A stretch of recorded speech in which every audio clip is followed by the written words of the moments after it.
Welcome to day 15. I generally don't remember what we were doing. I think we're doing GGTC now. Well, it's been a while. I've been gone, and then I've been gone. I've been gone for like multiple reasons.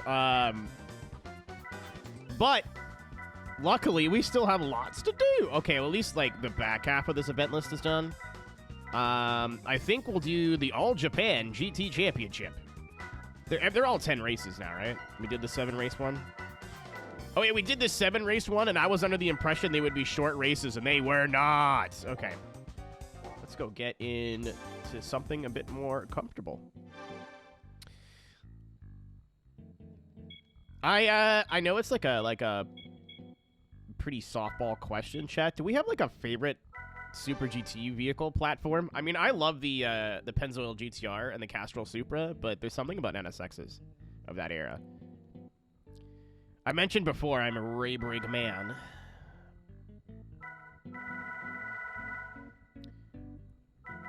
It's gonna have to do. I mean, if I'm gonna race for a team, Keiichi Tsuchiya's team is not not a bad team to race for. J-Lock, true. Holy shit! I've been here for 4 whole years. Sorry. Don't you apologize for being my friend, Aaron. I'll give you one of these.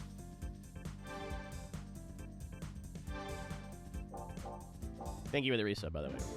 I went too far! There we go. If we can get 2 championships done today, I'll be very pleased.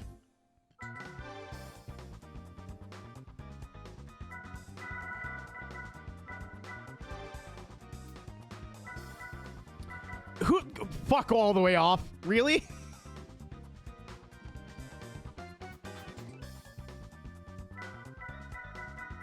Alright, hold on. I'm gonna do what's called an insurance policy.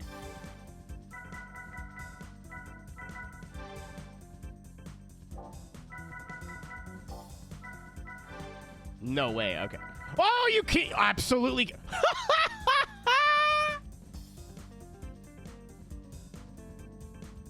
I'm sorry, how much?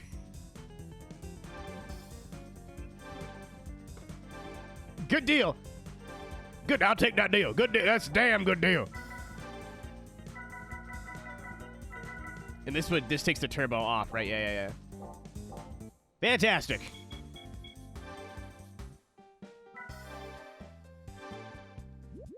When did I drive this where the oil got poopy? Saw Undercover became abandonware. Did it? I'm glad I bought it on Steam before that happened.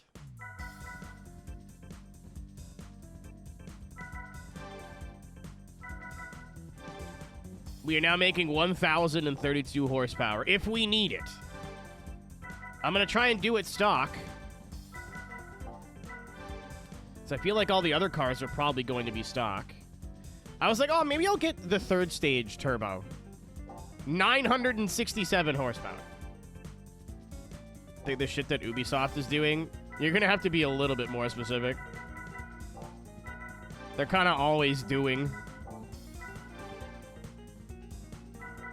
What I think would be smart is to get this. I think this would be better for the race. Blocking the crew shit. I've caught wind of that. I'm glad I have a physical copy. But that's like gigadone. Taking the servers offline, people were like, fuck the crew. This is bullshit. No. Like, I'm here for it, right? Like, I understand, like, it's stupid, and, like, you want to keep cars or games as online as long as possible. How old's the crew now? Like 10 years? I think it's fair to take that game offline. But to prevent people from playing it offline?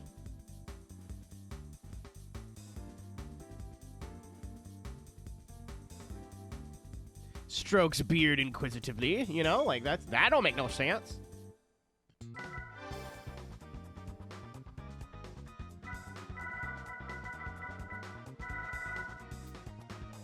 No, it's not a bad game at all. Like, even if it was, like, poop or fantastic. The quality of the game is not relevant to me. Like, if a game's old enough and the devs are like, we're taking the online servers down.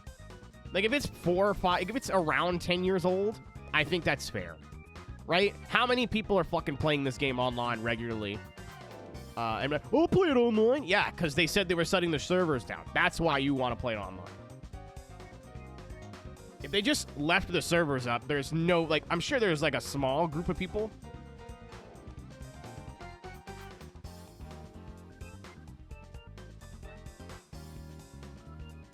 Yeah, preventing people from playing the single player is a whole different, like, taking the game away from them is a whole different, I'm going to fix my headphones before it drives me nuts. It's a whole different can of worms.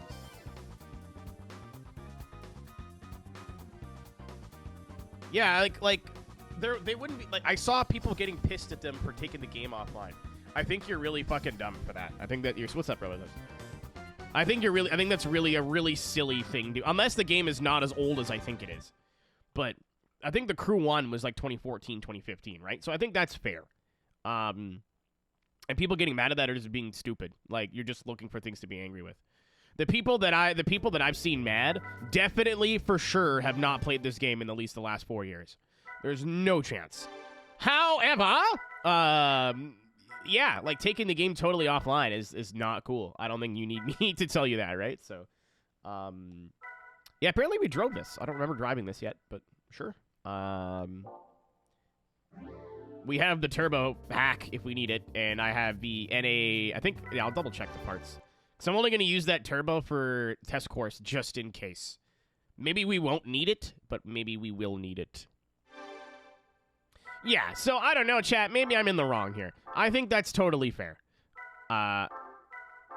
Wait, there's a stock? Oh, because I had already... Okay. This might be overkill, but it's fine. We'll try it. Yeah, the oil was, like, really dirty, so I think we have driven it, and I already double-checked these sets. 15, that's not too bad. I think this is going to take all stream.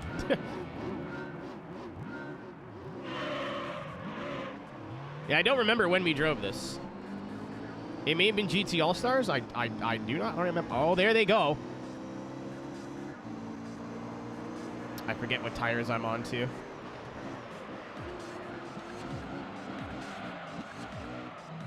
Oh my god, there's no grip in that corner at all.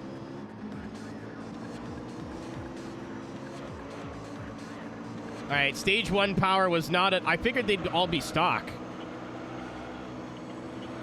They were not all stock. Hello.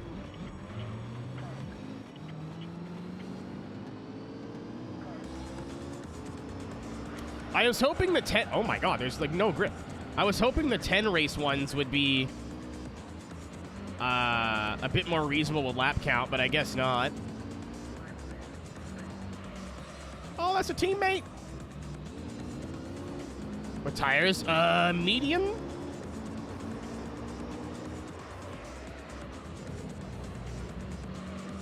Which I think is too soft. Medium firm is normally where I like to go for these races, because usually it just makes it a one-stop.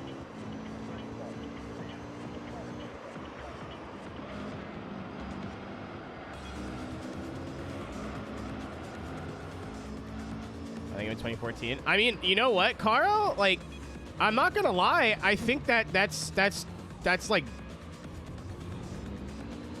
they should honor that for everybody. Like, I've never heard of a game shutting its servers down and, like, removing itself from your library. That's unheard of.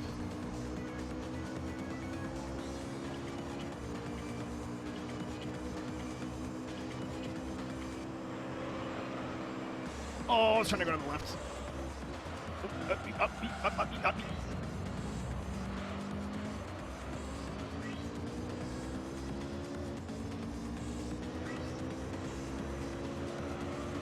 On Twitch Steam, do you mean? Yeah, I was like, wait, what?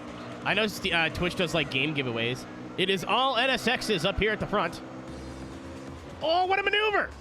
What a maneuver! I may have hit the other car, but it's fine.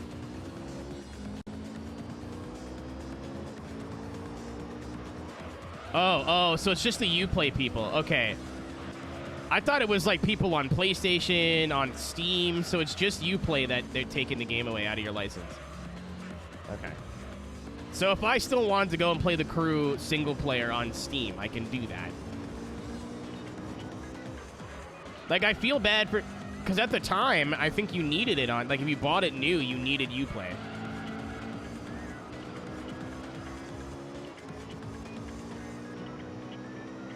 Well, then you... Oh, okay.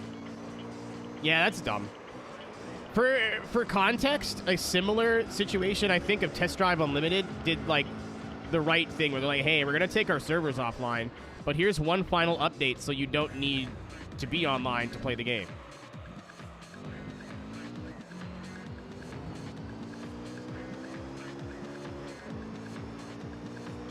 You need to okay, so if I try to log in via Uplay, it'll be like, you can't do that. And you'll be stuck.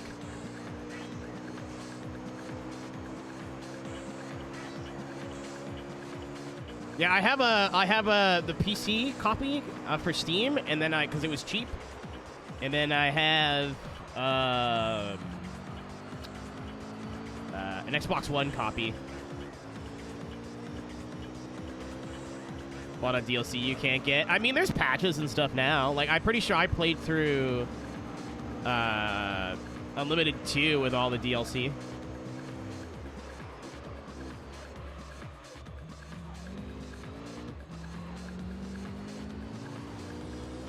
I think. I don't know. It's been a year or two since I last played it. I think I deleted it, like all this, like the launchers and stuff that I needed to run it. So it's not like I can boot it up and check. But yeah, that's kind of unheard of. I don't think I've heard of another game doing that. What's up, Beardo?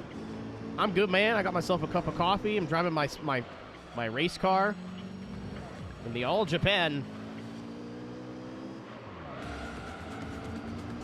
Test Drive 3. I was in, like, Solar Crown? Because if you're saying Test Drive 3, there's already been a Test Drive 3. That is going to get very confusing. If you mean, like, the PS1, yeah, all those test drives looked bad because they looked bad. Test Drive on the PS1 was, like, even for its era, looked like shit.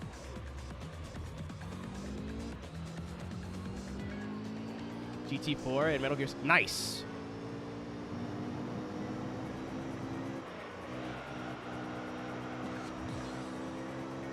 Kara, I remember I played the demo for, like, I, like, restarted it 2 or 3 times and really enjoyed it.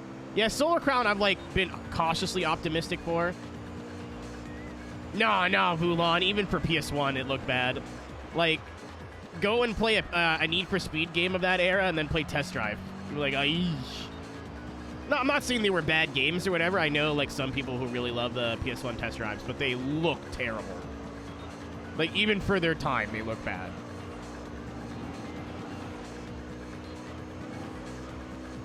I'm going to use, like, this is the worst segue ever of all time because I saw Metal Gear, and it's like, that's a single-player game. So you know what else is a single-player game? Fallout. I won't spoil anything, but I watched the Amazon show, and wow.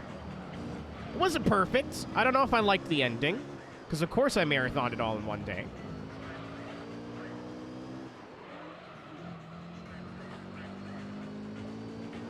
But it's really good, dude. If you're a Fallout fan, you haven't watched it, I would go do it, but a playthrough of Fallout 3 might happen on this channel sooner rather than later. Episode 3. Dude, I watched the first 10 minutes of the first one and went, okay.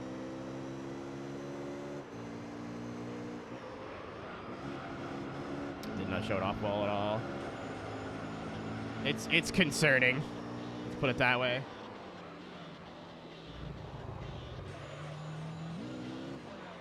I heard issues that they did not follow the lore a lot. So, like, I'm not, like, I didn't play any of the top-down 2D Fallouts. So I'm sure that, especially because this the TV show is in California, that there is, like, stuff that they fucked up, but... Ever wonder why we're here? It's one of life's great questions, isn't it? What's up, dog?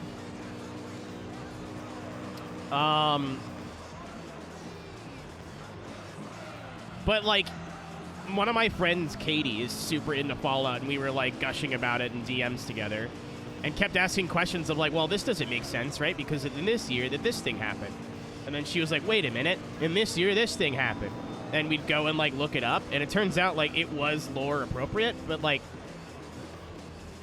again, they probably fucked up little things, but yeah, the difference is, Hoot, that Bethesda, at least Bethesda, said that this show is canon. So it's not like it's not canon and they're making up their own story.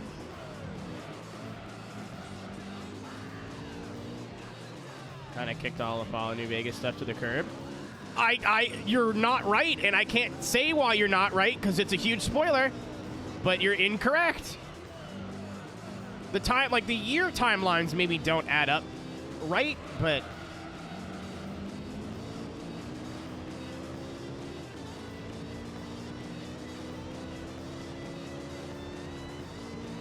yeah, I would love, because there's like a certain scene in the back end of the show I'm not gonna ruin it, I'm sorry. It's a good show. If you like Fallout, go watch it.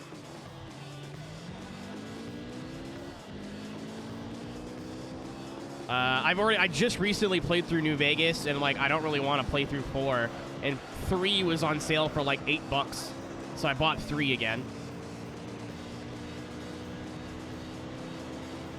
Yeah, I think it's probably like, from somebody who's somewhat familiar with the lore in 3, I just recently played through all of New Vegas like within the last year. I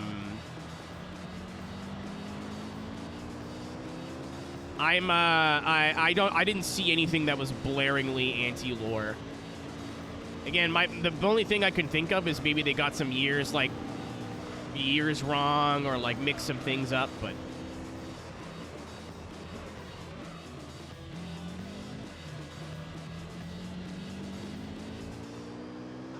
I completed New Vegas save. What are you trying to say, Olivia? I wear the socks because they're comfortable, Olivia.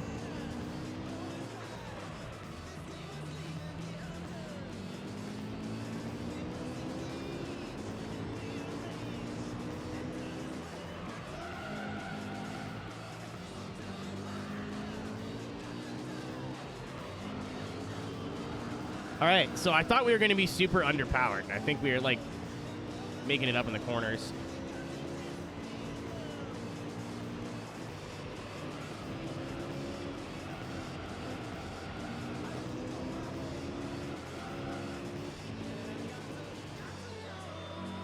It's New Vegas.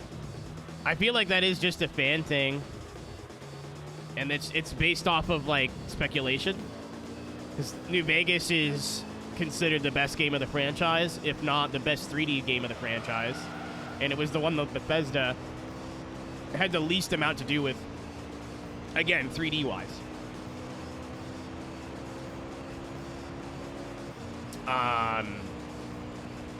So saying, oh, they hate New Vegas is just like you putting your brain into their shoes, right? Less than just New Vegas. Yeah, and I mean, like, the first 2 Fallouts were very California, so that it makes sense.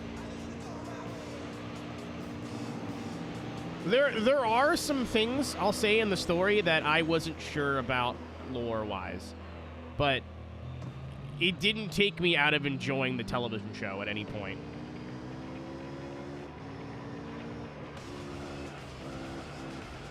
Yeah, because doesn't Bethesda still own, like, New Vegas? Like, they didn't make it, but, like, if you buy it, they still make money from it. What the fuck do they care? People assume that developers, like, care a lot more than they actually do about shit like that.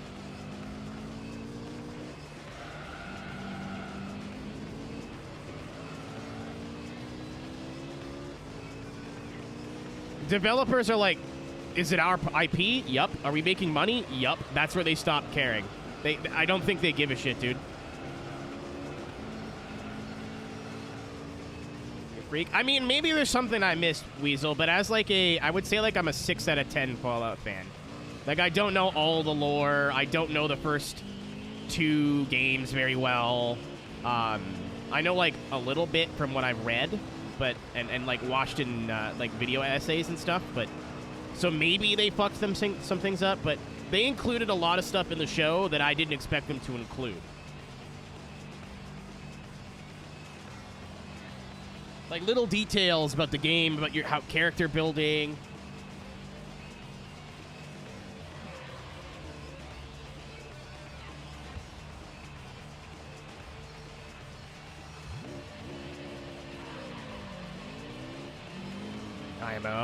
I want to try them, but I feel like I just wouldn't enjoy that style of game.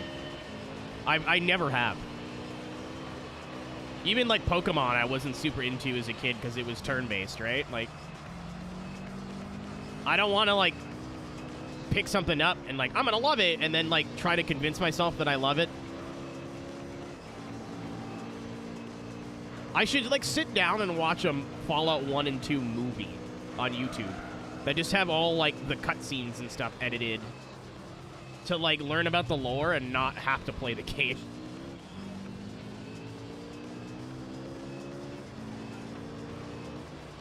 I have not heard the intro to Black and Yellow in years, Snap-on. To the twink, not to think. I need that on a t-shirt. Holy moly. Oh, my God. Wow. I want to get stickers made, because when I went to ShelterCon, like, everybody had their own stickers, and I didn't. And I figured out it's actually very inexpensive to do. So I wanted to get a bumper sticker to give out, and I was like, I don't know what to put on it. Elected to twink, not think, might be what's going on that bumper sticker.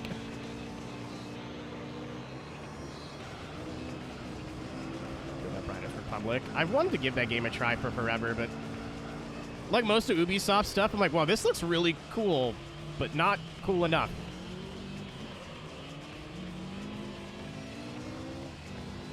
I don't know, it's hard to explain. Are they in a pit?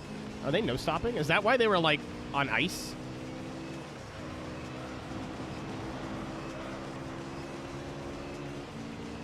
Remembered something good for you, Tank. I'm proud. What did you remember? Like some of the waltz in 1 and 2.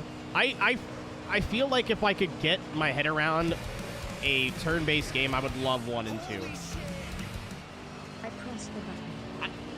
Yeah! Thanks, Q. How are you? How are Q, if you will? Sorry, I won't do that again.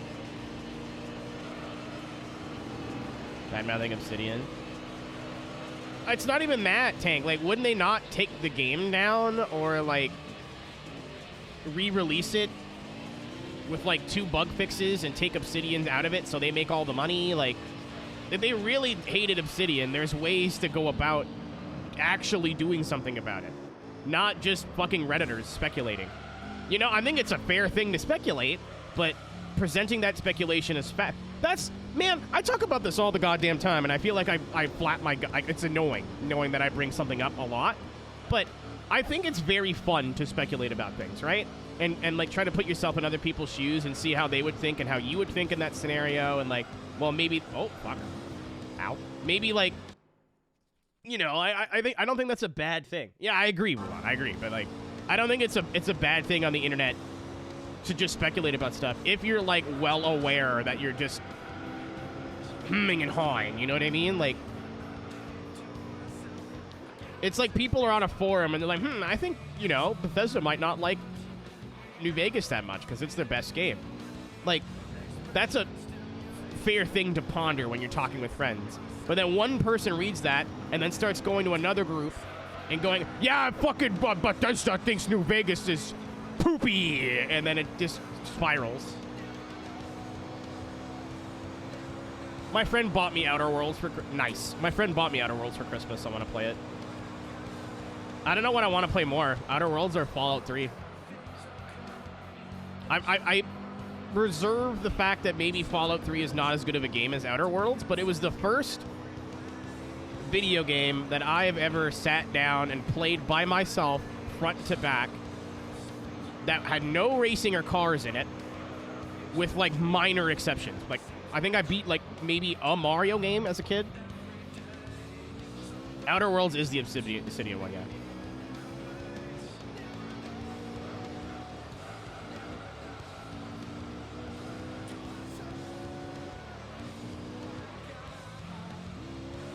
Like, my cousin got me 2 games for my PS3 when for Christmas one year. Let's see if it does that weird raid thing again. Thank you, John, for the raid, by the way. It was double notification, gang, when we raided last week. They are no-stopping, I think.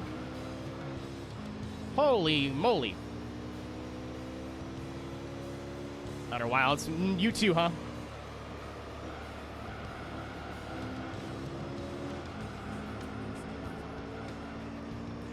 But yeah, I think I want to play through 3 again. It was the first game I've ever played on my own that wasn't racing related. And then I got into COD 4 after that, and it was all over. So I'd love to go through 3 again. I remember 3 being so scary, like creepy. New Vegas is like you're immediately like a badass. Like not really, but like you're immediately like a badass. I think because you come out of the vault, you like don't know what to expect in 3. COD 4 is good. I've never said it wasn't. I just had like a huge Call of Duty phase, like every other teenager at that time.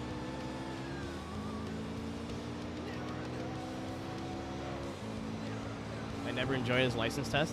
I mean, if you just need to get them bronze, they're not too bad. The gold ones in this game, I don't know which ones are worse. Because I played through the first 3 games on stream, 100% all golds. It's like soccer. That's a fair comparison, I think. 1 and 2 have some very, very, very, very easy golds. And then have some that are like borderline... Oh, can I go around? Like borderline impossible. I think 3 out of the first 3 that I played so far has been consistently more difficult. Like especially towards IA, IB, S, and R, like the last 4 licenses. I don't think I got any of them first try. Fallout 3 speedrun? No, but I've seen 4. All right, there. New Vegas.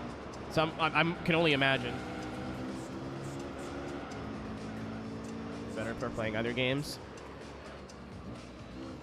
I don't want to say COD is dead because I still know like a bunch of people who still enjoy like the new Modern Warfare multiplayer or Warzone, and that's fair. But it's not what it was 10 years ago. You know what I mean? Like I remember playing Modern Warfare 2 every day the last week of summer because I wanted to go back to school saying I was 10th prestige level 70. Legit. And I was 1 prestige away. So I spent a week just no-lifing Modern Warfare 2 instead of like getting my sleep schedule back to normal or like getting school stuff ready. No. I was playing COD. And like COD 4 was one of the first games I was so bad at. I'm like, no, I want to like get better at this. And I put the time in, and like me and my friend Maverick were playing together. Like I'd play a match, and then he'd play a match, and to see us get closer to going even, we'd be like, oh my god, you're getting better, wow. And then like start going positive in KDs, you're like, oh my god, look at you go. You know what I mean? Like it was awesome.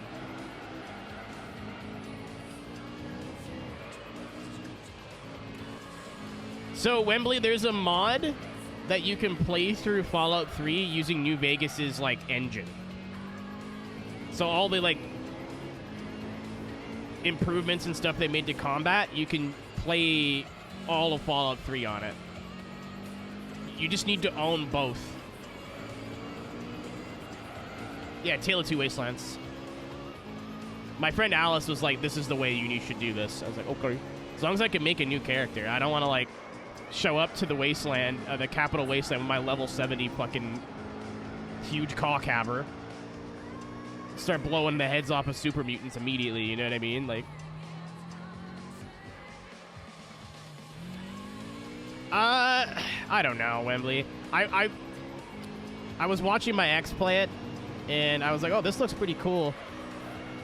Because it's all old, like, Modern Warfare 2 maps, and then every time I, like, want to give it a try, I remember that it's, like, 300 gigs. Not actually. It's like obscenely large for a video game. And then fucking...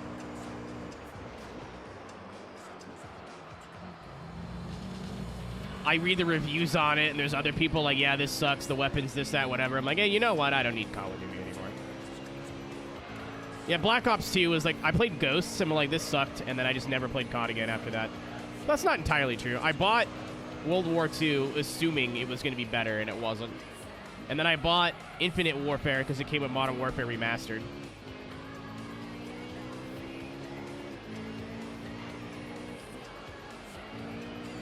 If I still had PSN, I would boot up Modern Warfare Remastered every once in a while.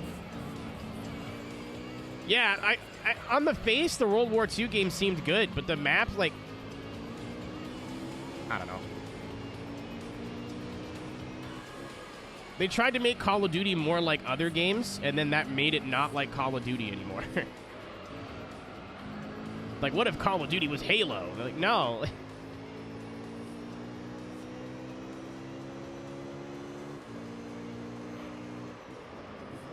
What if we had jetpacks? No.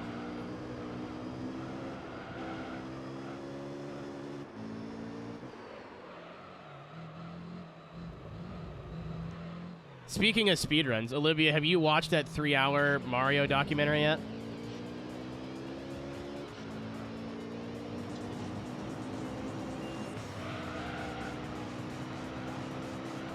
Not yet. I'm waiting.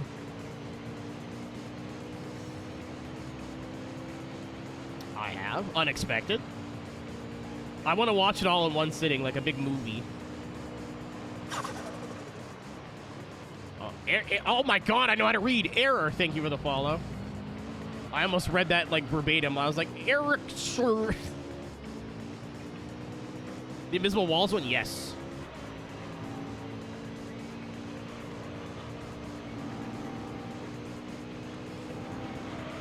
I've been traveling, also very sad. And when I get sad, I usually just start marathoning fucking Summoning Salts videos. You wouldn't be the only one to do that. So I have like a personal pet peeve with Twitch streamers that get usernames wrong. Not necessarily because they made a mistake, just because they didn't bother reading the name enough. Like if you're in the middle of like a super competitive match or something and you like your eyes just flick really quick, that's fair. But like people used to call me Marrero, though the Mr., like the MR and the arrow in my name are capitalized. Pizza burritos? Pizza could be food tomorrow, as well as today.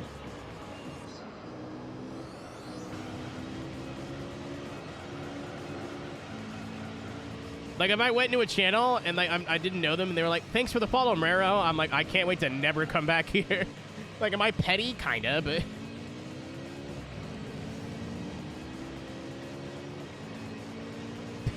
Caro. It's very good. I'm stoked.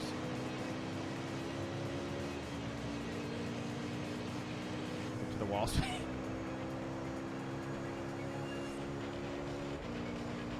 Listen, it's a 3-hour video about speedrunning. I don't really care if there's new information or not. I can watch the funny man talk about the Italian man going wahoo and forget about my problems for a few hours.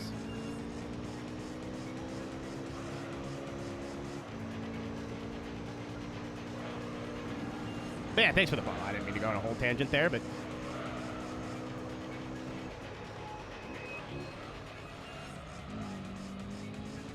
So, I think we could have beat them with a stock car. I'm scared to try it.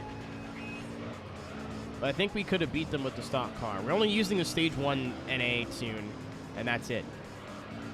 For test course, I'm going to just throw the turbo on it. I don't want to take any chances.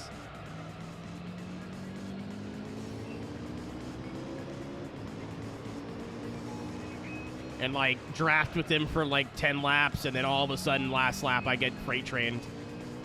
Because I want all golds, right? So if I get all golds through the run through the championship, that saves me having to go through and do any individual races. Chili dogs and smart. That's kind of how I cook. I make, like, a lot of a thing and then use that thing in other things. Like, I made a lot of, like, taco meat So I had tacos and then burritos and then quesadillas. Now I just have lettuce in the fridge and I don't know what to do with it.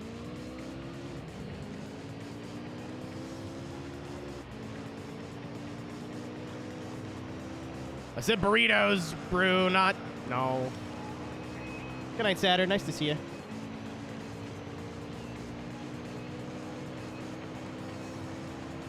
Thanks for resisting. I try my best.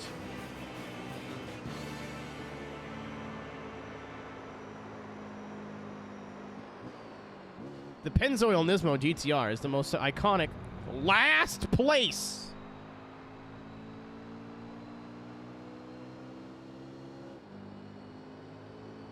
Wembley, you know what's really funny? I'm not saying that's incorrect. But you know what's really funny? The opinion of a casual fan versus a hardcore fan. I was talking, I won't say who, but I was talking to somebody on Monday about the current F1 games. And they're like talking about how they're not very good and like this sucks and that sucks. I'm like, man.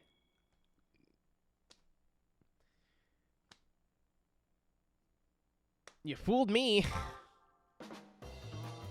I'm not saying that, like, they're the epitome of game design, right?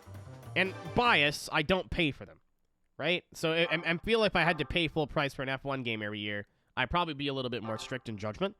But all I really want to do is just, like, my team for a year and, like, maybe some online stuff for a little bit. I'd rather cut my arms off than play F1 online.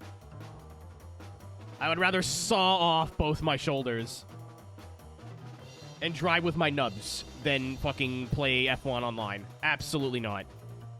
Any game directed at, like, console players, regardless, like, Gran Turismo, Need for Speed, oh my god.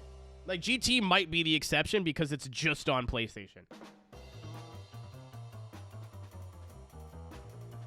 Holy fucking moly, dude. I can't wait to go into turn 1 and some 12-year-old behind me was like, actually, no! I'm good, dude. I'm good.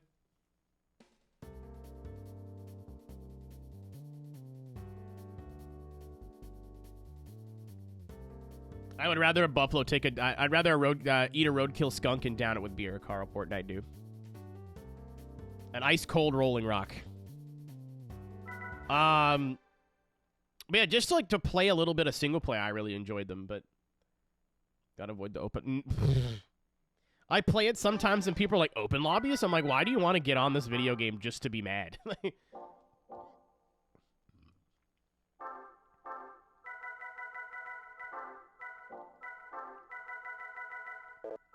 I think we can use a bit stickier of a tire here. Maybe not. It's 20 laps.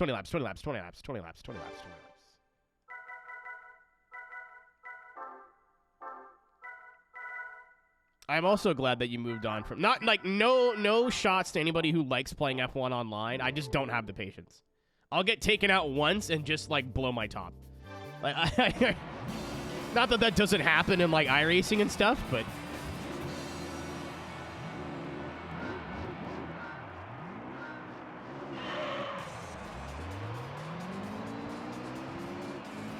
How's the 100% going?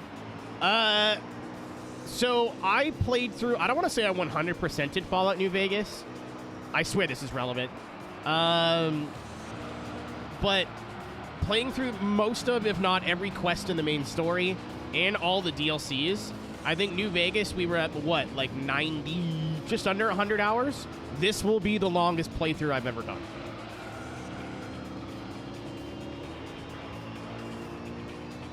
So, like, the first bit of the game was really fun because you were really limited on money. And even though I had all golded the licenses, I didn't want to, like, just use OP cars out of the gate. So it was really fun, like, trying to buy a car that would be as useful for as many things as possible. And would be like, well, I don't want to, like, fully upgrade the power because it'll waste too much money. So let's see if I can just put, like, this exhaust on and that will be good enough. And... I used the PT Cruiser for, like, the American Championship to beat a Viper. That was fun. But these last, like, couple of sessions, the championships have all been like 30-minute races and 10 races a championship. So the fun has slowly, like, I haven't even started the endurances yet. Yeah, the back half of this game, if you're 100%ing it, is very grindy. Like, there's nothing stopping me from doing Formula GT right now and ending the game if I wanted to as a casual player.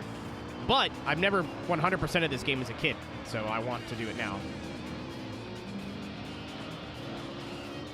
Well, oh, hey, I can, like, try and make the races close, but the risk doesn't outweigh the reward. Like, yes, it would be very fun to have a car that was on even keel with all these other cars. Like, yay. But if I lose one race, I have to go back and redo it. And that's like a half an hour of my time.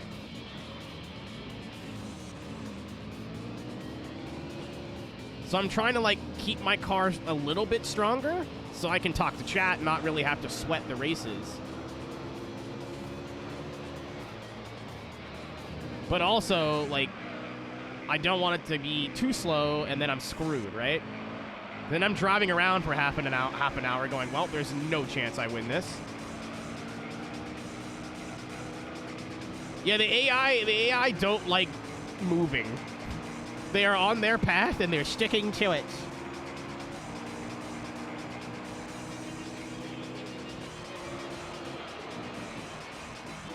Ow.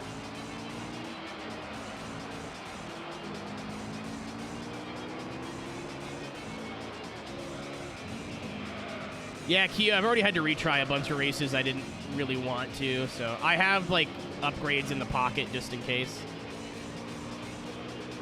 I haven't played GT. Chat, this one's for you. I haven't had a new save on GT4 in probably 10 years.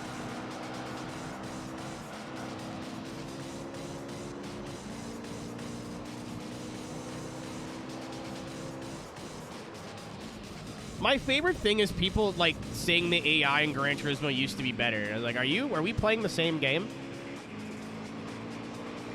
Maybe in 4 they were good, but in 1, 2, and 3, they all just like, this is the racing line, and I will not be leaving the racing line. If you want me to leave the racing line, that sucks for you.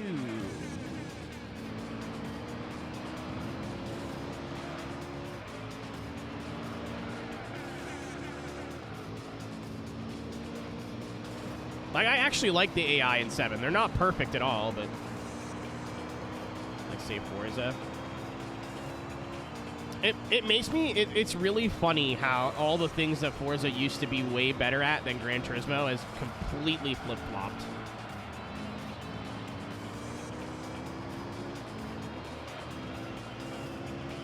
Like, community, sound design...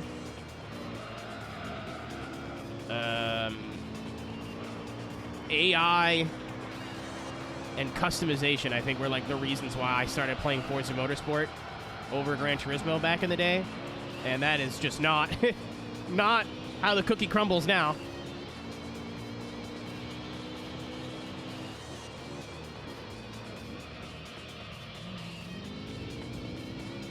Well, even like for like if you go into a race now in GT7, it looks like you're at a track day. The cars are all lightly modified. They got little splitters and wings. They've got a couple of manufacturer like part logos on the cars. It sounds really dumb, but immersion. You know what I mean? If you go and play Forza now, everyone's cars are like fucking rainbows with red wheels and like have big dicks painted on the side of them. Well, funny, but it looks silly.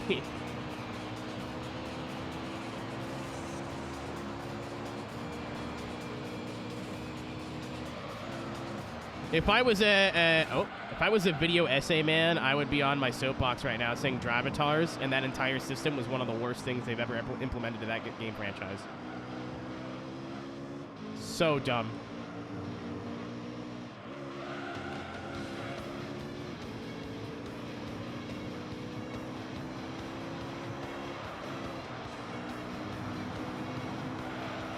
Honestly, if they put Forza on PlayStation 5, it would just make Gran Turismo look better. Rabbit chases. Oh, yeah. Like, I think that, I forget if it was, I don't think it was Casey, somebody, I wish I could remember their name, made a really, really good Gran Turismo 7 video, but it was like 2 hours long. And the first 30 minutes are all like complaining that mainstream media said Gran Turismo 7 was a microtransaction mess, and it just wasn't. And all those people representing them was like Review Tech USA and Angry Joe, and they're like, the Gran Turismo community did not ask for your representation, nor did we need it. Everything you said is a bunch of hooey. Please stop talking. But they go into like what the game did right and what the game did wrong, and I think that everything they said was very fair. And one of the things is like the structure for the single player is just not fun after a while, and that's true. Like, I enjoyed playing through GT7. I still want to go back and complete all the events at some point. I'm pretty close, but since they've been adding things in, I got to go back in and clean some stuff up. I would never in a million years play through GT7 single player again. There's no point. There is... Can I go to the left? No. There's zero replayability to that game. And I mean, if you love it, or if it was like your first Gran Turismo, maybe, but there's a reason people are still playing through the first 4 over and over and over again, because every playthrough is slightly different. You're using a different car, different upgrades. You get different cars in the race, like...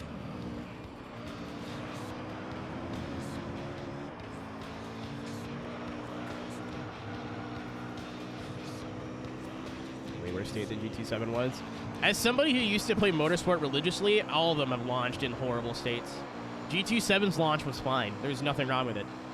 It was a little hard to earn money, but like, as long as you just were like, yep, this is a Gran Turismo game, I'm gonna have to put a couple 100 hours in to get millions of credits. Like, if you go in with that mentality, it was fine. If you go in with the like, I want to race online and I need every GT3 car, which, to be fair, like, the BOP changes, you need different cars for different tracks, I get that. Then yes, I would have been a little upset. But other than that, like, I don't remember there being anything wrong with GT7's launch. And I played it at launch.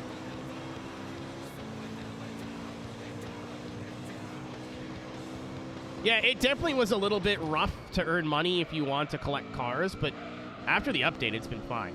Like, I'm not going to sit here and say it was perfect before. Like, it definitely was a little bit strict, but...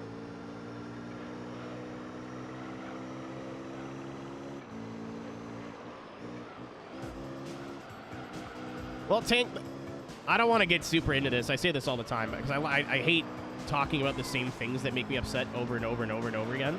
But that's just mainstream games media for you. Whether that's a YouTuber or a website, is they don't actually care about the community enough to go and ask, you know, like interview community members and go, well, how do you guys feel about this? Because you're the target audience, so like, how do you feel? They're just like, well, I can make another 10-minute rant video that'll get me 2 million views, so I don't actually really care about the problem. I'm going to pretend that I'm a bastion of change, but not actually do anything.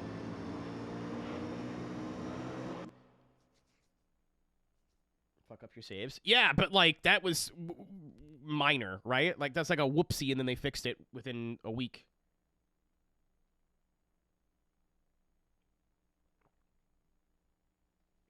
You me.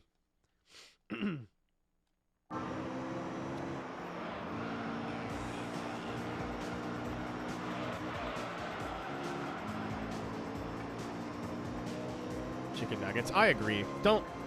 I have food at home, Tank. I have so much food in the house for once. I made cold salad the other day. Well, a cold pasta salad. I realize salad is always cold. Whenever I say cold salad, my brain goes pasta salad. I'm an idiot. It's fine. Tommy! Thank you for the reset, my friend. I appreciate it, sir. But Chad, I made a really good, easy-to-make pasta salad for the summer. My sub expired. I hate when that happens. I look down at them, I start poking them with a stick, like, get up. Hate when that happens. But, it's like 3 ingredients. Wow. And like seasonings. But Grid Legends is pretty good. So again, I didn't pay for it, so maybe there's some bias here. I loved the story in Grid Legends. My main complaint about Grid Legends is they didn't commit to the story enough. Like, the actual cutscenes and the plot and whatever, fun. I enjoyed it. They should have mixed it into the career mode.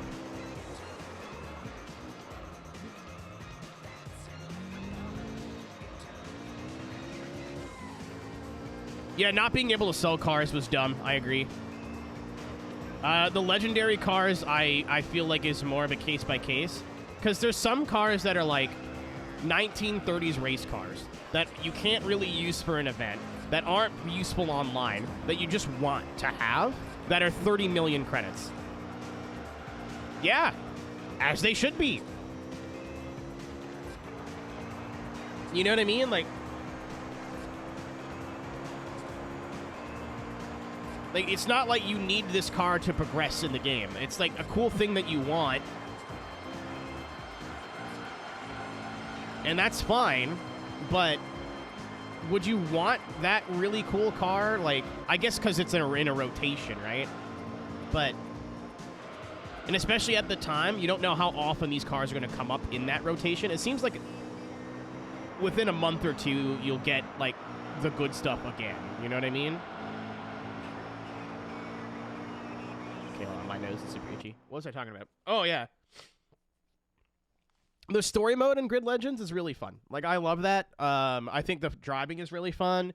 I played it on a wheel briefly, and it was way better than it had any right to be. It's still an arcade game. As somebody who loves drifting, and, like, that's my thing, the drifting sucks. It's ass, but that's fine. It's not as bad as Grid 2, but it's nowhere near as good as Autosport or Grid 1. Grid 1 is probably the best casual drifting experience I've ever played in a game. It is so easy to do with assists on, but you turn the assists off and you really challenge yourself, it's a blast. I can go back and drift in Grid 1 any day of the week and have a good time. Honestly, part of the reason why I really want to play Autosport is because how fun the fucking drifting is.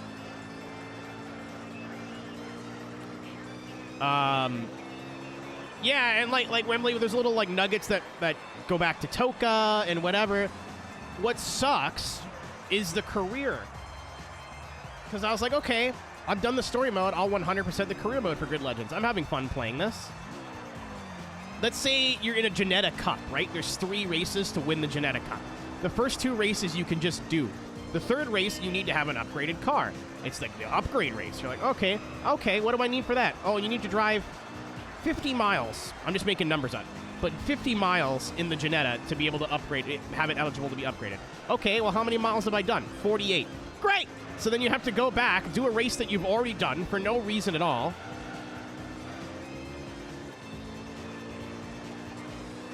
Fucking infuriating. Welcome back, Ross. Well, we're in the tail end of the game now, but... Like, you know what I love? Doing 2 races in a championship and then going back and doing the races again, just so I can have the privilege to buy upgrades for a car that I didn't need because I can still wax the AI on hard difficulty with my stock car when theirs are all upgraded. It's fucking stupid. And I was like, you know what? I'm not enjoying this. I'm not having fun anymore. So I think it would have been a lot better if they had taken that career mode and worked the story into it instead of, like... You're going to have a really... I'll unpause when I'm done spoiling. Here's a Grid Legends spoiler. Are we ready? Are we ready? I would much rather the story be told as a whole. You're going through the career of driver 60 whatever. Driver 21? I don't remember. And that's it. Rather than, like, tell the story and then go, here's your second season, and you do it all over again in career. Like, why not make the career the story mode and space out the fucking cutscenes? And instead of having a 15-hour game, you have a 60-hour game with the cutscenes worked in to make me want to continue playing.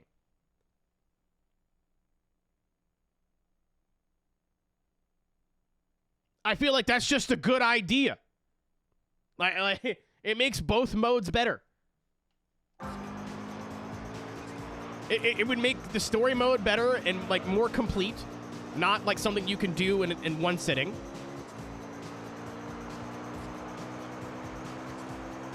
It makes the career mode more worth playing. Get rid of the fucking mileage shit. That's stupid. Like, there's no saving that. That's dumb.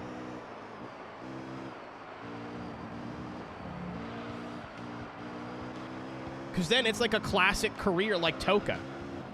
Where, I don't know if you've played like Race Driver, like Toka Race Driver or Race Driver Pro or whatever, other games in the Toka series, where there is a story. That's how it's done.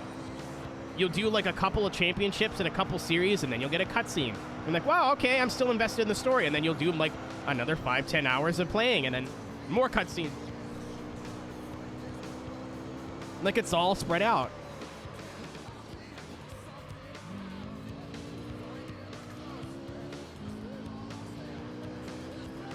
Not a bad game at all. I thought Grid 2019 was the biggest hot piece of garbage I've ever played in my life. It's not the worst game I've ever played, but definitely like one of the most frustrating and infuriating. The AI are never happy. They're either way too easy or way too hard. I could never get that game to a difficulty where I was having fun. Where like I could still win every race, but it wasn't like a bloodbath. It was comical. I'll spend half an hour trying to put down like a 45-second qualifying time to qualify near the front, and then the AI will be 3 seconds off their quali times all race. Like, it's actually the worst thing. What the fuck with Project Cars 3? The grid game that we never got. I liked it for what it was. It definitely, if you're a Project Cars fan, in retrospect, I see why it would make you mad. But as somebody who didn't like Project Cars, I was like, oh, cool, it's like Grid. And I had fun with it for the short time I played it.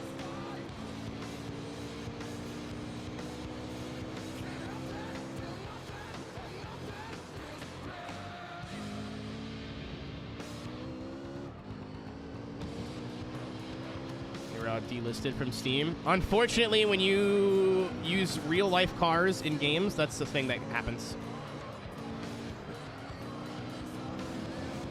There's a reason why, you know, I still own a PlayStation 2, an Xbox 360, a PS3.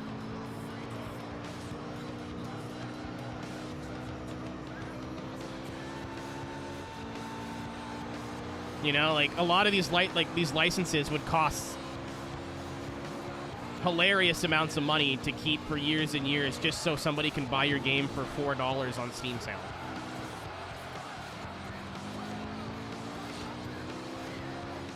So, like, I get it. It's a shame, but I understand. Like, car licenses are weird. I wish you can get them in perpetuity or, like, have it attached to a developer, not a title. If that makes sense. So, like, let's say, like,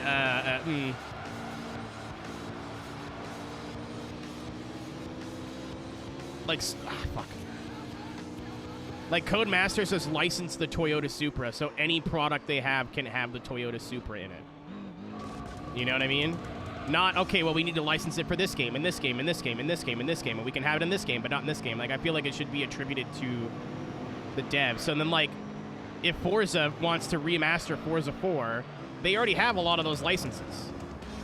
Not that they'll ever do it, but, like... This came on the highway on the way back from Syracuse. I did some speeding.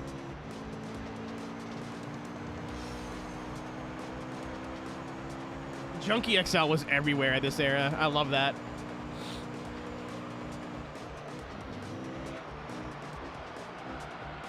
I'm more of a war man, but...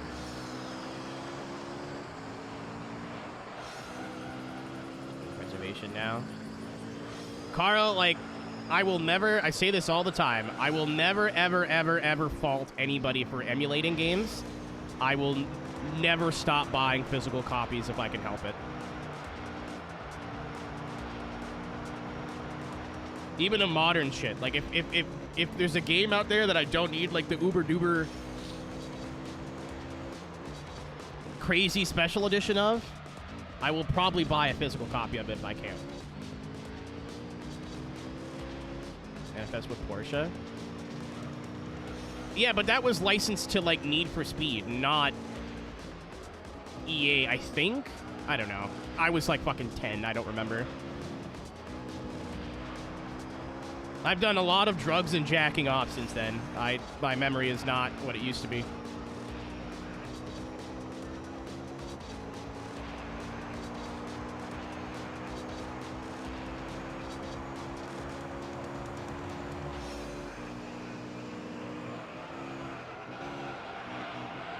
Oh, no.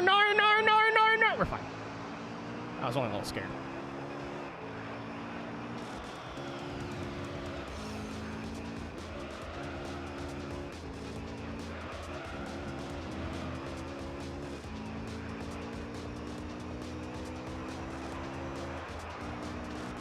Most Wanted Black Edition? That's a good question. I don't think so, but I might.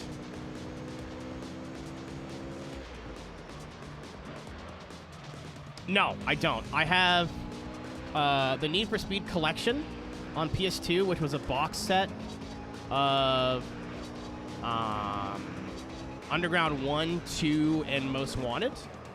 And then I have Most Wanted for the 360. So I don't have the Black Edition. It has like a couple of different cars. If I see it in my travels, I'll buy it, but I have 2 fucking copies of the game already. I don't need a 3rd one. Get out! Basically lost media. Welcome to the night. You know, like when we were growing up, our parents were like, never put anything on the internet because it'll be there forever, and now all these things that were on the internet are just disappeared and nobody knows how to find them anymore.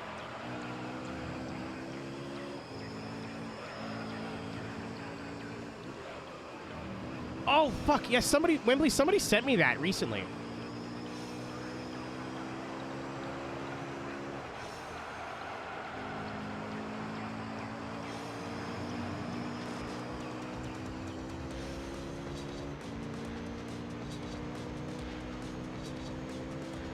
If I play through... Did they make the Black Edition for 360?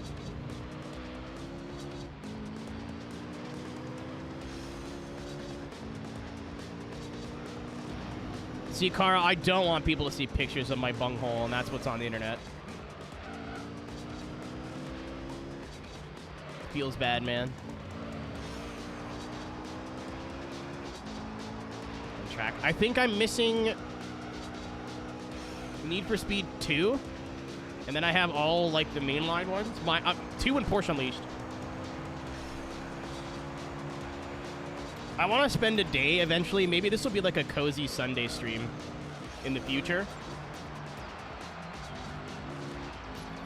And go through my whole game collection again and like dust off my shelf.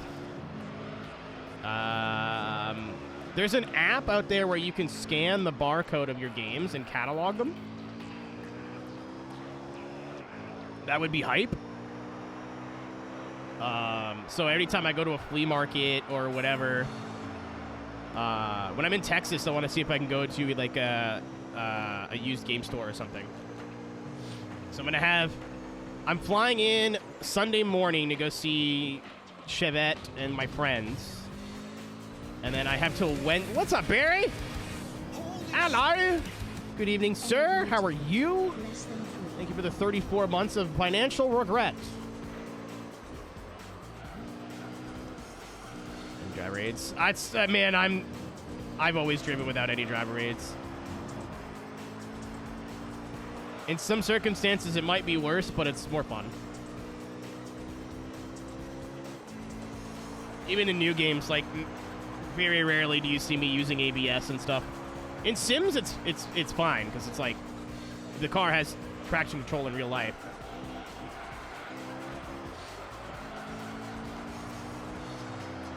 Don't have financial regret about anything. Don't you have a kid? Isn't that all they are?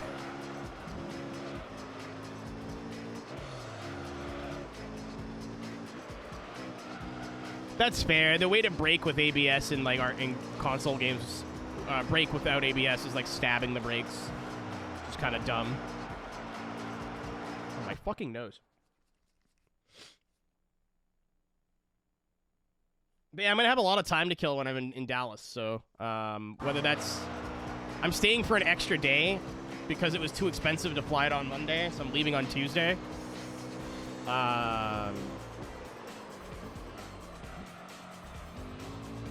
So, dude, I can't wait. And then I'm flying in Sunday morning to hang out with Ian, 'cause I haven't seen Ian in years. And then I'll have Monday and Tuesday to kill, and then our work Airbnb opens on Wednesday morning.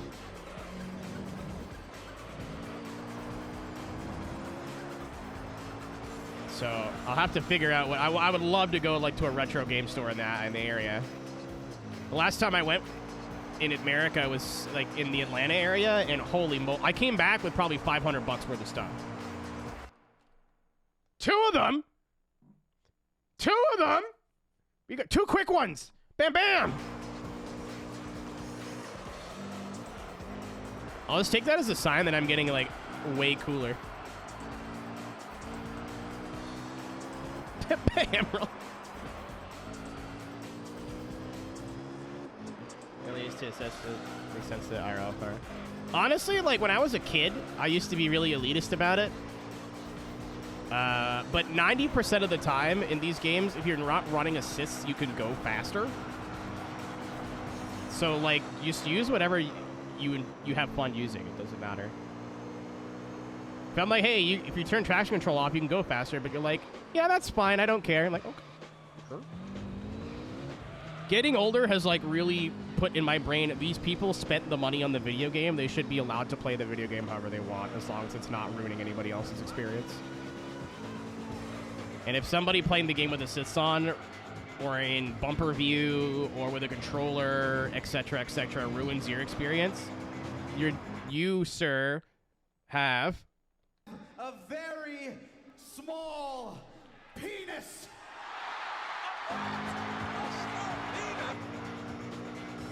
And not in the good way.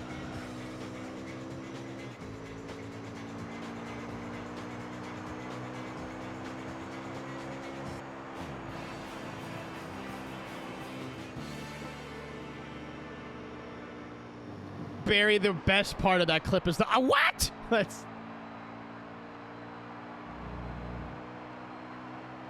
not to get political here. I'm not a big fan of the government. I'm not a big fan of the government. Let me speak to the people, Piccolo. Let me speak.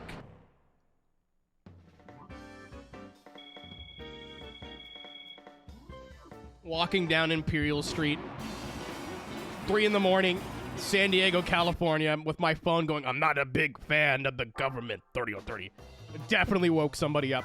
It was really fun. Oh, yeah, I found a hat on the ground in California and brought it home with me. It says bang, bang on the front, and I'm not sure if it's a dirt stain, a blood stain, or a little mix of both, but it's been in the wash like 3 times since I've got it. I'm too scared to wear it. What was Lancia thinking? They were Italian, they probably weren't. Wine's really good, as it turns out. Dirty bloodstain hat. Dude, I bought t-shirts. Like, I don't know if you watched the stream on Monday. That shirt was a Neo Fork shirt that I got at the event. Which is like a good memory, right? But I don't know. I'm always I don't take a lot of pictures when I'm on trips anymore. I just like to be there. You know what I mean? And whatever I remember is what I remember. But I fucking saw this hat. It's 2 in the morning, 3 in the morning. It's late. I saw this hat on the ground, and immediately went like, this is a hilarious memory to take home, because I'll be able to go, oh yeah, I found this on the fucking ground in Southern California, covered in dirt and question mark. That's better than anything that you could buy. Like, next time, if I ever go, I probably do. I want to take home a little like jar of sand, because if I do this exact same trip again next year, which I'd like to, I'll be in Maryland at the seaside in January, and then California at the seaside in April. So I can get a jar of dirt and put both oceans' sand in that jar. And I think that's cool, personally, for me. I should have maybe taken the arrow off, but I think with 1,000 horsepower, we're going to be fine.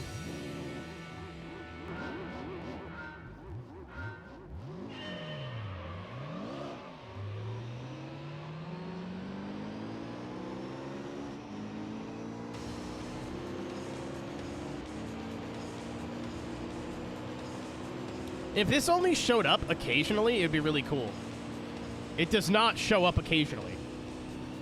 It shows up frequently.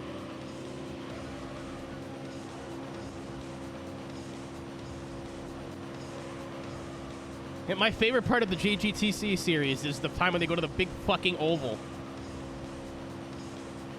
Oh, you know what? I take it back. The VIT series was the worst.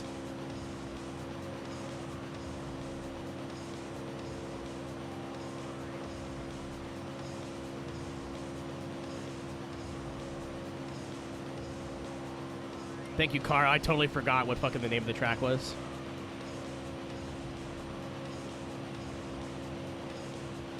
Far from simple. I wish anybody saying who says NASCAR is just turning left to play iRacing for 10 minutes. I still, I'm not into oval racing hardcore. Like, I'll watch a NASCAR race every once in a while, but it's definitely not my sport anymore. I used to love NASCAR when I was, 10, because I grew up in North America, and you had to choose between NASCAR or Formula One, and I chose kart for a while, but that was right when kart was in the middle of falling apart, so NASCAR it was. And even then, I still like the road course. I still love NASCAR and road courses. Big fucking humps of metal trying to get bumped off of curbs. That shit was sick. But understanding tires and saving your equipment and how air moves and side draft and shit like that is so different. And I'm not talking about Talladega, Daytona, like a regular mile and a half. There's so much going on.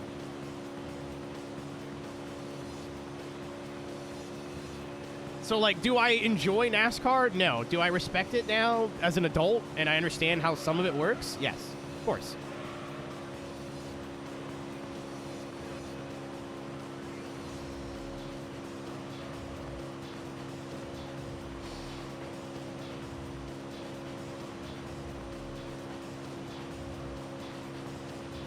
Yeah, I don't like watching the new Cup car anymore, Weirdo, because it looks like it belongs on a road course.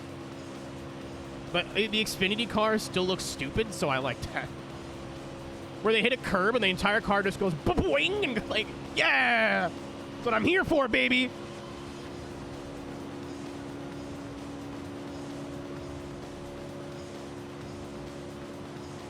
Hate the stage racing thing. That's a whole other conversation. What they're doing with the rule set. I always end up talking about NASCAR at some point. I try not to bring it up much because there are a lot of people here who still enjoy modern NASCAR, whether that's Xfinity, Cup, whatever. And I don't want to sit here and shit on something they enjoy because that's just not cool, you know? It's like if I was doing one of those drift watch parties, somebody came in and go, "This is stupid." I'm like, thanks, asshole. But I would 1,000% do a better job of keeping up with NASCAR if they changed 3 things. Cut the race lengths. I don't want to watch a race for fucking 4 hours. Or 4 or 5 hours. I think we can skip that. That might be a hot take. Keep the special events long, like Daytona 500, the Coke 600. That's fine, but I don't need to watch people drive at Texas for 4 hours, bro. I'm not interested.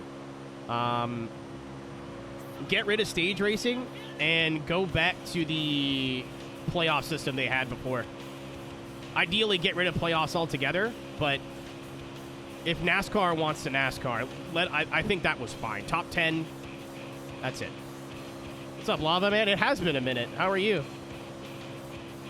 I am playing a game from 2001, driving around in circles.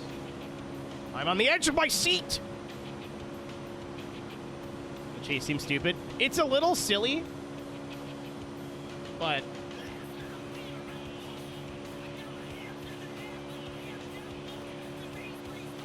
older than me. I was gonna say that, but I didn't want to be wrong. Win one race and you're in, yeah. I don't remember if the original system, Wembley, was all just points-based. I think it may have been, but I don't remember. It's been years, dude. Go to the next dream hack. Dallas? Actually, yes. I don't know if it's officially been announced yet, so you didn't hear anything from me. But We were just talking about that like 10 minutes ago. I'm trying to be super vague about it because they wouldn't let me announce Atlanta until the week before. But my flight got confirmed like 2 weeks ago or last week. We'll be with Furman again. I don't know what we're going to be doing. Probably more of the same thing, but I think that's getting discussed like right now amongst the group.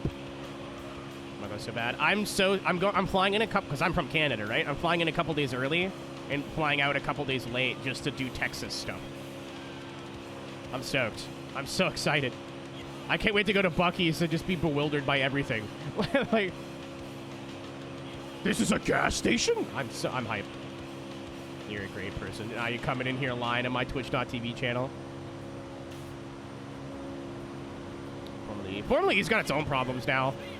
I want to get into Formula E so bad, and then I'll listen to like a driver talk about it. They're like, yeah, we basically just have to draft the whole time to save energy. I'm like, oh.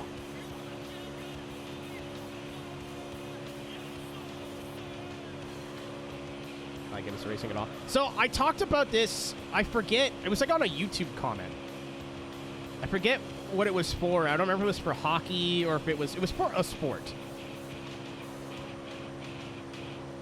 Coming to Buc-ee's. I'm not leaving Dallas if I do not go to Buc-ee's. I have so much downtime. I'm going. I want... The only thing I've ever had from Buc-ee's is beaver nuggets, which are basically just like the best corn pops you've ever had. And I keep calling it a squirrel, and it makes the Americans mad. I really like that. Playing a game sometime.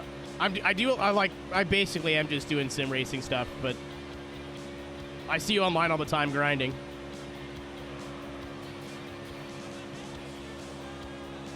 Thanks for popping in, dude. I appreciate it. If you end up making it out to Dallas, we'll be with the same people. Come say hi. If not, then skill issue. I guess I'm joking.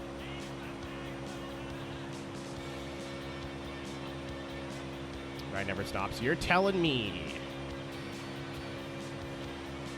You're telling me.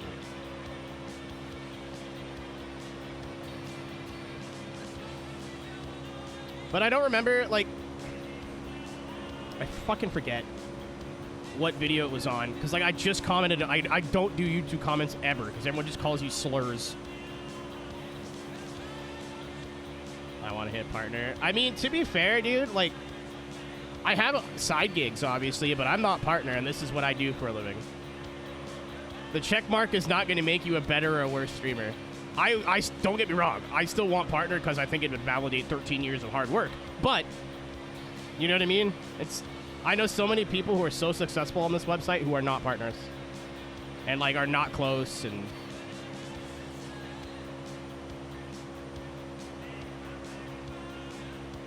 Next month. It's this week, isn't it? Wait, what? I thought it was FD and then IMSA IndyCar the week after. Am I dumb? Don't answer that.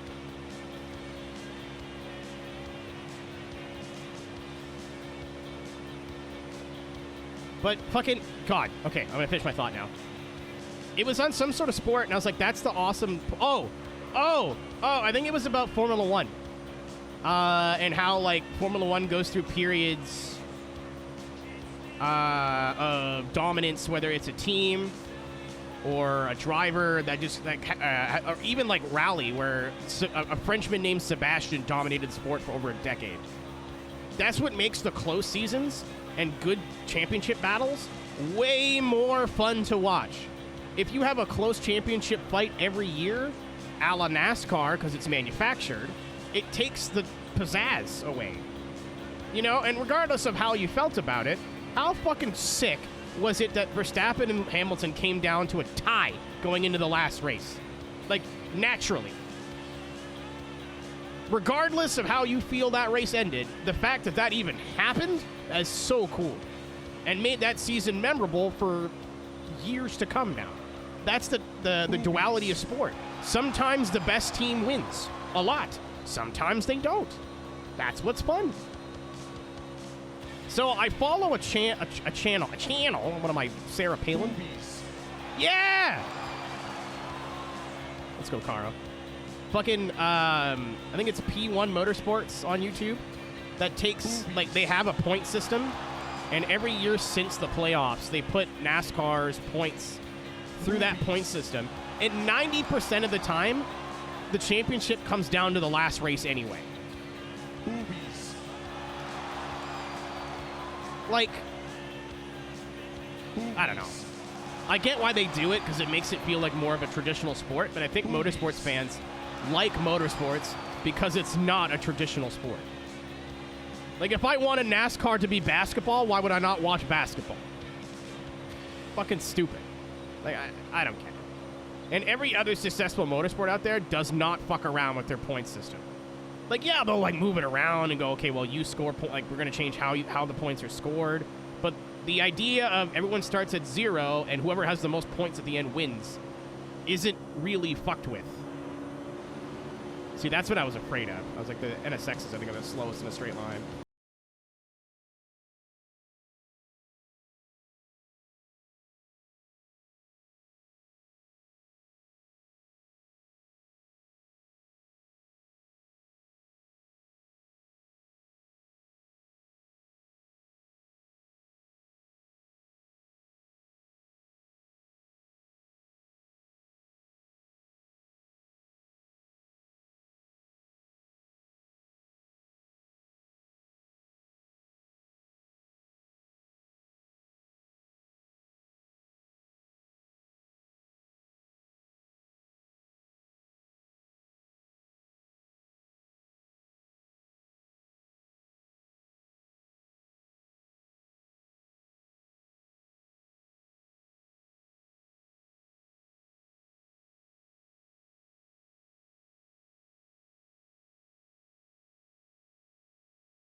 hockey.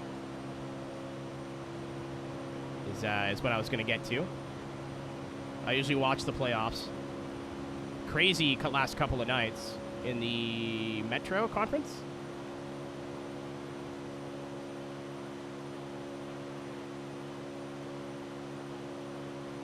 I am not a sports person at all. Oh, the Leafs on again. So Matthews, I think, got 70 goals or almost 70 goals in a season. Their second seed. What one, dude? That's fucking Steve Dangle. So I don't know. They probably won't win the cup, Skelly, but I think they have a good team to go at least past the second round. They might make conference finals. We have two very strong teams in the West, though. We've got Vancouver and Edmonton, and McDavid with another 100 assist season. If you do not understand hockey, just smile and nod. This is I am a Canadian. I don't know if I've mentioned that. Has it started? Literally, I think the regular season either ended yesterday or with like this week. No playoff games have started yet. Oh my god. Okay, I might have to pit. Well, I'm a lap ahead. It doesn't matter. I was like, I don't want to spin and kill my race, but...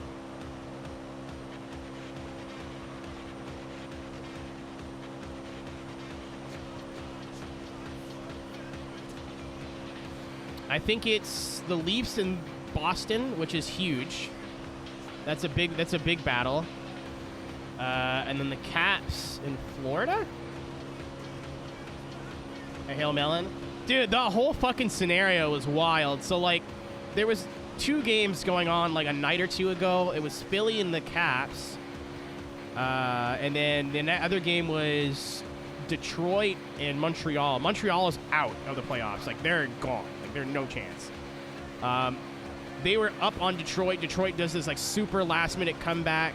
All they needed was for Philly to beat the Caps, and they had a chance to make the playoffs.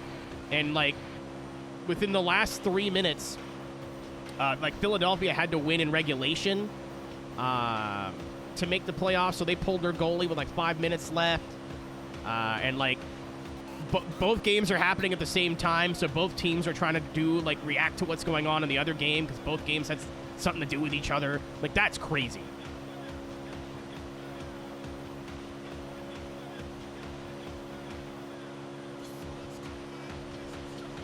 USF1 team? Is Haas not a USF1 team? Andretti's got an HQ in Silverstone now, too, so that's big.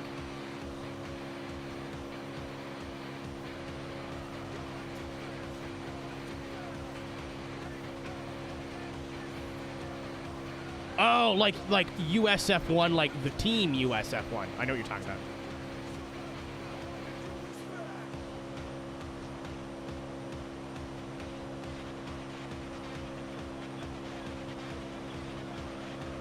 To be fair, F1, like, it's still dumb, but F1 didn't tell Andretti no. They said not yet.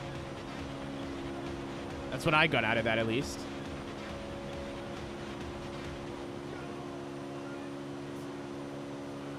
I'm going to scoop out my brain.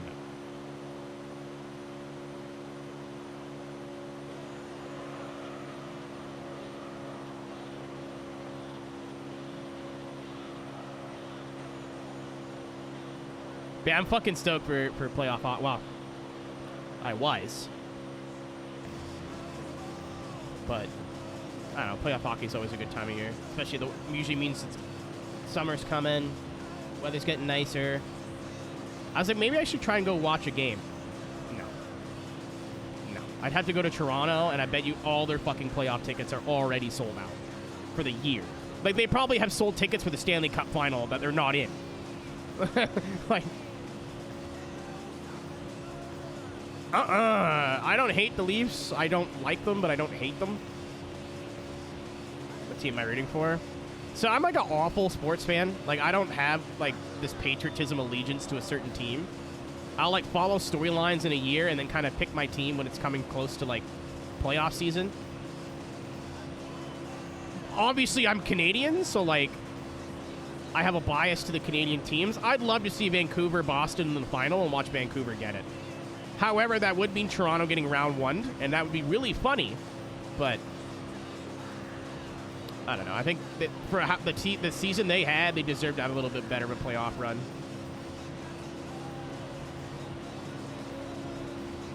Nah, Nick, there was a USF1 team literally called USF1 in the early 2000s. They're like, we're going to do big things. And then, I don't remember how close it was to the first race of the season, but it was close. They're like, yeah, we're out of money, bye. It was a whole fucking debacle.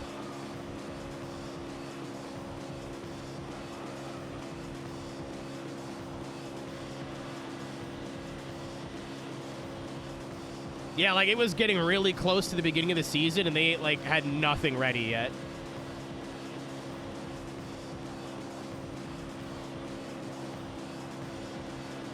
I got confused, too, if that makes you feel any better. The team was literally called USF1. How you run out of money? You spend it all? Kind of easy concept, actually.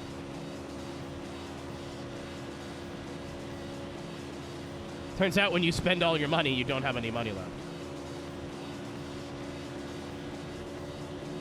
I've been a bad boy. What else is new? What's up, Wolfie? Oh, goodbye. Mods.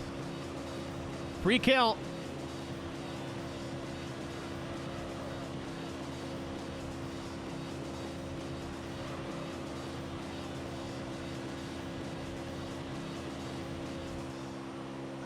Thank you, Skelly. I was going to pause.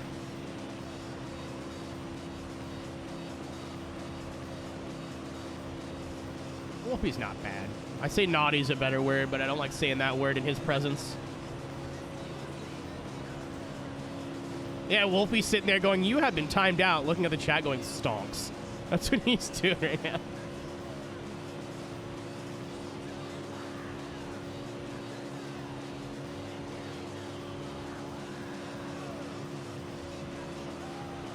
I gotta start going to the gym again, too.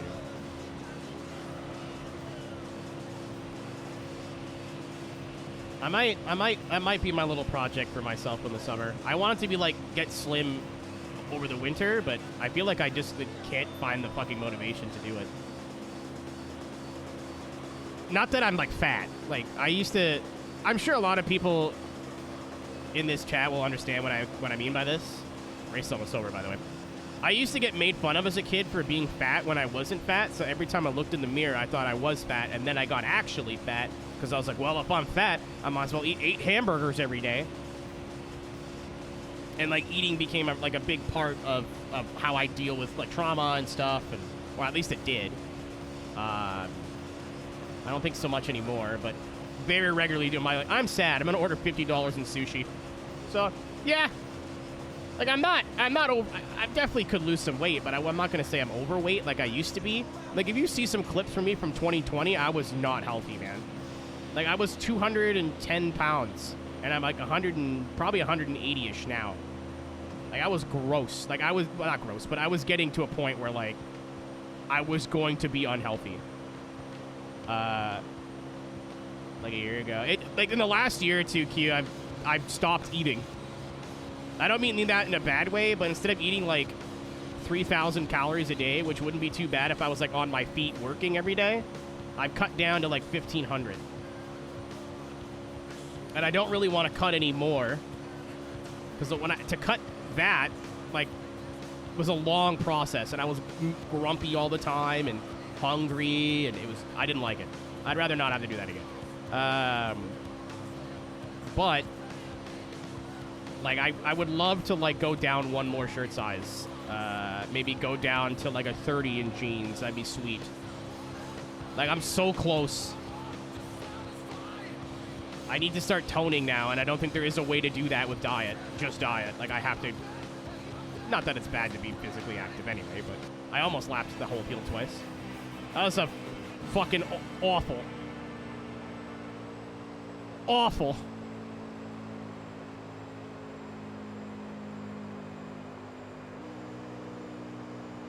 So Mods, I need you to do something about Q. I got psychic damage reading that.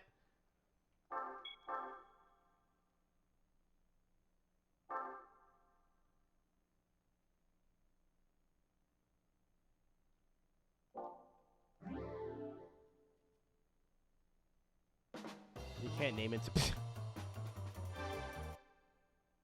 Yeah, Q, you know you did.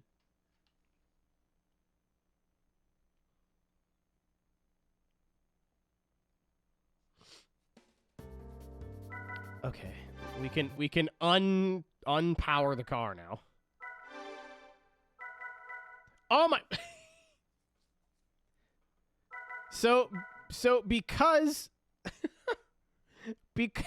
because of the oil, we've lost like 60 horsepower. That's incredible.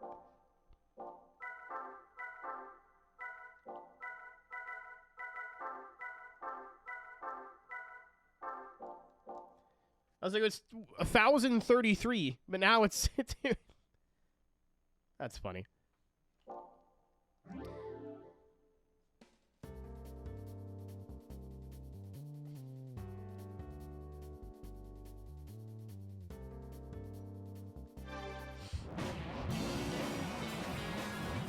Oh my fucking god. Yeah, this might take all stream. Oh my good lord. I was like, maybe we'll have time to do this in like one of the shorter enduros. No. No, maybe. We'll see. This is a 10 race championship, and we're an hour, we'll say an hour and a half. Well, this is easy math, right? It's going to take 5 hours, roughly, to do all of it. Yeah, pretty much every stream is going to be, like, one championship. That's it now. We have all of, like, 3 or 2 more left to do after this one, I think. And then I'm going to do all the endurance races, and then we'll do Formula GT to end the game. Wow, to end the sim mode.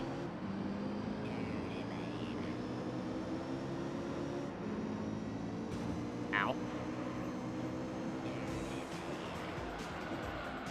I like that there was a chicane that if you fucked up would absolutely just kill you, but I'm so glad it's not here anymore.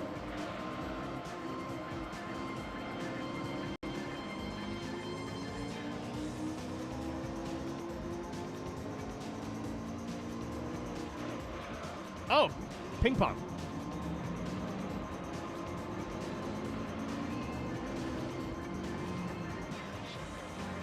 Can't change oil. Yeah, that's what we call an oversight.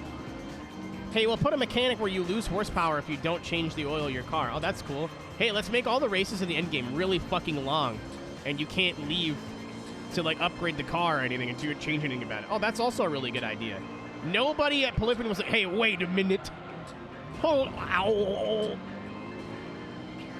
Nobody in the office of Polyphony was like, hey, wait a second. GT4 fixes this. That's probably like a 300-hour game, though. I will not be playing Gran Turismo 4 anytime soon.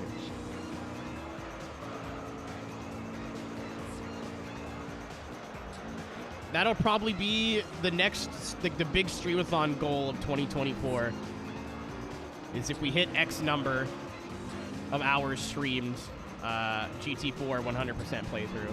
But it's gonna be a lot, like a lot, like a lot. Gonna be shorter with B-Spec. That's not fun.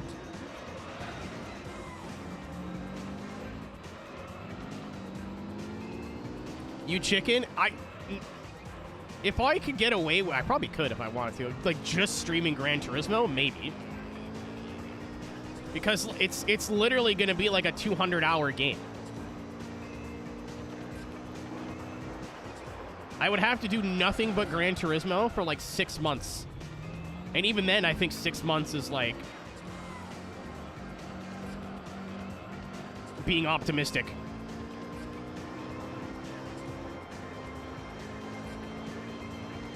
Keep in mind, we still have Forza Motorsport 2 to play. Ow, jeez!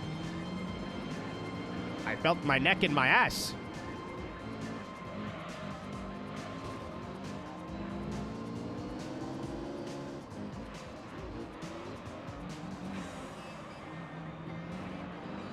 Racing around one track for 24 hours is not fun. After doing the 24 hours of Daytona by myself and iRacing, nothing scares me anymore. Nothing could possibly be doing. Jesus H. Christ, guys! Somebody use the fucking brake. I don't care who it is. One of you, please.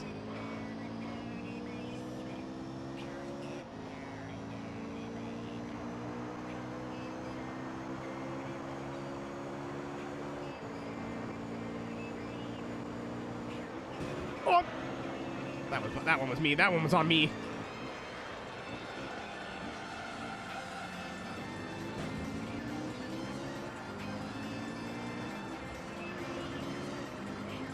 But, like, doing a 24-hour race with AI on a controller is just going to be boring.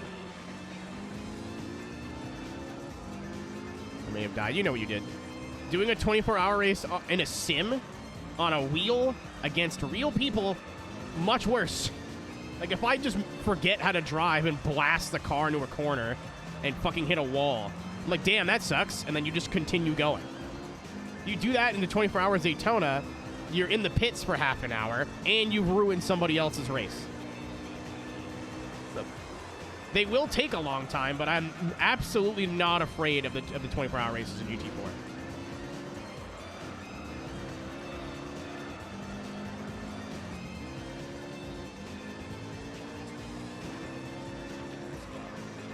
Yeah.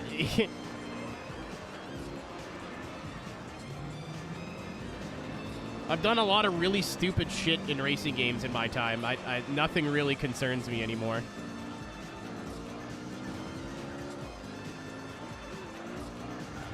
Ow. Welcome back, Wolfie. Ow! Stop! One lap! One! Just fucking one! One of them! Give me one lap where I can actually drive the course normally. And not have to fucking get doinked every 10 seconds.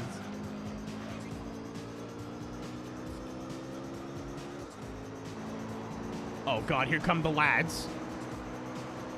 Yeah, I think because I'm down on power too, like they're just fucking dogging me in a straight. I may have to upgrade to that second NA pack.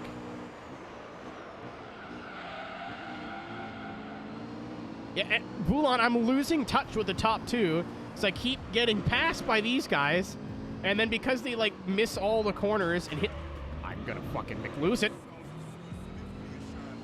Anytime I get close to them, they all fuck up and hit each other, and I can't go anywhere. Even if I just decided to drive through them, I can't go anywhere. I'm hoping that when I pit for tires, clean air helps. Because I think they all are gonna pit. At least once.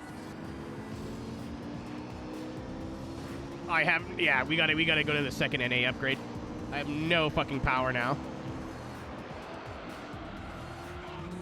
Like, what is happening here? Oh, Zach, ow, my ass, ow. Stop! I have much fucking edit with the says loud text.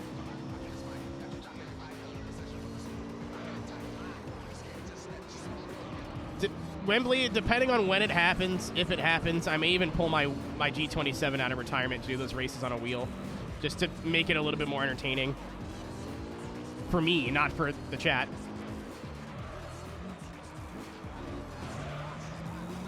Aha! I saw the ass pack coming this time. It did not matter. Thank you for calling us Aeroteq tacos and Uber to the airport less than 3. So, Logix, you want to know something really funny? Thank you for the resub. Something really funny is I was just really high and just ordered 10 tacos and did not think about anybody else. At the time, I was like, oh, fuck, I can't wait to eat all 10 of these tacos. First of all, I forgot they were, like, real tacos. Secondly, I was like, oh, shit. Yeah, I already had 10 tacos in my basket when we got there. They were so good. They were cheap. They were 2 for $1 and like $3 each. Fucking... I know I wasn't in Mexico, but I feel like San Diego Mexican food is probably like at least a good start. Their shit is so simple, but like that's why it's good. Thanks, NSX. I am Casey Chuchint. Like, some of the best tacos I ever had all weekend were, like, I forget, like, the Spanish term, but they were just beef, like, steak tacos with, like, a good homemade pico de gallo salsa and, like, cilantro. That's it. And they gave you, like, green salsa and, like, I don't know what the other two sauces it came with were. El pastor... no, because that's, like, pork, isn't it? Carne asada, that's the one I'm looking for. It was literally just chunks of steak. Pico de gallo, which is just like tomato, pepper, onion.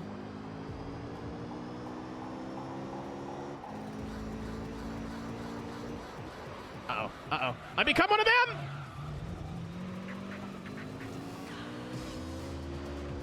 I'm old now. Dude, I don't want to hear it. Nothing pisses me off more in this life than like 24-year-olds going, oh, I'm so old now. Like, you're trying to get crossed the fuck up. I will rearrange your jaw. Q and like really, I don't know if they were homemade, but like good corn tortillas. I've had corn tortillas from like the store here, and they just have always just fallen apart and like not really been any good. And I still think I might prefer like wheat or flour tortillas, but they just did like, they're like, our taco will have 3 things, but we will do those 3 things very well. You're allowed to be old. You're allowed. Yeah, 28, you're fine. You're allowed.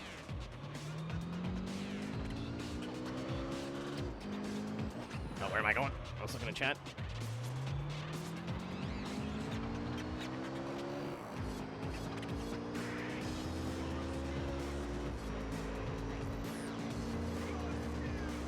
I was very, very pleasantly surprised by how, like, everyone's like, you need to get tacos and, like, Mexican food when you're in San Diego. I was like, okay. Like, I've eaten fucking burritos. How good, much, no, they're not kidding. Like El Pastor, when it's cooked on an actual spit. You know, like one of those, like how they make fucking shawarma, like how it's made properly, and it's very simple, but, like, very good ingredients. It's so good, man. I got, like, it was probably the shittiest, like, Mexican restaurant that we went to, but it was so good. I don't even like guacamole that much. That didn't stop me. I didn't ask questions if there was sauce on something. I just went, is it spicy? And they go, yes or no, and I'd eat it anyway.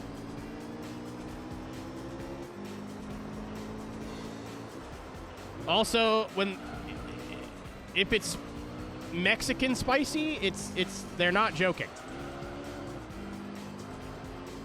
So Mexican food and Chinese food are in the same vein of, like, if it looks like you might get stabbed when you're ordering, it's probably going to be some of the best food that you've ever had. Yeah, I ate the salsa verde all weekend. I was not brave. I forget. I think it was my tacos came with a red sauce, and I don't know what kind of sauce it was. Salsa, whatever. And I was like, I'm just going to dip the tiniest little part of my taco in it. And I took the first bite, and I'm chewing back, and I'm like, that's not so bad. And then I hit the back of my throat, and I went, keep in mind, I used to, like, drink hot sauce to torture myself. I feel like my spice tolerance is, like, decent. And as soon as I felt like a little bit of spice hit the back of my throat, I'm like, yeah, I'm not eating this shit. They're like, is it spicy? I'm like, I could eat it if I wanted to, but I have nothing to prove. Like, I want to enjoy my meal. Like, is it tasty? Yes. Is it spicy? Yes. Am I going to not be having fun after my 3rd taco full of this shit? Yes. I'm not going to eat it. No, thank you. Why would you get stabbed? I mean, there's some... I think our neighborhood that we were in San Diego looked a lot worse than it actually was. But even, like, I went to a taco place the day we got there, and, like, the beans were smothered in cheese, and I did not have any bad food when I was in San Diego. Yeah, Logix, I, like, for fun, when I got home, because I've heard conflicting reports of that neighborhood. Holy shit! We've been well. I mean, I'm alive. Good to see you again. I guess. Thank you, Steve. Thanks for the resub. How are you, my friend? Enjoying the THRUSTMASTER. Prada. I don't want to do it. But yeah, fucking... Well, Wolfie, I've never been there, so I, like, Googled where we were, and apparently the street that Neo Forks on, Imperial, if you go too far one way or the other, maybe you'll have a bad time, but the neighborhood that we were in was, like, totally fine. And I'm, like, fucking combat rolling in between cars, walking home. Like, everyone's like, don't walk home alone. Don't walk home alone. And I just trusted them. But I Googled it when I got home. And everyone was like, yeah, as long as you, like, don't walk into somebody's house and, like, fuck around, like, you're fine. Like, you're not going to get mugged or anything. It's not a bad neighborhood at all. It just looks sketchy. Because a lot of the houses are, like, small and close together, and, like, people are running businesses out of their front yards and shit.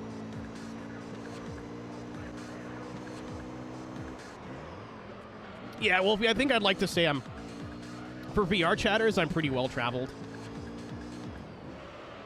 I've definitely, like, walked at night in neighborhoods in here. I mean, Canada sketchy and Southern California sketchy are two different things, but... Tried to sell me a vape. Did you not buy it? To be fair, that's just Uber at that time of night.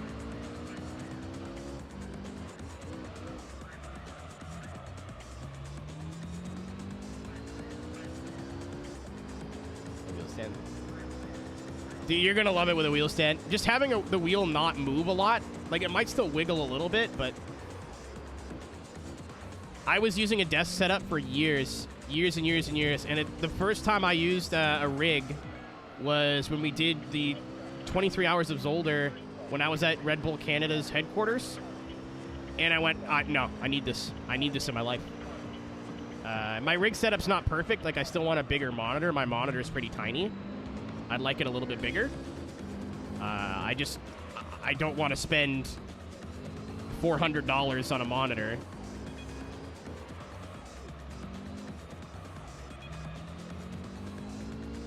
What's up, Riva? Good evening. Yes. Riva chat, unbelievable. I think I have a 22 or 23 inch monitor right now hooked up to the rig, and it's small. Having used, like, when I was in DreamHack, they had, like, a 45 inch TV, and it was right in front of you, which is a bit much, but I was like, this is so fucking cool. I could see everything. Why is your oil light on? You can't change oil in championships. God damn it, Alex.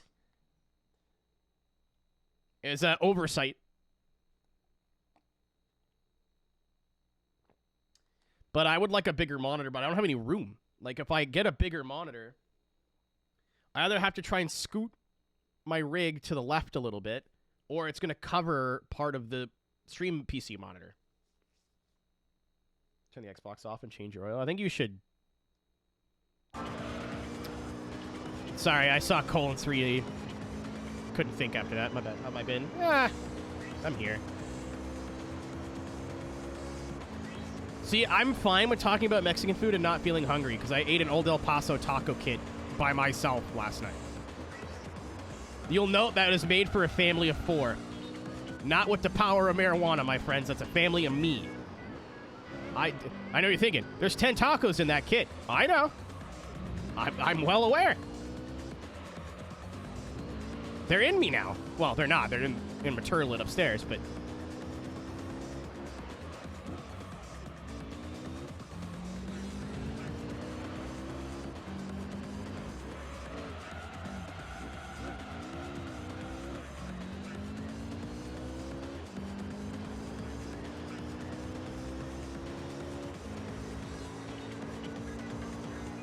I've never had a tamale in my entire life. I think there was a dude when we were at the beach, Wolfie, doing elote, and I really wanted to try it, and then I just didn't. I figured he wouldn't take cards, so I was like, I'm not even going to ask. Thank you, Toxic, for the follow. Are you also slipping under? I'm doing the JGTC or the All Japan, whatever they call it in this game, Alex. We're on race 4. I am 4 people. Vulon, my favorite thing is getting a delivery and them having like 2 or 3 sets of cutlery, and I just sit there, Sagrit hanging out of my lip, and can just go, oh, honey, no. Do you wipe or let it crust? I mean, they both have their advantages.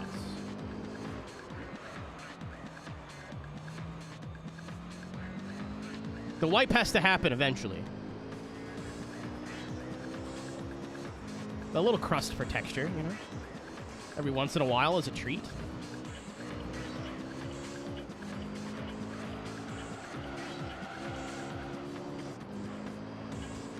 Remind you of the good times.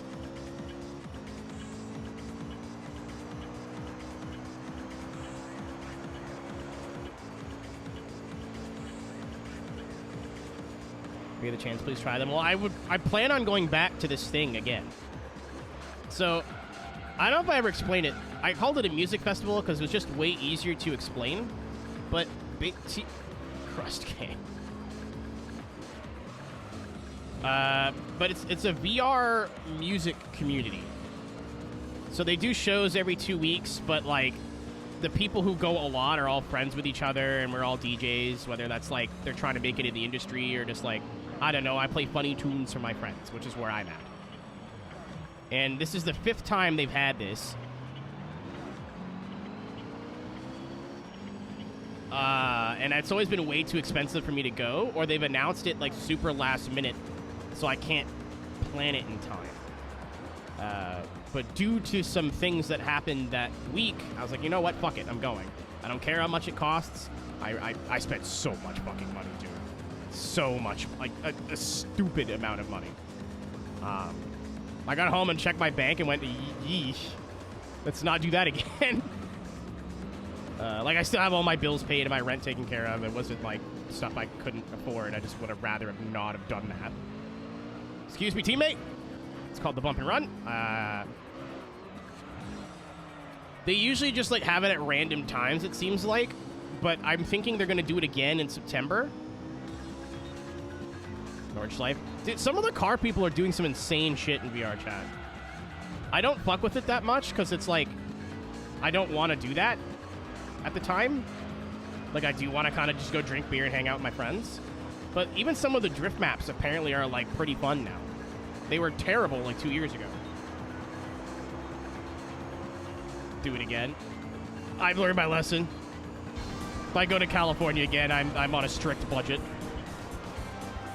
Drink friends and hang out with beers. I'm a simple man, Puncher. If the beers are cold and the hangs are good, I'm there.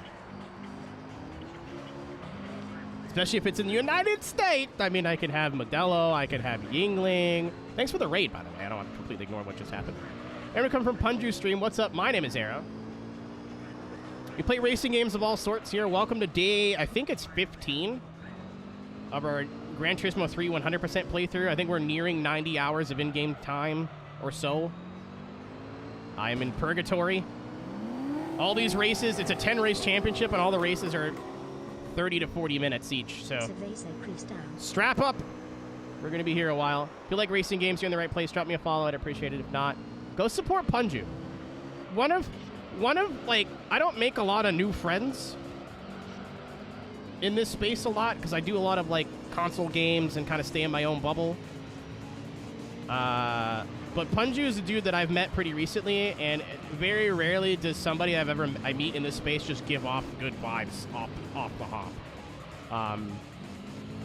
Streams at more human times, so if you want somebody to watch in the afternoon, go check out Punju. There's a little bit of everything too, but it's a little bit more sim-oriented.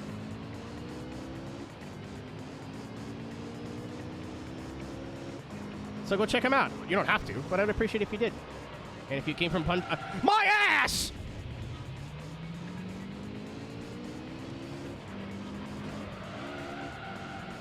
So anyway, like I was saying, SRS. I got to the last thing, Logics, on the PC version, and for whatever reason, I didn't have enough, like, kudos points to get in, even though I had basically 100%ed everything up until that point, and I got mad, threw my controller, and gave up. So I will be playing SRS again, but I'm going to play it on the PS2 instead of the PC this time. I don't know if the PC version's borked or if I was just really unlucky, but I had people going back in their childhood saves and going, yeah, I did the last championship and I don't have as many points as you do. I was fucking furious. So yeah, it's on my list. I have a list of games that I've played either on Twitch before or YouTube before in the last 10 years that I've either never completed or didn't save the videos or whatever. So that is on the list. The list is going to be like pretty dormant when we're playing Forza Motorsport 2 because that game's going to take forever. But Burnout Paradise was also on that list, so I'm stoked to get that game done finally. Not that I'm like not enjoying playing it anymore. I'm just like, good. I'm ready to be done with it. What a game. I've now played, once I finished Paradise, I 100%ed all the air quotes good Burnouts on stream, which is 3 Revenge in that one.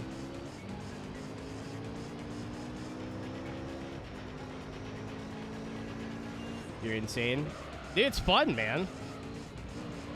I have fun doing multiplayer stuff and like competitive stuff, but just firing it up an old PS2 game or an old 360 game that you've played 100 times so you can just hang out and talk to your chat the whole time. Like right now, what the fuck am I doing right now?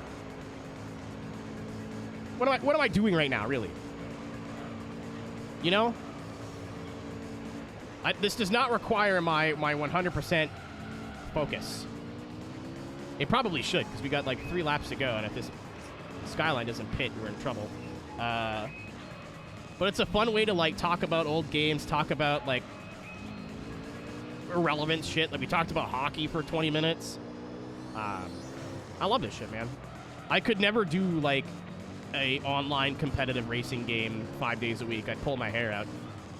I do want to do more iRacing in the future because I feel like I've just been neglecting it.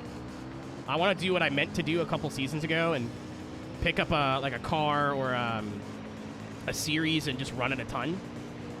I am nowhere near as good on road as I used to be, just from like neglecting it. So every stream, dude, you're gonna burn yourself out, man. I mean, you're playing different games, which helps, but like I can't do Forza like I used to. Like I used to just play Forza and I loved it. But even like doing different stuff in Forza every day was driving me like I can't just keep playing the same game all the time. All right, well their tires are fucked.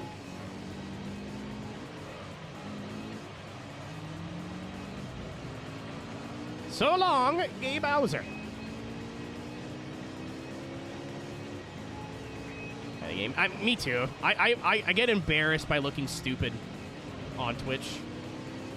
I've tried playing Crash Bandicoot for like an hour during the streamathon and realized that I have not played a platformer in like a decade and I look like a fucking moron. I was like, yeah, let's never do that again.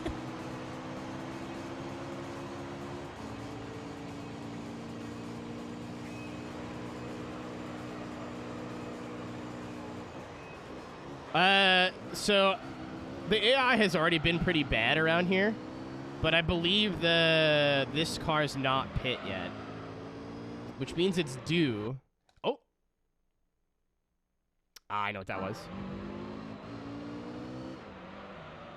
The old HDMI switcher saying your computer is no longer on using 2 monitors. Yeah, it's normal. It's fine. It's fine. It's fine. It's fine. So I have a HDMI switcher with 3 things plugged into it. My PC, my Aeroteq, so my retro consoles, and my like a spare HDMI extender for like my 360 and whenever I play on HDMI. And when my PC goes from 3 monitors to 2, because it's like your 3rd monitor has been plugged in for an hour, however long, it'll do that really quick. It used to do that during iRacing, which was much worse. Action and Clank. I bought Up Your Arsenal to play on my PS3, and my PS3, I didn't know that there was different kinds of backwards compatible PS3s. I did not know that until like maybe 6 months ago. So like, I have the 80 gig, and I was like, oh cool, like I could play whatever I want, and some games would just run terrible, and that was one of them. It turns out I needed the 60 gig, which has way more PS2 backwards compatibility, but I didn't fucking know that. So I just said screw it and went and bought PS2. And I haven't went back to it since. But if I talked about it a bit earlier, because of the Amazon series, and because I want to, if I'm going to play a single-player game, which I'd like to soon, I'm going to play Fallout 3. I don't know if I'm going to go, like, whole hog into it like I did New Vegas with all the DLC and everything, but I just bought Fallout 3 again because it's on sale. I have it for, like, the 360, the PS3, and I have it for PC now.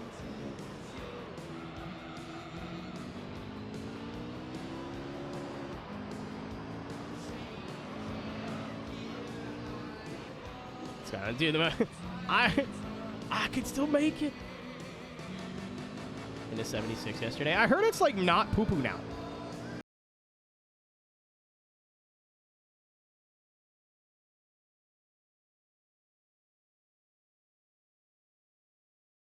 Beat it finally. I got to the Institute ending in 4 by accident, realized what I did, and the Minimet wouldn't talk to me anymore, and I'm like, well, I fucked up this whole playthrough. And I was renting the game at the time. So I have not went back and finished Fallout 4 since. But 3 was, I said it earlier, it was the first game I've ever played. Like, with some exceptions, I know I beat, like, Super Mario World before. I think I beat Legend of Zelda Wind Waker on my own as a kid. But, like, I can probably count on one hand the amount of not racing games that I beat as a child. And Fallout 3 was the first one that I, like, sat down and, like, remember playing front to back on my own without, like, friends or, like, family or somebody was sitting behind me helping.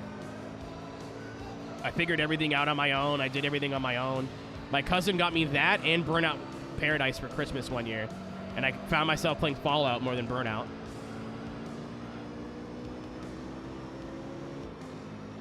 So I would love to go back and play 3. I realize it's going to crash every 16 seconds, but that's fine.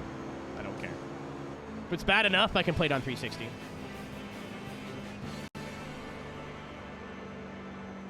Yeah, I went from that to COD 4. We were eating good. Jack and Daxter 2. How does a... No. I have Jack X. And it's actually really good. I bought it on a whim at a pawn shop because it was like $5. And my friend who's super into Jack got me to play it with her when she came over. And I was like, this is actually a good game. Huh? It's actually a good game with a lot of fun racing game mechanics to it. Like, what? Cyberpunk? I wanted to play it when it was new, and then everyone went, it's terrible. So I went, well, I don't have to play it right now. I'll wait. I have it now. I own it now. Cisco got it for me for my birthday in October. And I was like, I'll play this when the streamathon's done. Ha ha. Hee hee. Hoo hoo. I was going to put more power in the car, but I don't, I don't think I will. I have a DM. I'm going to double check that it's not important. I see the profile picture and it looks semi-important.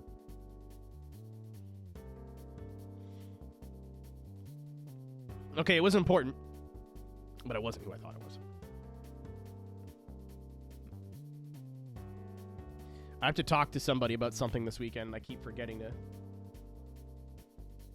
to say anything, so maybe tonight I'll just DM our group chat at like 4 in the morning. Oh my god, oh, what is happening? On my list of games to play. I think I talked about that a little bit before. Alex, you came in? GT4 is gonna be like what? A 200, 300 hour game? To 100%? That's including the 24-hour races. That's including like everything. My guesstimate is somewhere in the 250 to 300 range.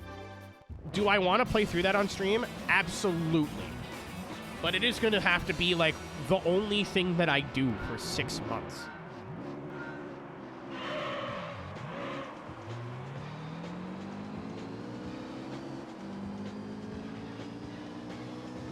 So, I don't have any plans to do it anytime soon, but I think it would be a really good 2024 streamathon goal. If we stream X amount of hours, I'll do a GT4 100% playthrough.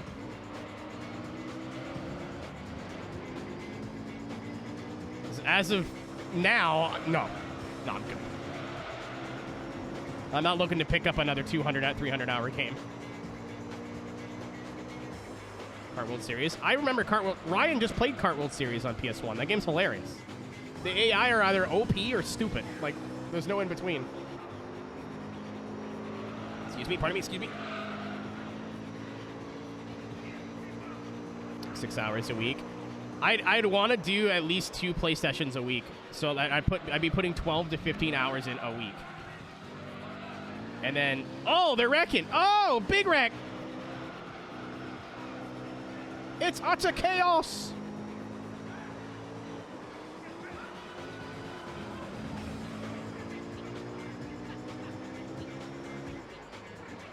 Excuse me. I came in a little hot. I can hear them. I can.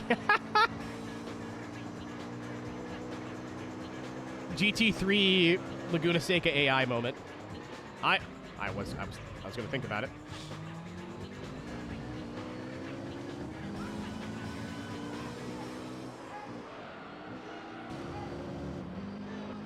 I'm going to be starting Forza Motorsport 2 as soon as this game's done, too.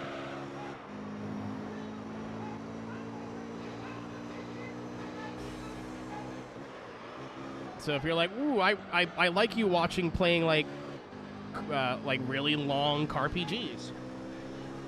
Air quote, heavy air quotes on car PG. Don't worry. Yeah, Forza I was expecting to be a big game. GT3 I was not expecting to be this long. I thought this would be an 80-hour game like tops. No. I was unfamiliar with the end game being this long. Forza. Gran Turismo 4, 100%. Forza 4 is not a small game by any means, but GT4 has to have more events in it. And it's got, what, 4 24-hour races? Like, Forza 4 is not a small game at all, especially if you want to do the entire event list, which I do want to do. Again, that'll probably be part of the subathon next year, or this fall. I don't know if I want to completely restart my Forza 4 save, but I think it'd be cool to go back and, like, 100% what I have. What's up, Wonder? So I'm on, like, the 9th season, and I've done none of the event lists, so I'd still have to do Season 9, Season 10, Season 11. I think there's 12 seasons in Forza 4, and go back and do all the event lists.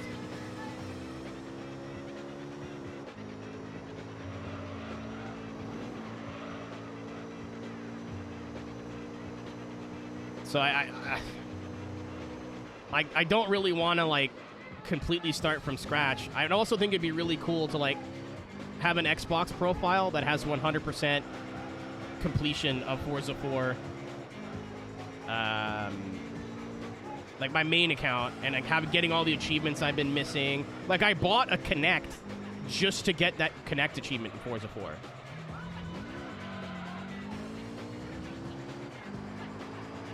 It's 9 days, yeah. Like I said, if I had to guess, I would probably say in the realm, give or take, 250 hours in GT4. But that's not considering, like, fucking around.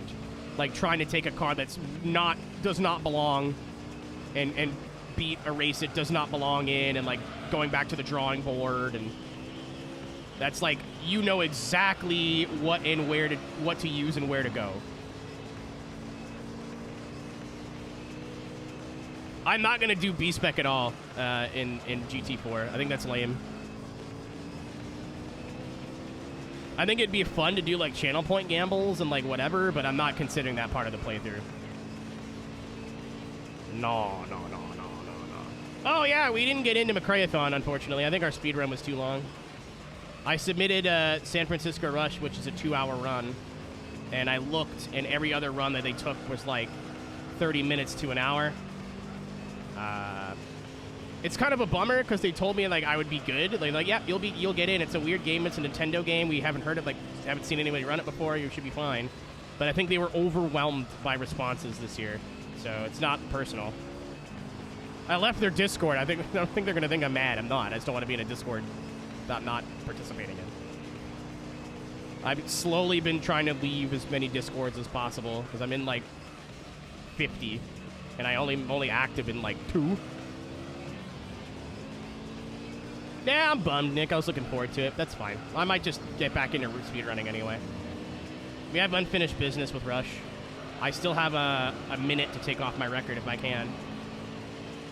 Yeah, the B-Spec is like you control the driver via AI, where like you can get them to pass, like you can choose how fast you want them to go, and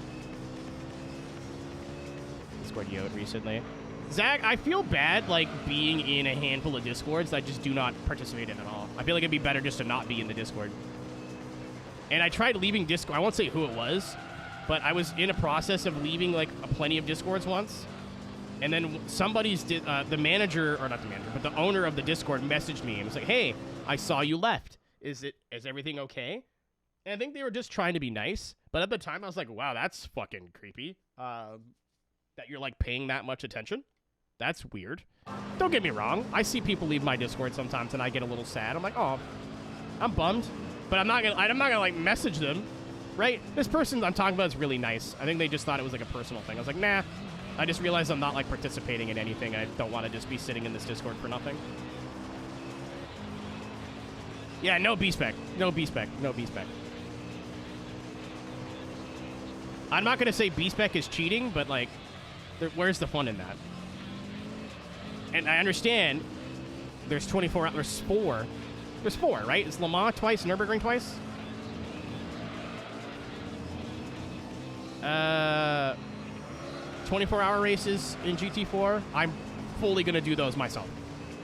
I'm going to do them in one sitting. I'm not pausing. I'm not going to sleep coming back. I'm going to do all of them at once. From multiple Discords. I mean, I have a lot of pings silenced, Pop, but it's just like, sometimes I'm just sitting on the computer bored, and I'm in so many Discords, I don't think to, like, just open a Discord and see what's going on, right? It's easier. I have 2 accounts. I have, like, my Aeroteq account, because I do businessy stuff through Discord. Like, the iRacing production Discord is Discord, so I get, like, DMs and stuff about that. So I have another Discord that I, like, can turn off and not have to, like, see those emails until the next day. I'm only in 5 Discords there. It's nice.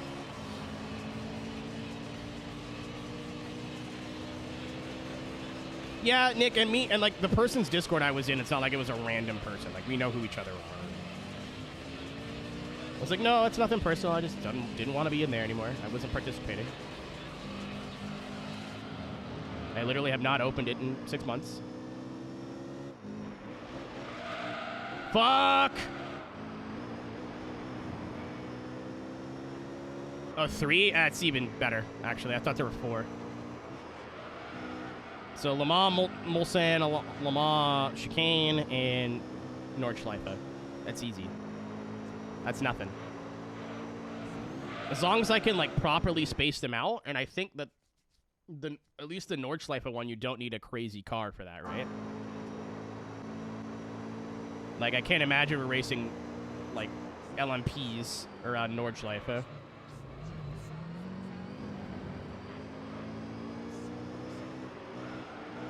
What? What happened? How many times did you crash?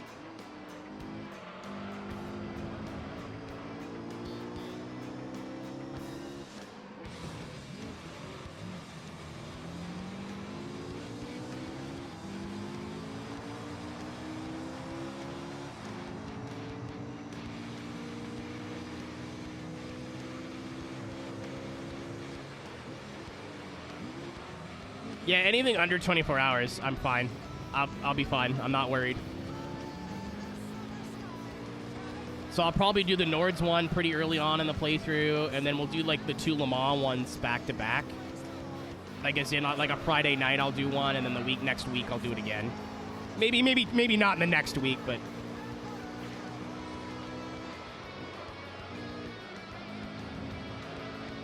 basically you'll be getting 3 24-hour streams out of that game. I might plug my wheel in because I feel like for a 24-hour stream it's more worth it. But even then, I'm going to see if I can just get like some HDMI extenders. Some USB extenders and play it from my desk so I don't have to like take this wheel off the rig.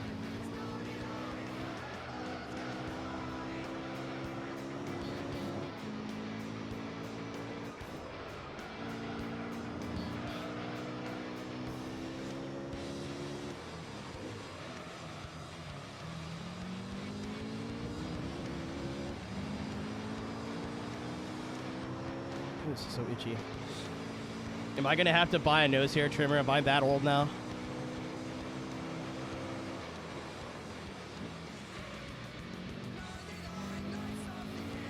Poppy, you were having a conversation, so I feel like you weren't paying attention.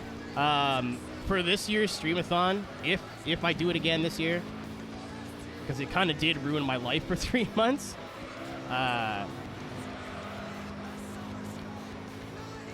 I'm gonna make Gran Turismo 4 100%, like,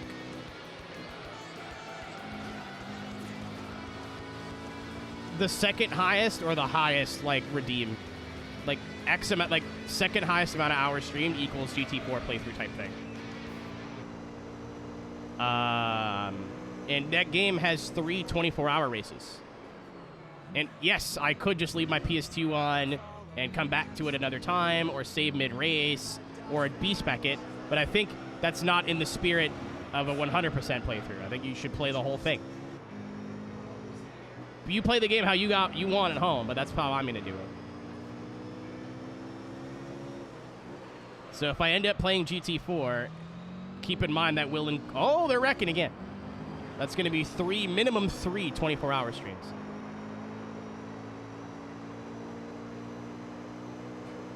Out of that one game.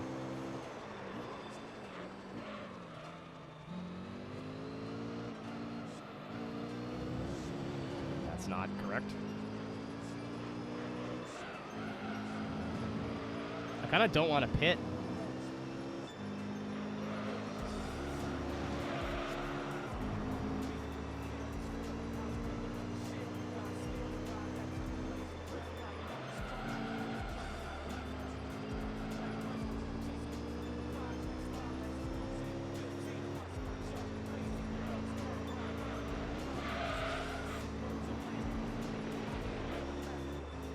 Not 9 hours of why?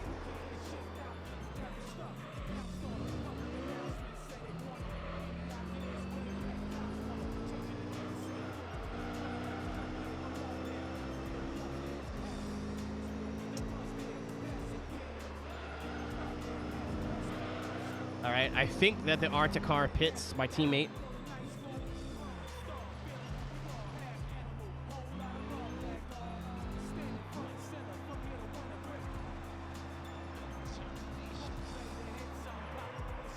I'll take a risk.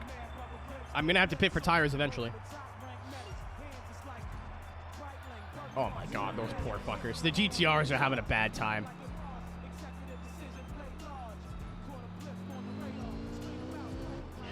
Alright, get me out in front of them. Alright.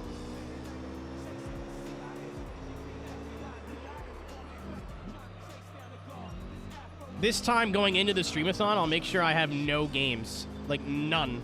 So my idea with the streamathon this year, like I've never done one before, like uncapped, was I would just finish off a lot of the Let's Plays I've been meaning to get done. But the streams were so fucking chaotic. Like there were some days where we'd be under an hour all day. And then by the end of the day, we're back up to 40 hours. Like there wasn't a lot of like stability in the streamathon, minus playing through Fallout. Which I also really wanted to do, so I'm not upset about that. So anytime I sat down to play Burnout, like we'd be close to the end of the stream, so we sit there and then it goes up and then comes down, then goes up, then comes down. I'm like, oh, you know what? We'll just wait. We'll just wait till we're done. So this time, I'll make sure I have no Let's Plays on the go. You can't do that, Pop. You can change oil before joining a championship, but once you're in, you're in. Yeah, I remember to do it before.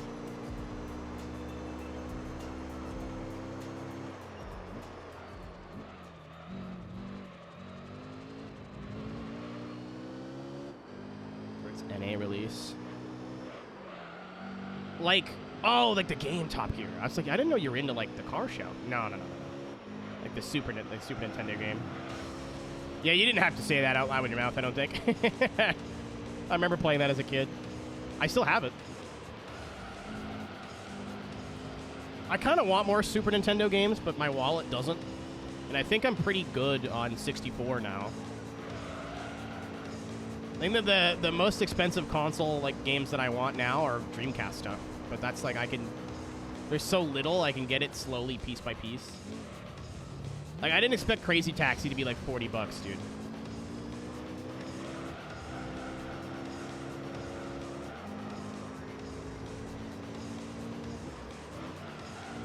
Oh, turned in too early, it's fine. Also, hi Sneakers. Talking about you earlier. Kinda.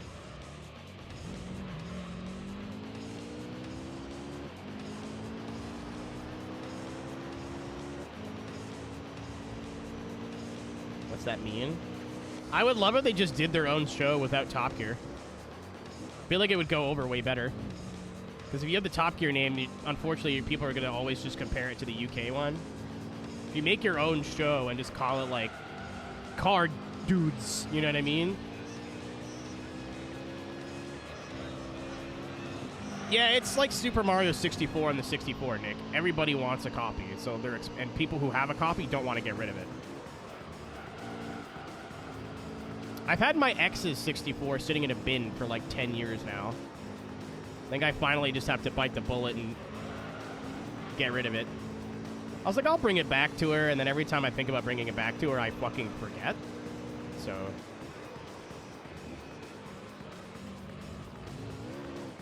she's got a bunch of shit here still. She doesn't drive, so it's not like she can drive 6 hours and come and get it. Like, she doesn't have a license or anything.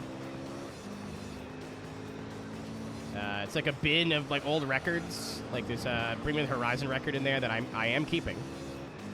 That's mine now. Give me. Some like old cosplay stuff. Nothing cool before one of you weirdos has a thought. And like an N64.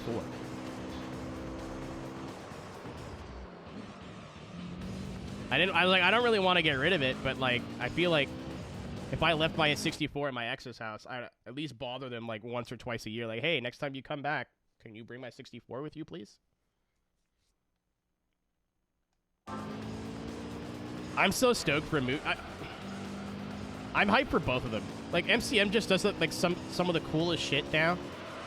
They're like a very rare instance of YouTubers blowing up, getting popular, and having a ton of money, and still feeling like grounded. Like, I feel like I can go back and watch Mighty Car Mods from 10 years ago, and it still feels like Mighty Car Mods now. Washes. Get, like, big rubber gloves.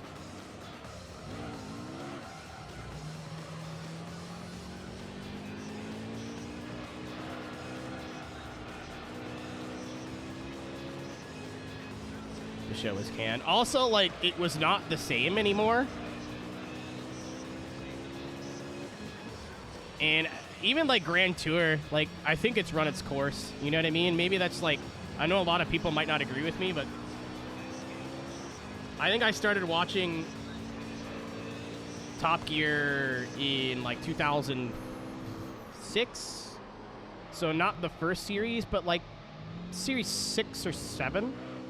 Was where I started legally downloading them.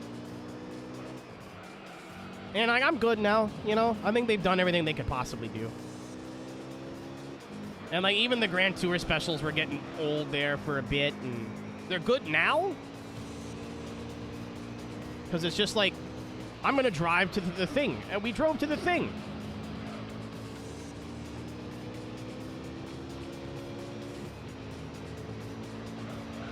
Like they don't feel as scripted as some of the other stuff did.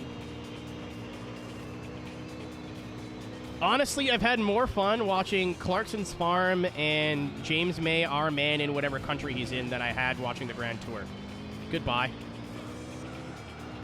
Like, James May, our man in India, banger. Oh Cook, banger. Clarkson's Farm, banger.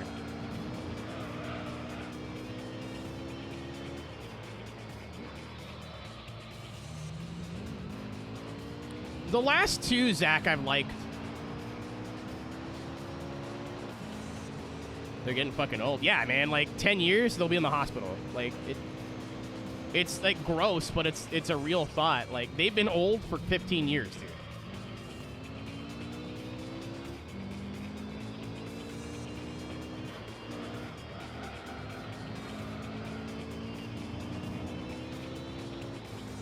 Oh, dude, I love James. I think I need to buy a nose hair trimmer, chat. I'm gonna give up. Get Doug DeMuro. I've never got into Doug DeMuro.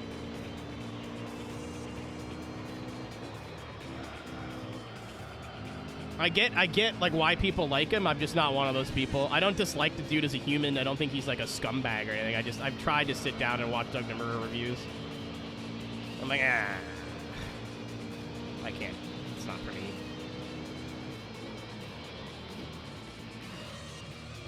He just seems so, like, made for TV, which is why I don't like him as a YouTuber, if that makes sense.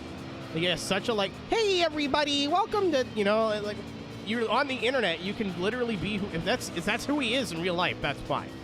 But you could be whoever you want to be on the internet, and you chose to be corporate. What is fucking happening? Oh, that's for position.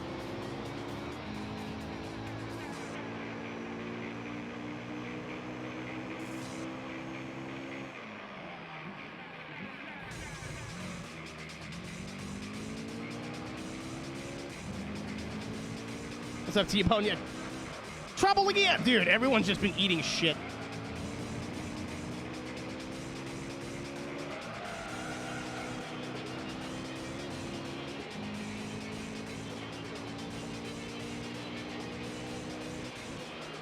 I also think James is, like, the most normal of those three. Like, I don't know if you've heard Clarkson talk about literally anything, but he, like... every time he opens his mouth, he says something stupid. And, like, Hammond's not too far back. But I feel like James May would be fond of gay people. You know what I'm saying? I'm not saying the other two aren't, but, like... my fight or flight goes on sometimes.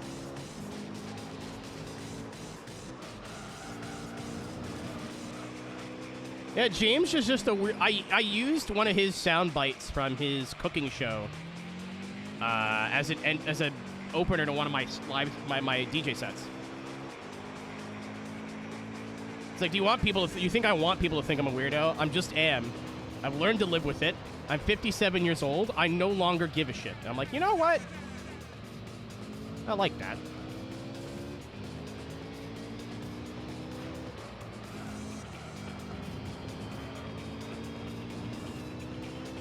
Clarkson's one of my favorite narrators for anything. Like, I've watched all of his DVDs. Like, I was a huge fan of the show. I didn't miss an episode. Every Sunday, I'd have friends over, and I would legally download it after it aired in the UK. And I always made sure I'd get the UK version because the music was better and, like, properly edited. Like, the American versions, when they say cue the music, they couldn't get the rights to the A-Team music. So it'd be, like, some sort of generic, you know? Like, if you ever watch it on reruns or on streaming, some of the music doesn't match. So even if I want to go back and watch Top Gear now, I have all the original... oh my god, they're falling apart. I have all the original files. I've watched all the specials, like Top Ground Gear Force, like 100 times. I went to school for journalism because I wanted to be an automotive journalist, and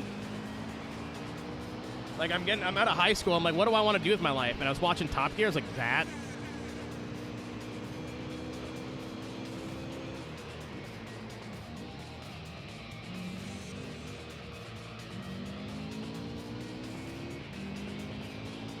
Reuse. Yeah, Jeff Hardy's theme came up a ton.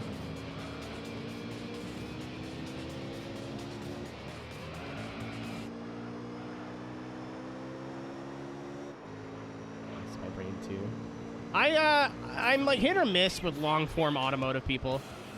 I used to watch Junkyard Diggs for a while because his videos are like an hour and a half, and he finds an old piece of shit like 70s car in the woods and goes through the entire process of like trying to get it running, getting back to his shop, and then getting it running well. Some days I'm like, this is the content that I came here for. Some days I'm 15 minutes into the video and I'm fucking bored out of my mind.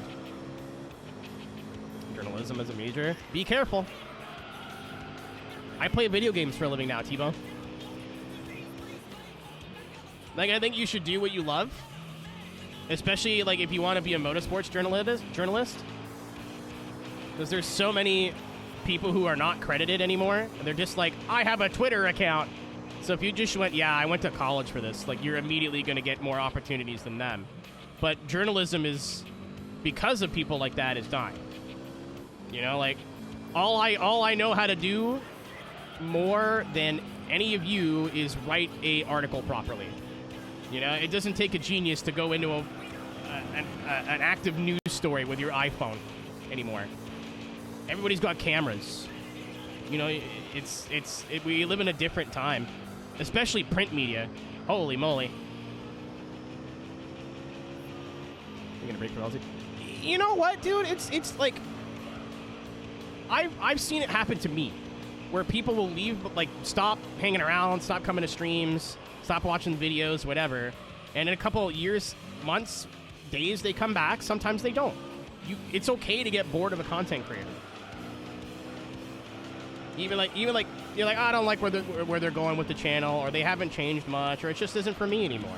I think that's fine. There's nothing wrong with that. There's a lot of YouTube channels that I'm like, you know what? I'm not into this anymore, and I'll just unsubscribe. There's no real reason. I'm just like it's been 3 months, and I have not clicked on one of your videos in my subscription box.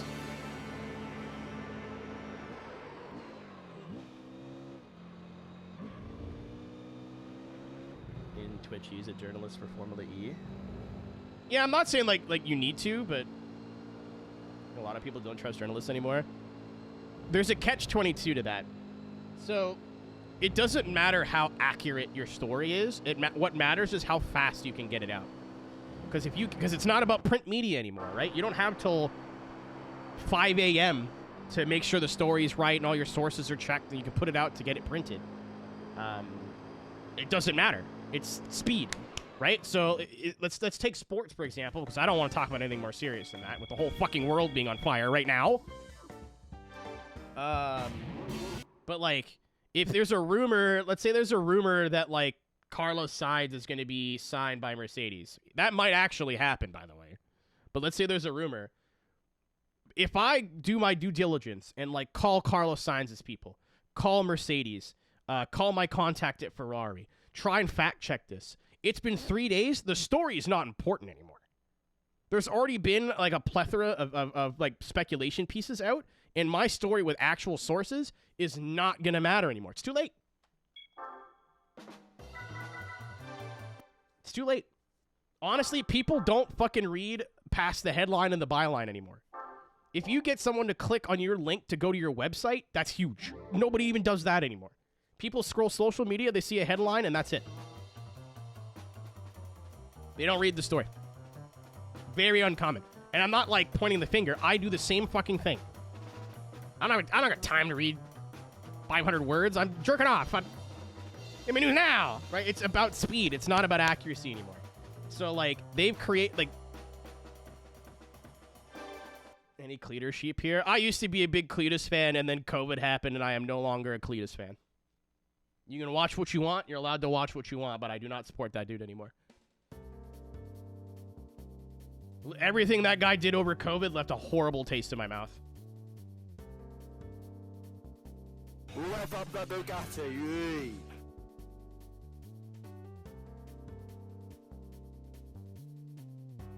Paywalls. Again. That's kind of just a product of the industry now. So many little people are opening the articles and seeing the ads on the websites that they need that small percentage of people that are going to read it to pay. It's like having a Patreon, but it's not. You know what I mean? Like, it's weird. Mainstream media shit. Yeah, it's just like I have a hard time blaming the journalists because like they wouldn't do it if that wasn't the market. Like, if there was a market for free articles that were well researched and like news pieces, not like hit pieces, like not hit pieces. What's the word I'm looking for? Like biographies, like something that's about news, right? If it was profitable and sustainable, keep in mind working in media at all is like you could be very well off or broke. Like any sort of media thing at all. You could be laughing it up in a fancy apartment in New York City or living in a box. Like it's right. So like you got to go where the money is as somebody who's doing the writing. The like actual news stuff, like day-to-day news stuff, there's no time to fact check shit anymore. People don't care. It's not it's literally society. I know like where we live in a society, but like investors and people would not push this kind of journalism if people didn't consume it. It's just the way it is. Always triple check anything. The best course online, the best course of action is to look for at least one extra source to back something up. So again, if you see Carlos Sainz is going to Mercedes, find somebody else that's saying that. Even if it's not even just if it's another website, because a lot of times other websites will just go to the Associated Press, find a story, rewrite it, and say it's their own article. But if you look at the byline, it'll say like via the Associated Press. How do I know this? I literally used to do that for a daily newspaper. Our world news, we would get an article from the Associated Press or from like the Canadian Press, whatever the fuck, and then I would just take that article and rewrite it in my words, and that's what would get published. It was not my writing, and I did not get credited for it.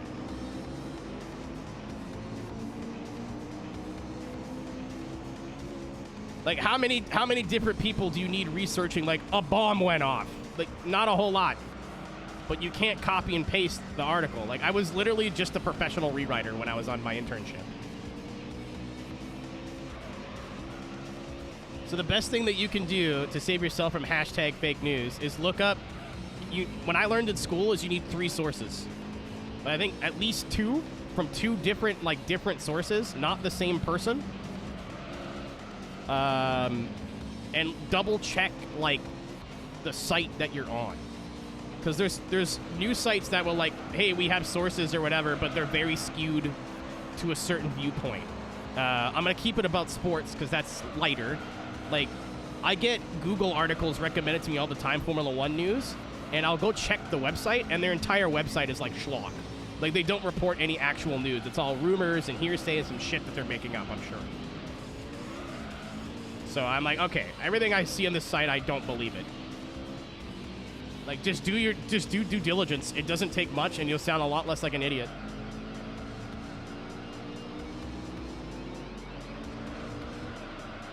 Dude, there's some of these websites pop, you know, like the National Enquirer? That is just like, they literally are paid to write nonsense, and they sell it at grocery stores. It's like that, but with sports. Did you guys know that George Russell is a lizard? I'm like, what?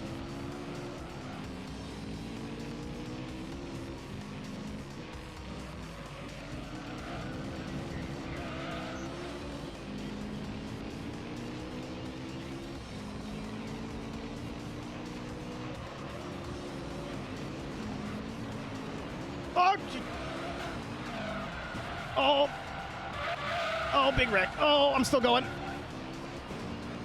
All right, well, that could have been worse.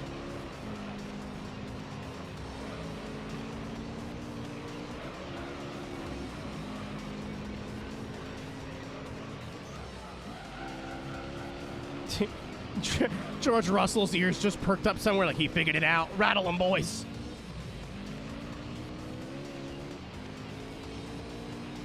Kissing each other for publicity with tongue, I think.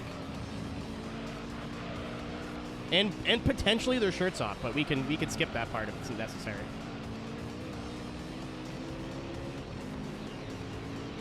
Carl, I have something to tell you that's really funny that I think you would enjoy.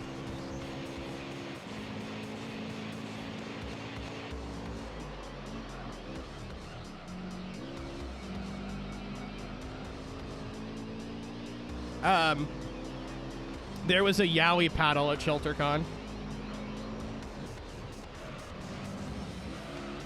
We had the beach episode on the Sunday. Somebody bought like a wooden paddle, and instead of writing Yowie on it, which was like the obvious thing to do, they wrote Seek Spankies. Very funny.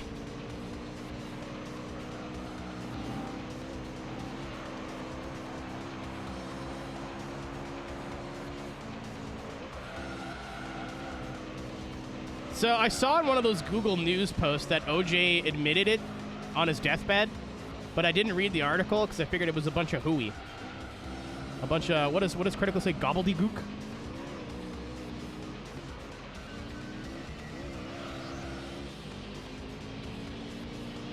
Yeah, that's what I thought.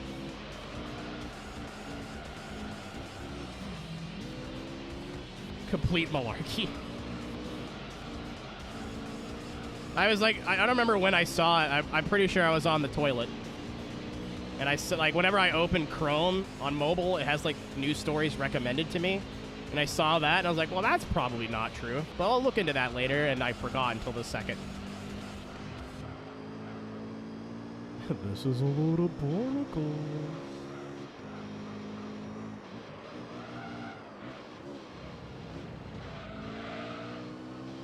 Oh, so somebody took that Wembley and just extrapolated. Again, I said this earlier. It's very fun to speculate.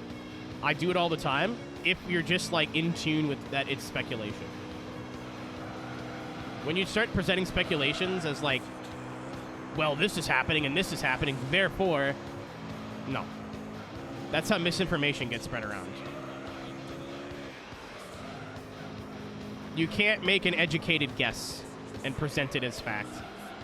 If you want to make an educated guess and present it as an educated guess, that's also dope.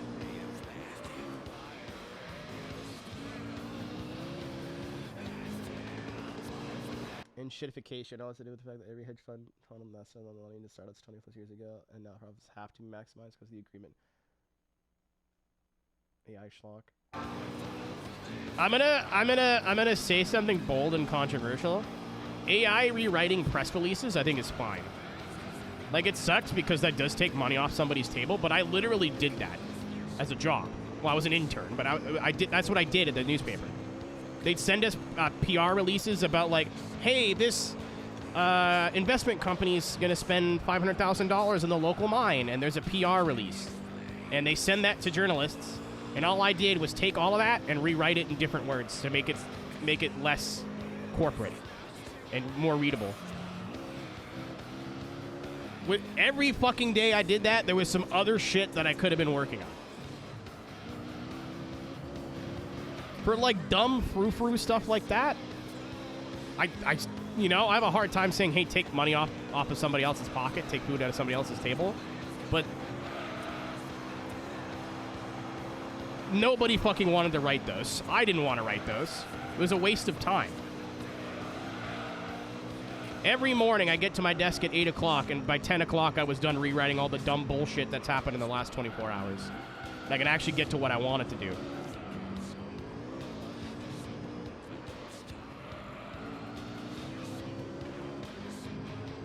Yeah. I was gonna get to that. Like AI, like doing actual news stories written by AI. That's not it. Much like a lot of AI tools, I think used properly, it could actually be a really helpful thing, but it is not being used properly.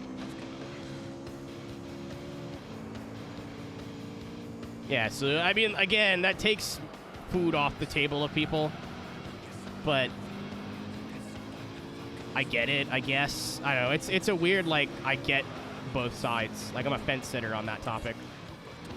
Because there are people that, like, when I was doing my internship, like I said, all I did for, like, the first 2 weeks was we'd get a press release sent to us overnight, and I would rewrite it. I might call the PR representative of that company and ask some extra questions or for clarification on some stuff, and that was it. And I would present it as my own words the next day. I have I don't know if you've ever seen it, but I have a front page article that I wrote for my daily news. It's literally right behind me. It's in here. Is it, or did I move it? No, I moved it. I don't know where it is now. Whatever. I have a front page article for the daily newspaper where I grew up that I wrote. And I drove out to this, oh, that's the wrong one. I drove out to the location. I went to the press release. I took pictures. They were not very good pictures. My camera is really simple. But I took pictures. I did everything. But most of the information I got for the article was off of a written PR release. I drove an hour and a half to, like, shake hands and say hi, basically. Which, to be fair, like, that's not a bad thing, especially if I wanted to keep working. Like, I got offered a job at that newspaper when I was done, and I said no. So if I wanted to keep working there, like, that was not a bad thing to do. Like, familiarize myself with local members of parliament and, like, business owners, and take everybody's business card. You know what I mean? That's not a horrible idea. But they said what they wanted to pay me, and, like, they were like, we'll pay you at the end of the summer, one lump sum. This is the number. And I did the math, and I'm like, man, I could make more money working at the movie theater. If I just, like, I have to work full-time hours, but there's a whole lot less responsibility. So I told them, no thanks. I mean, it worked out. So if I took that job, I would have had to move back home and quit doing this. So it all worked out. But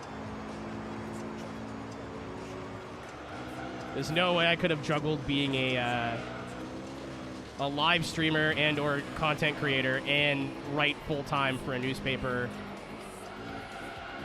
Dude, my favorite fucking bit was people emailing you. Because I had my email, like my business email. Actually, no, it was my personal email because I'm stupid and didn't make a business one for that. My business email was like aeroteqbusiness, so I didn't want to put that out there. So I did a piece on how there was a service being offered in Sudbury, my hometown, that it's like Uber, but extra steps. Like, I don't know how accredited the people driving were, but it was meant for old people and, like, to take them out shopping, and, like, they wouldn't just get their groceries. They would take the person in the grocery store and help them shop, reach up on the counters that they couldn't reach, and, like, help them lift heavy shit. If they needed to go to the doctor for a doctor's appointment, they would stick around and, like, be their guardian, basically.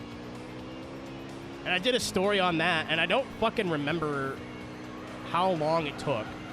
But the amount of angry emails I got from old people about that. They thought I was running the business. I was like, no, ma'am, sir or ma'am, I just wrote the piece.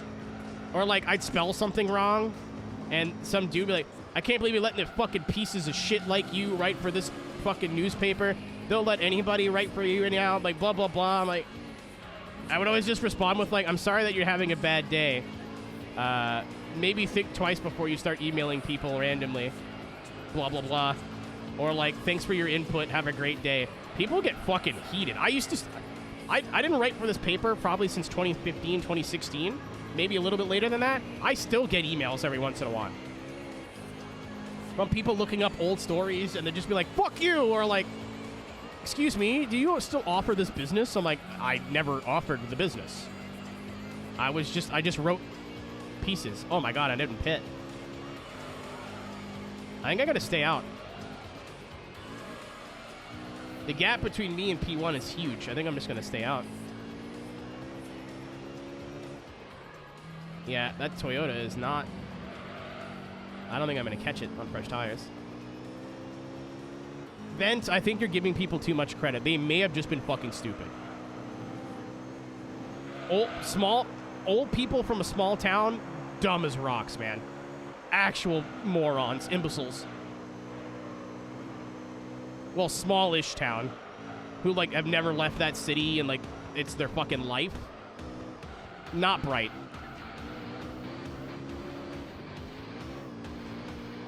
Yeah, I gotta stay out and hope that the Toyota pits.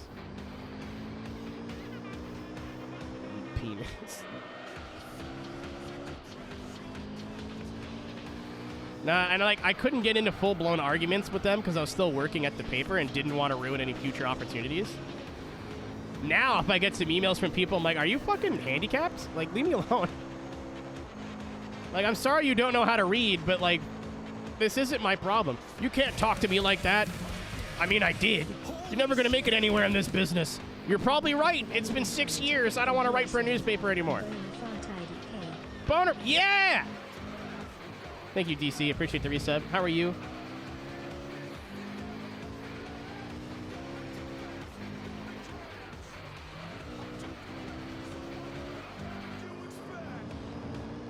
Oh, a lot of these people vet, and like I know this from experience, are just like sad old people who have had a really bad life, and life dealt them a really shitty hand, and instead of internalizing it and like going to therapy, they just are mad at the fucking world. Like, they had a rough go of it, and, like, their childhood was shit, or their life was shit. They see people whose lives are not shit, and just get fucking bitter. Instead of going like, hey, I'm, like, 70, it's not too late. Hey, I'm, like, 75, it's not too late. They're like, my life's basically over. Fuck the kids. I hate these pieces of shit.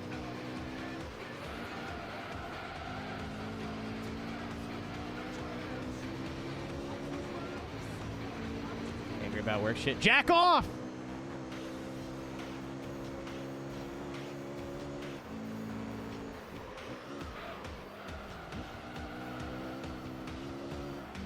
Chad, I'm scared. If this Supra doesn't pit, we're in trouble. I am no longer catching it. My tires are now starting to fall off.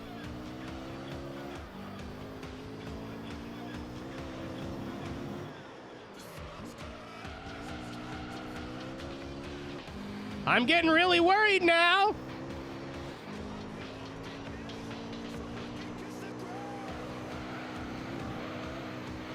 If that spin at the start of the race costed me the race, I'm going to be upset. I can't.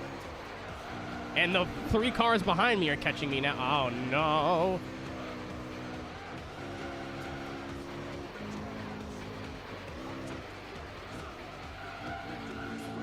The Supra has pit every race so far, other than test course.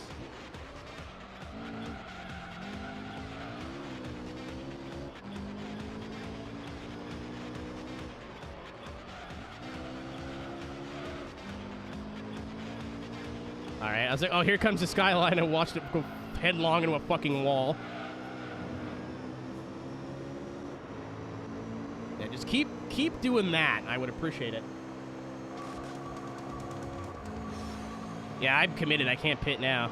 I was in like mid-sentence and realized it was lap like 9 going into 10. I was like, well, I don't think I can pit now. Yeah, I need these two to battle. All right, Chad, I'll see you in 3 laps.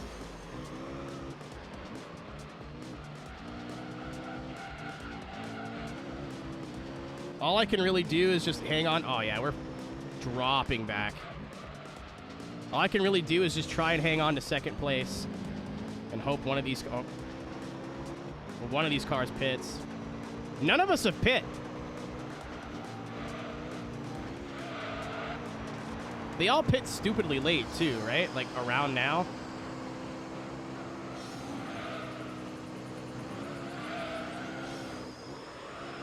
I think the Mugen NSX might not pit.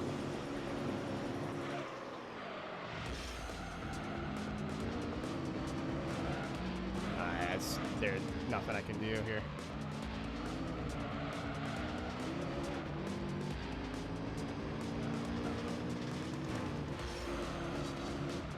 If they pit, we're fine. I gotta tell you, I'm putting on the power upgrade for the next race. I don't like how close this is. Have they got more life? Probably on hards. I'm on medium firms.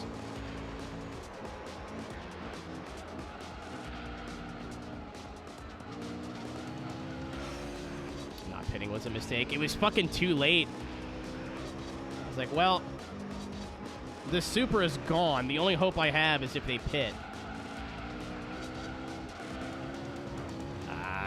Yeah, I'm coming in now.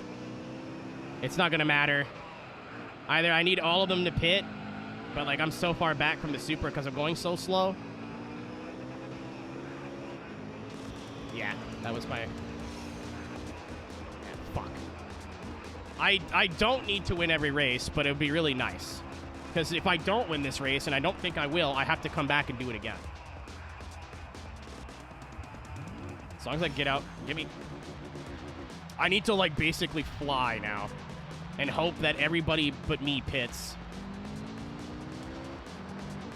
And I don't think we're getting the Supra, but I'm gonna try.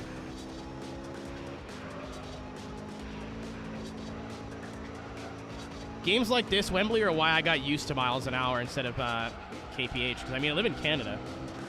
We use kilometers here, and I didn't really understand what kilometers meant, like kilometers per hour meant, until I started driving.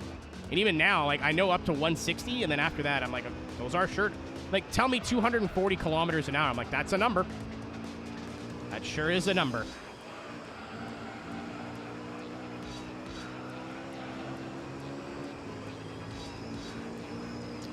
Yeah, Super didn't pit. Super no stopped. That's fucking crazy.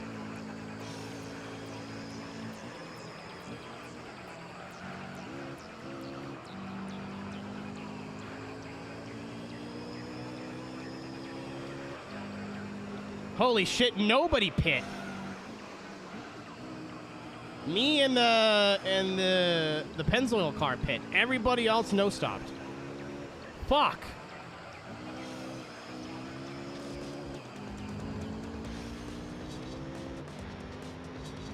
Unless they pit, like, coming to the line. I am pissed. I was like, okay, well, they'll pit, right? They always pit.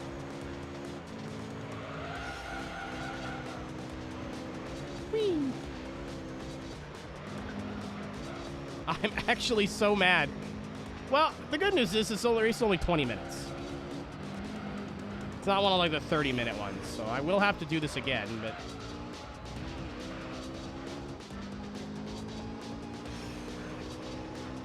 Yeah, I gotta pay more attention in the next race, because if I'm gonna I don't think I have tires hard enough to make the whole race. These are the harder of the two tires. I need to pit on my schedule, because this really cost me. Those last 4 laps, I lost so much time. I don't think I was getting the Super on the no stop, but... Those last 3, I think I could have got them, if I wouldn't have been wasting so much time. Like, look, their tires are killed towards the end of the race. I got 1 lap on clean tires, and I'm like almost back to them again. If I had pit at lap 7.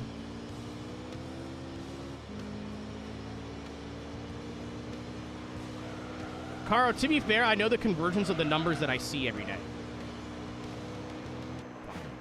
That's annoying. So, like, I know weather up to a certain point. I know, like, kilograms to pounds, because that's easy.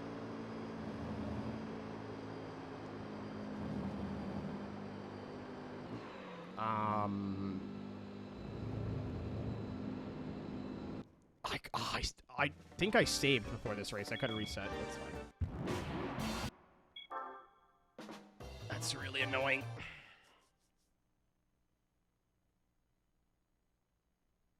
Yeah, I know, like stuff that I see in the grocery store or on the street. Like, when I'm driving in America, too, like, my speedometer is in fucking kilometers. So I'll be able to say, like, 45. Okay, well, that's, like, whatever. Okay, I'll do that. By that, I mean I just see what all the locals are doing and follow the locals. Like, if I'm on the highway and I'm doing 80, like, the speed limit says, like, 65 miles an hour and everyone's flying by me doing 80, I'm going 80. Like, I'll do what the locals do. Like, all right. Fuck. I forgot to put the power on. I mean, we've won the championship. None of these guys have been finishing second consistently, so the championship, we're going to win. But how many races am I going to have to redo? I've got dog shit horsepower. I don't think it'll matter as much here, I hope. And I think Rome is heavy tire wear, which helps us. So if everybody has to pit, you're going to win.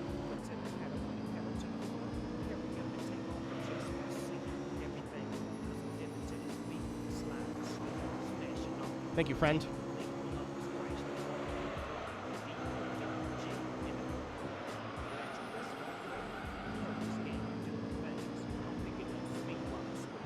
Actually, I don't remember if Rome is, like, hilariously bad or hilariously good on tires. It's something. It's, like, more or less than average. I don't remember which. Either way, I'm going to commit to my pit strategy this time and not forget.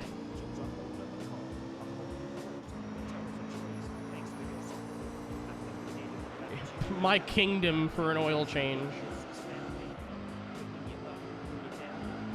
I think the AI suck here, too. Yeah, see, they fucking... As soon as we get to 4th gear, they're just gone.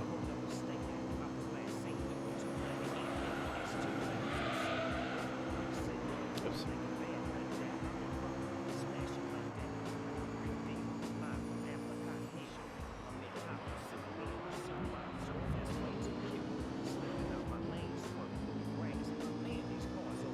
I'm trying now.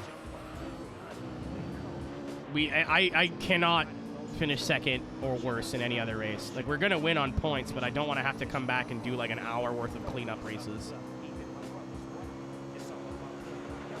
I could have just reset to PS2 once I realized I forgot to pit, but I was like, oh, maybe I'll get like second. Maybe all these cars will pit and I'm worried for nothing. No, they fucking no-stopped for the first time in the entire championship.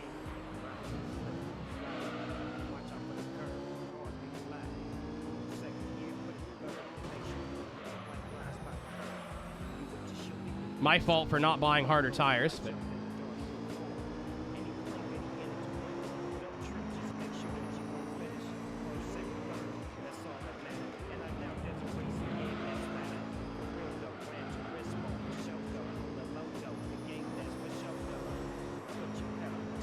If they don't pit again, I need to put as much ground in between me and them as possible.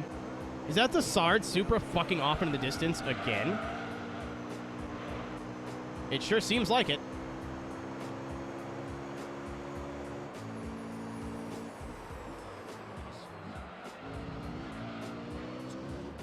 If the car wins again, I'm putting the 1,000 horsepower turbo on. Or the 9 something. Wait, hold on, I got a button for this. Hold on, hold on. Is that a super? Yeah, I am, like, simply not moving in a straight line. Like, it isn't... It's actually stupid.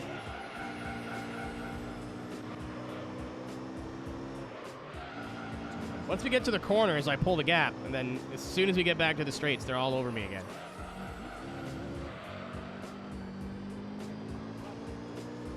I fucking forget. Chat, do not let me forget to upgrade the car before the next race. Wolfie. You know those things that you have in your head called thoughts? Well, you keep those to yourself sometimes, I think.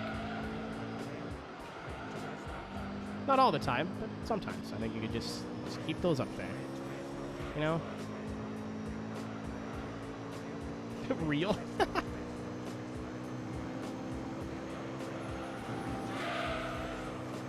Yeah, like, Chad, I'm trying pretty hard here, and he's walking away from me. That's not helpful. That's not helpful.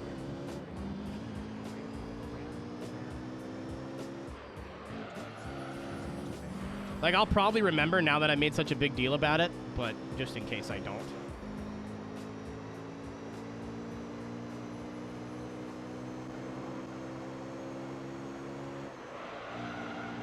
Caro just thinks about herself and goes, yeah.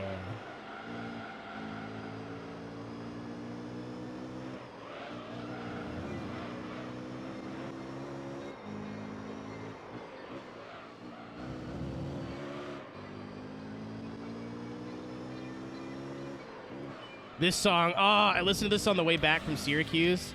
The weather was perfect.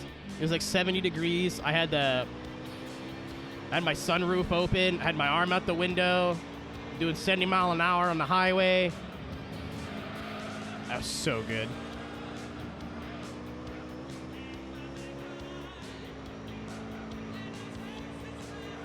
"70 Fahrenheit, I tried to translate for the Americans. It was like high teens, low 20s Celsius. And it's spring, so like the weather, like the air is like crisp. It's not like humid yet. What's up, John?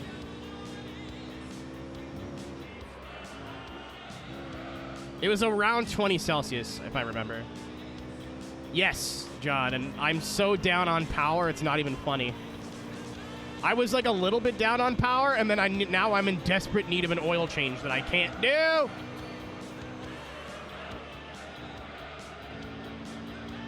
So we're struggling. The entire field no-stopped the last race. It made me look like a fucking idiot.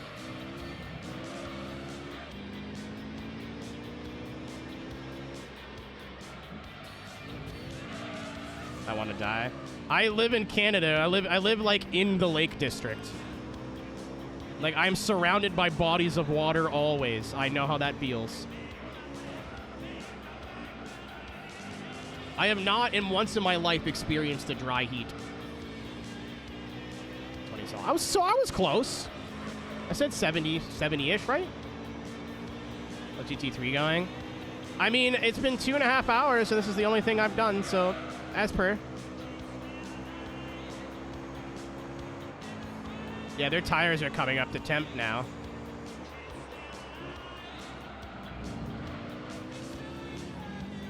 Remember how I fucking lapped the field like 3 times in the earlier races, and now I can't keep up with them? Because I need a fucking oil change? Gran Turismo? I'm actually mad.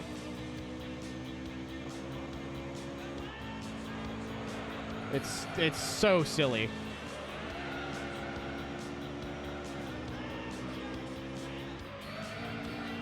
Yeah, that Supra's gone. Work got me out of my funk. Not gonna... What?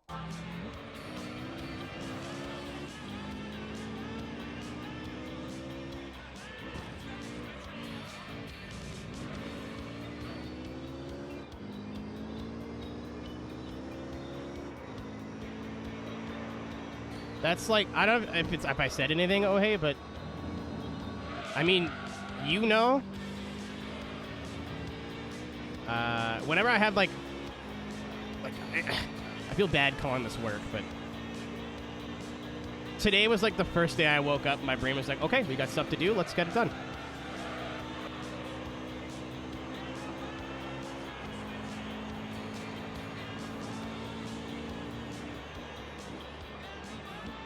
Like, I'm sure I will be back in the no-no place the minute I stop streaming, which is fucking par for the course, but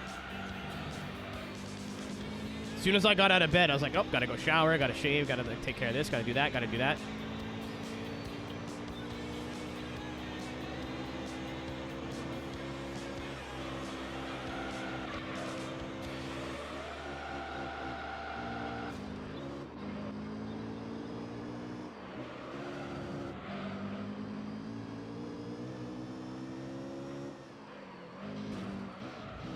James, if that's what you want to call it. That's the pit. Yeah, I thought that the last race too, and then they didn't, John. I'm gonna pit now. Split the race in half, because I don't have any harder tires. I wish I would have known. they were all going to go like with a ton of horsepower and harder tires and basically no stop the races later on. But yeah, I'm so underpowered now, it's stupid. Yeah, this will get me in clean air. Special stage Route 11 should have been my hint.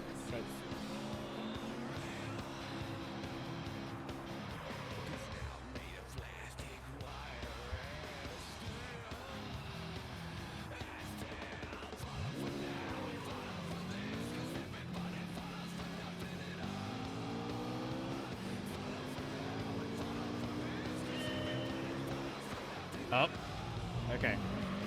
So this is actually a good scenario. I'm out on fresh tires, no traffic.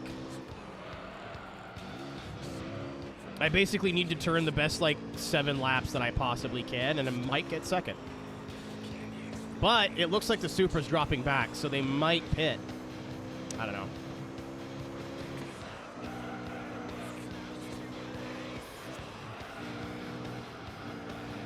Like, even on, clean tires in the last race, the Supra was pulling away from me, so I got to keep an eye on that delta. And if it's coming down, the chances of them pitting goes up.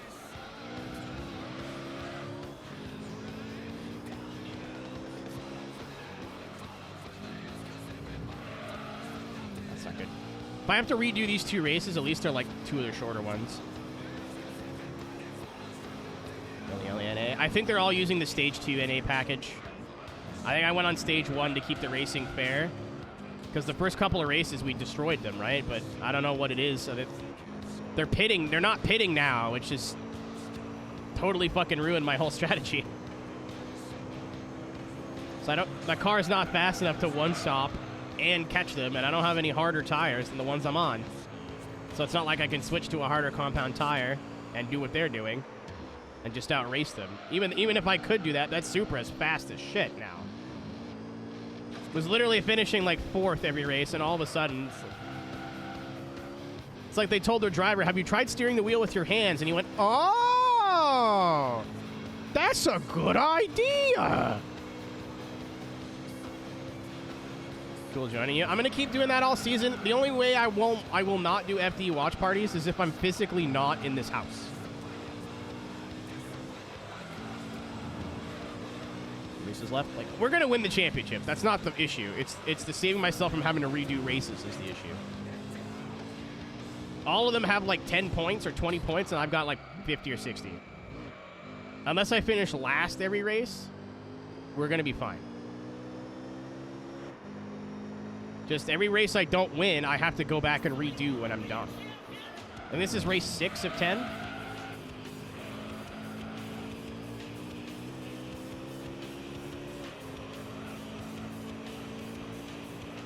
Yeah, but there's a turbo upgrade, John. I think that's what they were referring to. Like, to the test course, I put on the Stage 4 turbo as 1,000 horsepower. 37, that's good. Yeah, I gotta pick it up again. I am gaining time on the leader. If they pit, we're fine. We're gonna be okay.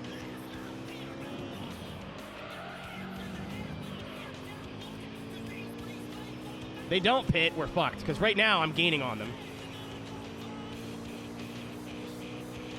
Yeah, the oil has been red since, like, race 2. The test course race did not... Oh, fuck. What's up, Flash?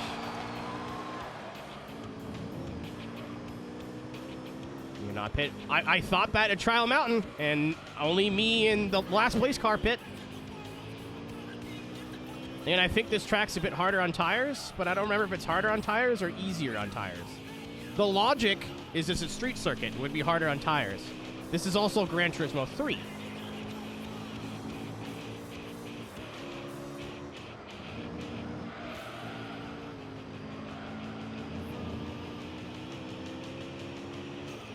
Ice cream. Let's go. Congrats. Wait, hold on. Hold on. I don't normally do this, but I feel like it, so. This is not for me. This is for you.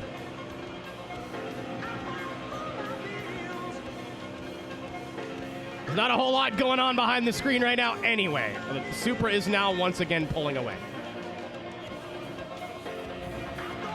Hit the wall.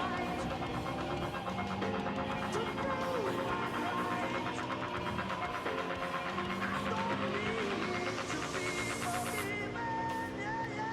Yeah, I don't think they're pitting, guys.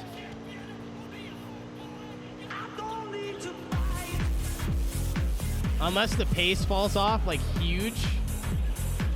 I'm, like, matching lap times with the lead super right now. Based off of gap.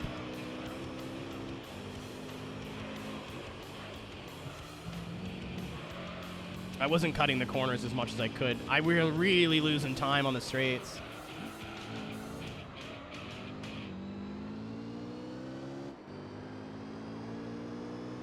Yeah, if anything, the super is getting faster.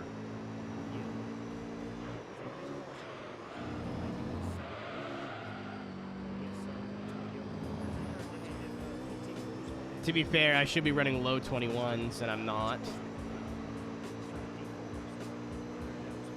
Yeah, this is fucking aggravating. That the AI basically completely changed their tire strategy midway through the season. Yeah, this is poo-poo lap time. It's really annoying. So I'm like, alright, cool, like, I'll win it on pit strategy, it's fine. This is the first time all game that they've just completely changed up how they're doing the pits.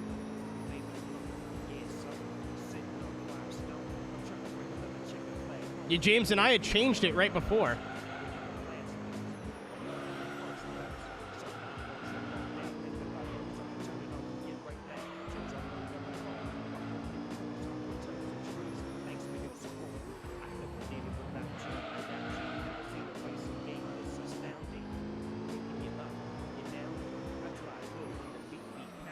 Use the Konami cheat. They don't get, like, engine wear, and they're on harder tires.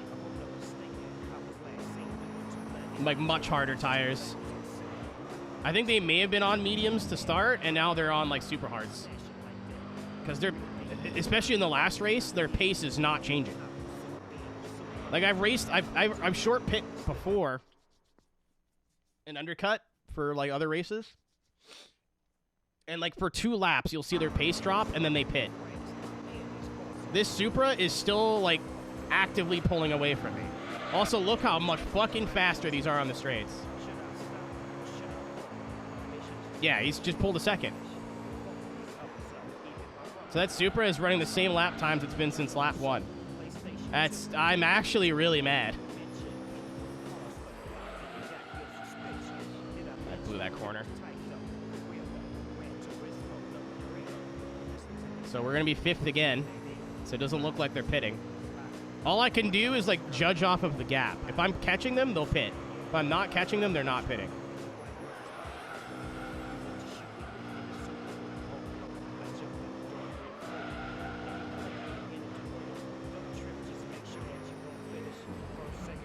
Yeah, I have it on the...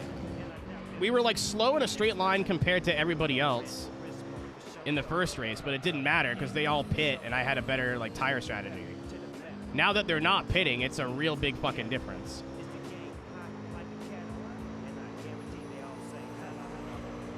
And our engine's, like, slowly dying of death. So I'm going to have to upgrade. Luckily, I bought upgrades for the car just in case this happened. So they check it. It is Gran Turismo. They do that. It's that, like, not impossible that happens, but unlikely. Yeah, like, I'm catching the Supra now.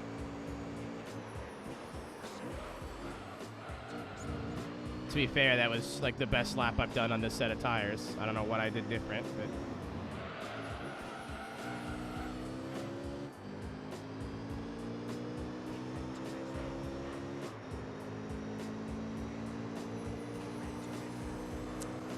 My gears are still super long as well from the test course.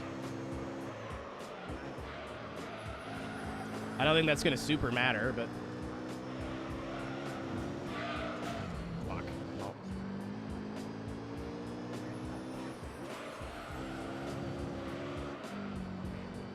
Oh, yeah, like, I'm overdriving now. It's really annoying, so I got to redo at least 2 races. I'm going to upgrade the car before the next one. Yeah, Supra's not pitting. 2nd and 3rd aren't pitting. Game, that would have been really cool if you had basically told me that in the first race, so I could have backed out, went and got harder tires, and matched their pace. I didn't even know if the extra horsepower is going to help. There's a 30-second gap, dude.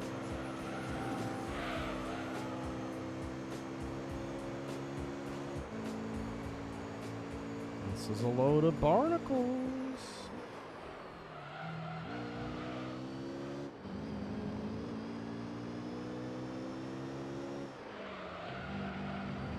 It helps when you brake for the corner, by the way. Cool bug fact. Yeah, this is literally, you weren't here for the last race, John. This is the exact same thing that happened. Except for I forgot to pit. I was talking to chat, so I wasn't paying attention. So I was leading the race, and then got passed. Well, and I was in second. I couldn't catch the Supra. And then I started, I looked down, I was like, wow, my tires are really, like, worn. And I was like, wow, it's like lap 10. Oh, no. So I tried to stay out. So this time, like, nope, I'll commit to pitting. And that changed literally nothing. No, I can go back, Flash, and redo the races that are missing. But it's just like an hour now, or 40 minutes of time that I have to spend doing races I've already done. I'm excited as my last Aeroteq engine parts purchase was made a couple days ago, so I'll be reviving my Aeroteq. Holy shit, finally. Cheers, Aaron.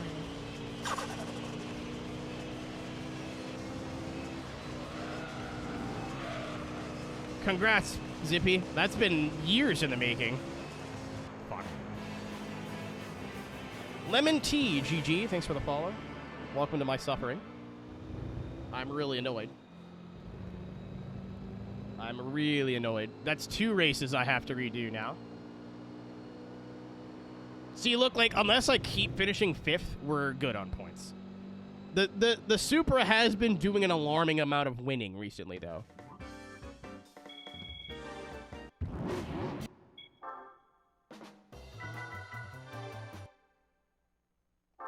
I wish I could go buy harder tires. Because if I could be on the same set of tires as them, I will upgrade the car. 3 left. Yeah, we have fucking no horsepower. None. Like, we were already getting beat in a straight line. It is embarrassing how bad we are on a straight line right now. Where are we? What track is this? Midfield? No. Is it Grand Valley again? I think it's Grand Valley reverse. It is Grand Valley reverse. Yeah, I have 525, and I think most of them are running 600 plus. Yeah, so if they are upgraded to this point, which I think they are, we were 100 horsepower down on them. I didn't think, and this is my, like, scorched earth, we're fucked. If we don't win this race, I am putting the Stage 4 turbo back on the car. And I'm also going to put the gears back where they belong. I don't know how much of a difference that's made, but I'm sure it's not helping. Alright. It's supposed to be over 1,000, man. But because I need an oil change... Okay, so this should be a bit more fair now. I think it's still going to be pretty close.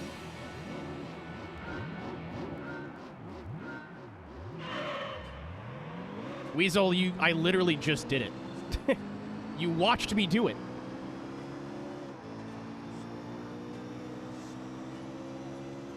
I talked about it.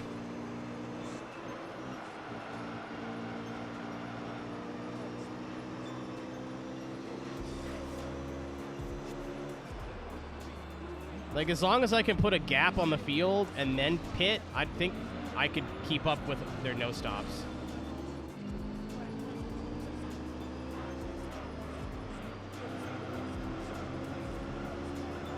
Weasel, do you not remember the part where I said, oh, wait, it's an extra 100 more horsepower. I think we'll compete now.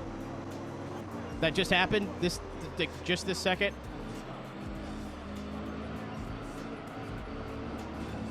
So I saw 464 because I switched back and forth once. We have 500 now. We're fine.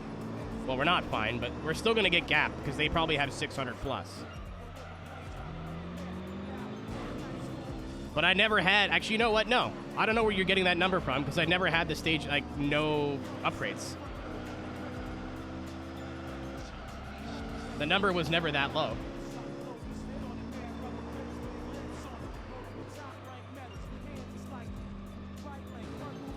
I gotta get time for your shit. It's like I literally just did it.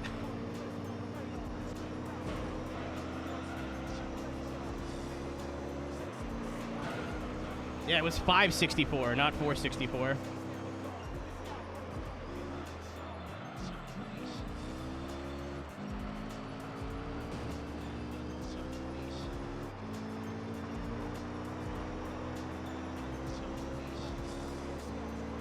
Oh my god, you're fucking kidding me! I saved. I fucking saved. I saved. Holy shit. I'm so sorry for you. Like, no, LOL, you're wrong. But I saved. I forgot putting the turbo on and off would fucking do that. We're fine. Everything's fine. We're okay. Everything's okay. All right. Okay. Vision check. No. I see what happened there because I put the turbo upgrade on just to show you like how much power it would have had. And I'm like, well, look, we can't do that now. He. And then took the turbo off. And whenever you put the turbo upgrade on, it pulls all your NA parts off.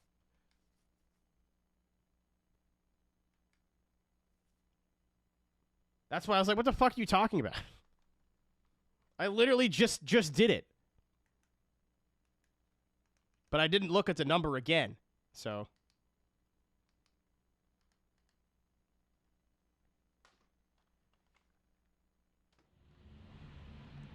It's okay. That's why I saved. Honestly, if we're back in races farther, I remember saving, but if we're not, for whatever reason I forgot, I don't care. We literally just came 5th twice. I could solve this problem for now. Perfect. Yeah, and I was going through the field, too, so I was like, what is he talking about? Chad, I might do what's called a pro gamer move, put medium tires on as well. If we're gonna commit to pitting, I might as well fucking... Yeah, Jesus. So here's exactly what happened. I went, look, we have 623, we can compete now. But if worst case scenario, I could put this turbo on, but I'm not gonna do that right now. And then it went to 464. Holy fuck.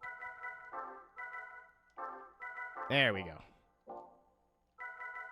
And I gotta change the gears back. Yeah, I'm gonna go to T5s instead of T4s. If I'm gonna pit, I want to use more of the tire.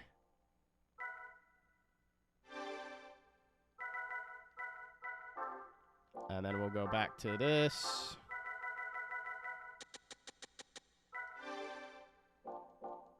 I'm pretty sure I've done that this playthrough. I'm not pretty sure that's not the first time that's happened. All right.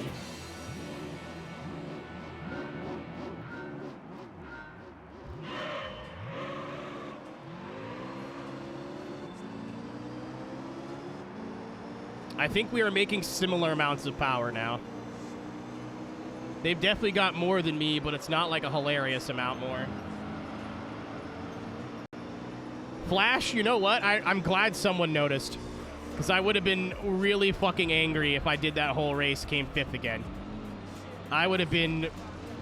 Oh my god, they're dead. I would have been quite upset. Actually, I probably would have finished last. Because I had less horsepower than I did the race before.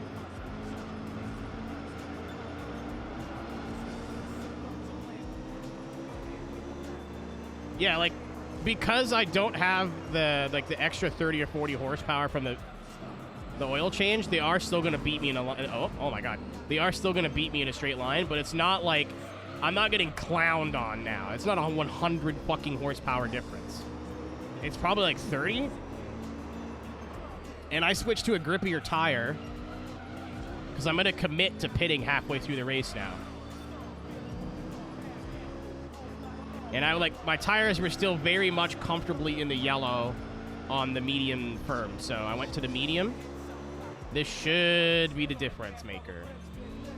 And if it's not, we're going 900 horsepower. I'm not redoing 4 fucking races out of 10. I will be sad. How long does the oil last? Is it on mileage? Because that test course race is abso-fucking-lutely what did it. Yeah, what was it? 15 laps of test course at 220 mile an hour? What's the point of not starting with your highest horsepower? I don't know. Keep the racing close. Like, I could just have double the horsepower of everybody whoopee and lap the field, but that's very boring to watch, and it's very boring to drive.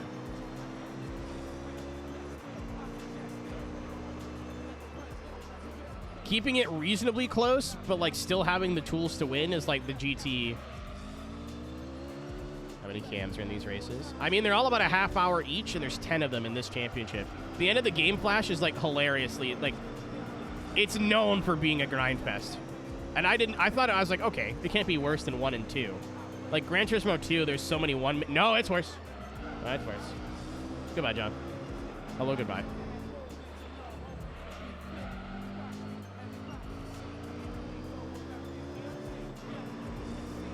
It just has constant oil changes.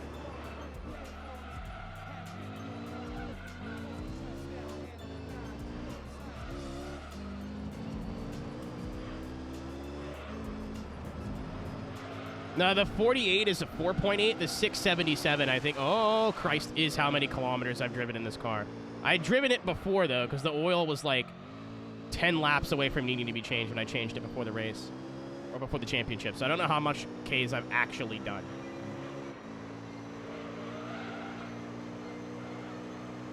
What's the license pro? So, I talked about it a bit earlier, Ghost.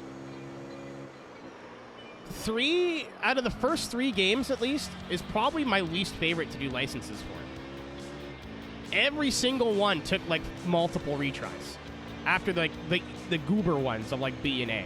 So IA, IB, S, and R were all hard. Like, they weren't impossible, but yeah, they were, like, just difficult enough where I'd have to do even the like 2 corners, 5 to 10 retries.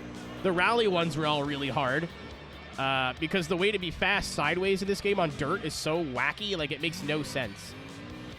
You have to slide the car, but not steer into the slide or against the slide. Like, you almost want to let go of the steering. And the car kind of, like, wave dashes sideways. It's very strange, but...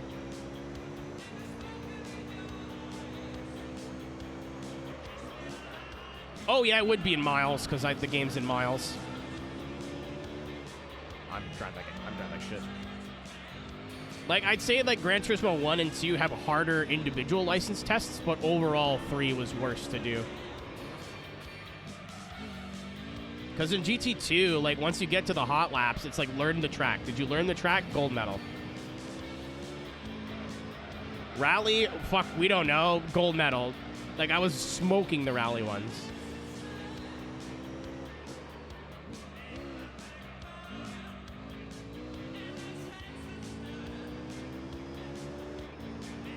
Oh my god. I didn't even know you could buy in 110. It's like race fuel.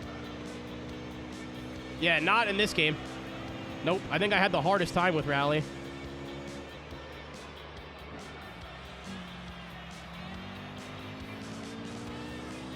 There was one at, like, Tahiti with the Subaru that I thought that was thought that was the end of my life. Like,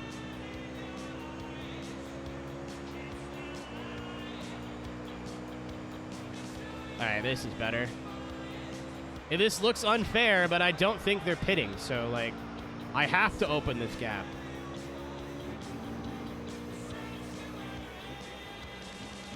I remember me and my brother and my brother's friend did all the license tests for this game together, and it took, like, a weekend to gold them all.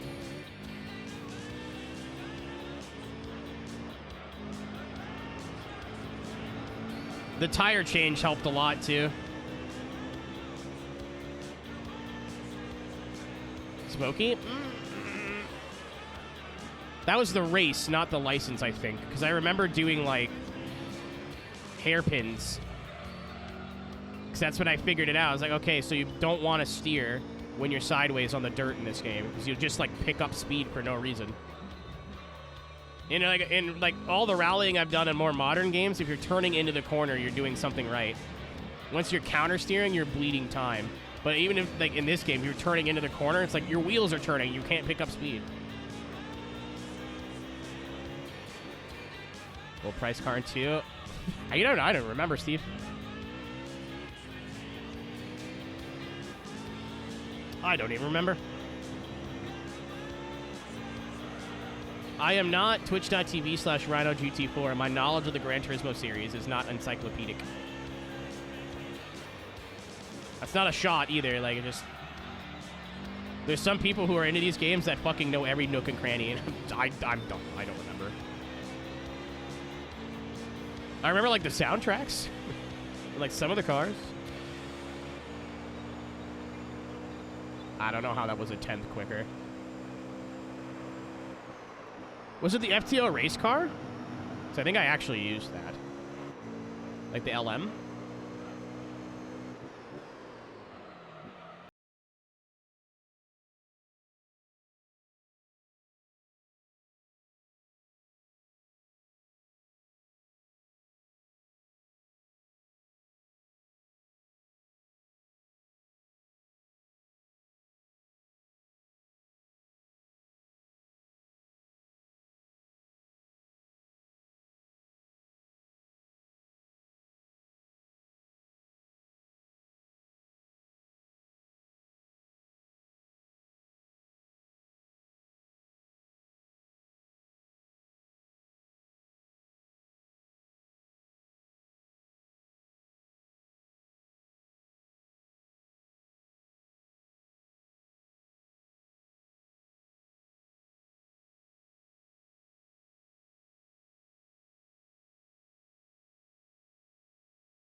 I think the power upgrade was all we really needed, but...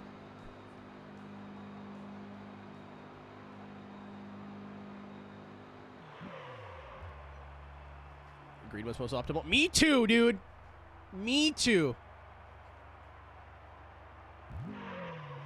Oh, no, we got him. Yeah, I think it would have been close if I was on the other tire, but I am not on the other tire, so long, gay boys. I deserve this.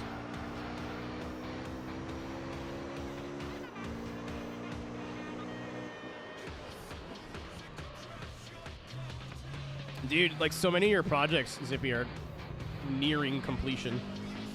And it's shit that you've been coming and talking about for years, too. That's awesome.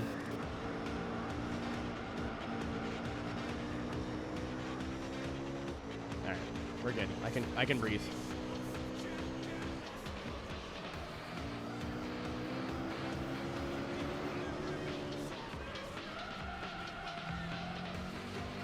Go back to driving like a helmet.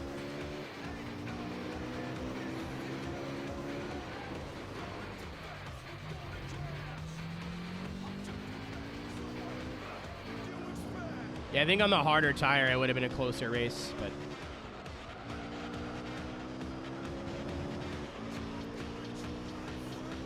I'm not. I gotta redo 2 of them. I'm not taking any risks.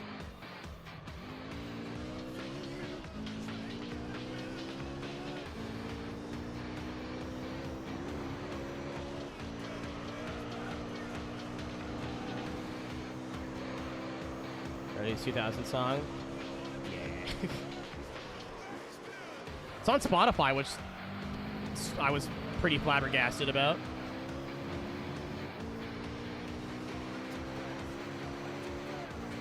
Tsuchiya behind the wheel. That's why I like this car. I like the NSX from this era the most, but I am a purple man, so the Ray Rig one is usually my favorite. The fucking Takata car is nice too.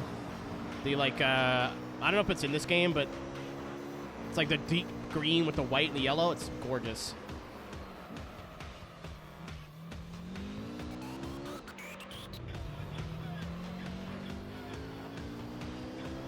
GT4? Okay.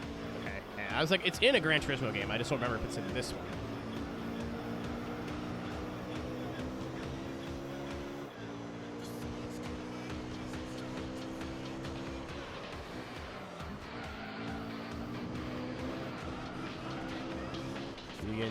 Well, Mugen's a classic, right? You know, I like the Supra, but it's not my favorite car in terms of, like, GTTC cars. Pennzoil Skyline, obviously, is, like, iconic, but... I don't know. In terms of GTTC, I always thought the NSXs were cooler.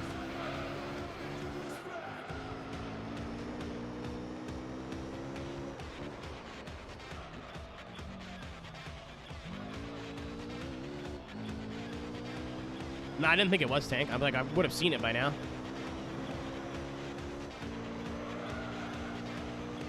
It's crazy, like, how much a lot of us who live in North America and or Europe learned about Japanese motorsport via Gran Turismo. I watched, like, a little mini documentary on GGTC last night. Or, like, a video essay, I guess is the proper term. Or, like, how it progressed and whatever, and, like, every second car, I was like, oh, I know that from the video game. Oh, I know that from the video game.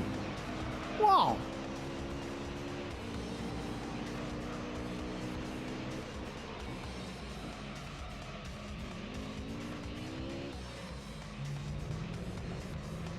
Before there was Wikipedia, there was Gran Turismo.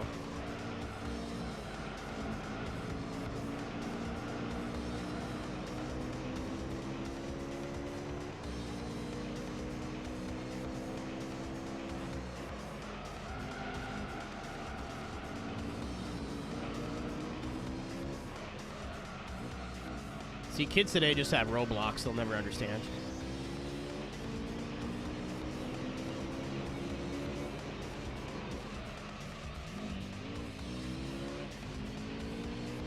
There's a corner there, by the way.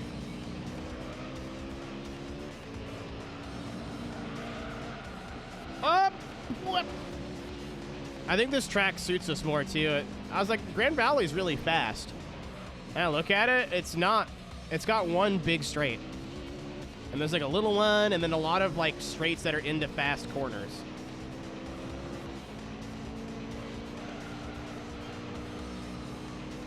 Sound. Gran Turismo did this weird thing in the PS2 era. Well, a lot of the cars didn't sound accurate, but they sounded good.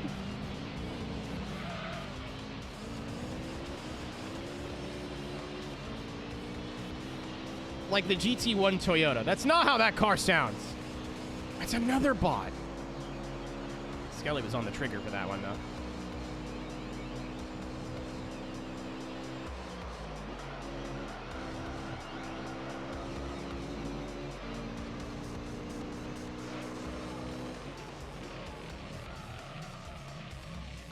We have so many followers. I don't want followers on this website. I want followers on the website where I show my butthole. I can't do that here anymore, Twitch. Killing my brand.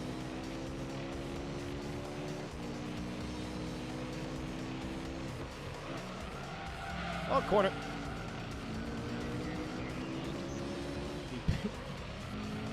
S2000s? Yeah, I think the Spoon S2000 sounds exactly the same.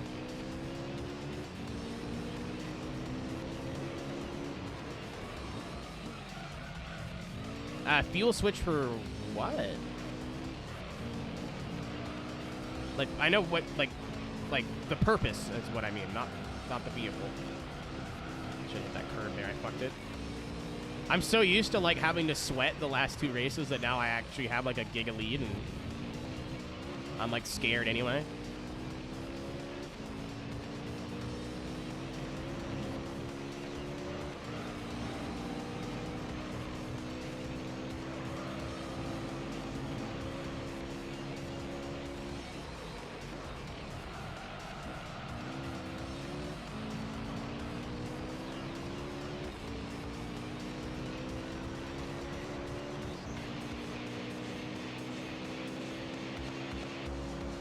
For the fuel tank. Okay. I get it now, I think. Yeah, so this is how these races were going on 100 less horsepower before. So I was like, I'm not gonna be worried. I'll just do what I want. And then the last two, we got fucking demolished. Progressing. Oh yeah, I figured that out already.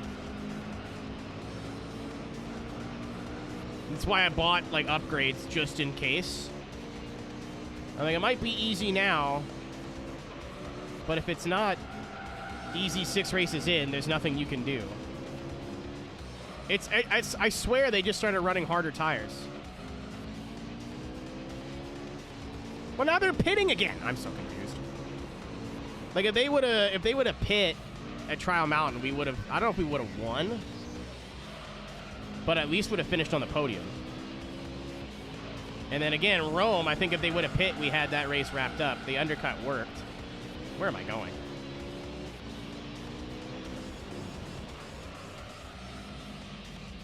Like, the 100 extra horsepower helps for sure, but...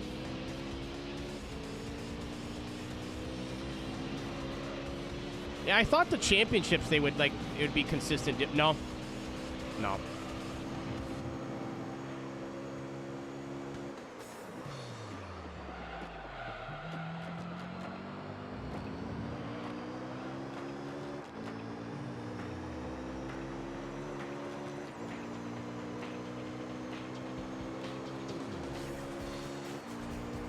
Like, every race where the AIs had to pit, we've been fine. It's just kind of a hard control test, though, because I'm running softer tires and more horsepower. What's that? Yeah. Yeah. There's been a couple. And I thought championships, they would leave you alone. The single races that they do, like, 3 different tracks or 5 different tracks, make sense for them to get, for the cars to get harder, but... or the AI to get harder. But it's like, was it the Vitz races where I thought I had the car, like, perfectly upgraded to where we'd still win, but it wouldn't be, like, super hard, and then like 4 races in, all of a sudden we're getting gapped. I was like, what the fuck? I thought I was just driving worse, and then no.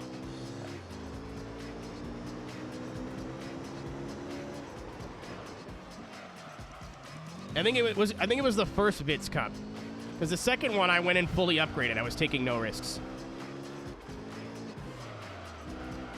Yep, it was that one. It was it was absolutely that one. I remember. I think we won that race literally on pit strategy.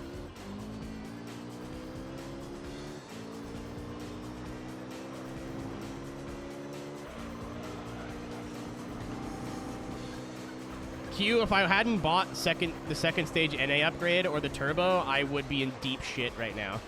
I'd be in so much trouble. Again, I think we would still like win the championship, but holy fuck, dude. I'd have to redo like the back half. I'd basically have to do the entire championship again.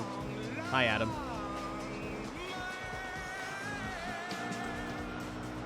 Like, as it stands right now, I only have to redo 2 races.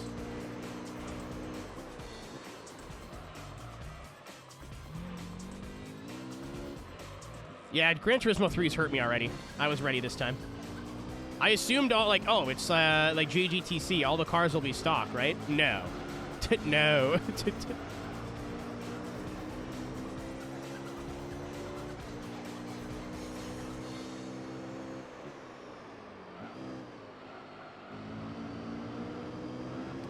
As much as I don't want to play through GT4 because it's going to take a million years, I never beat it as a kid. I barely even like did anything single player in GT4. I spent most of my time trying to learn how to drift in the Monaro in arcade mode. Oh my god, in Gran Turismo 4. As a child, jumping from this to that, I was like, nope, physics are too hard, and I just never bothered to learn. Where are the bots coming from? That's the 4th one this stream. Like, having a wheel and having played a sim now, I played 4 on the wheel. And it's really good. Like, it's really fun. But as a child on a controller, I was like, wow, this is much harder. I can either admit that I don't know what I'm doing and sit down and try to learn it, or just rage quit and never think about this again. So I went with option 2. That was about the time where I was like, Forza's pretty cool, and then got into Forza Motorsport instead.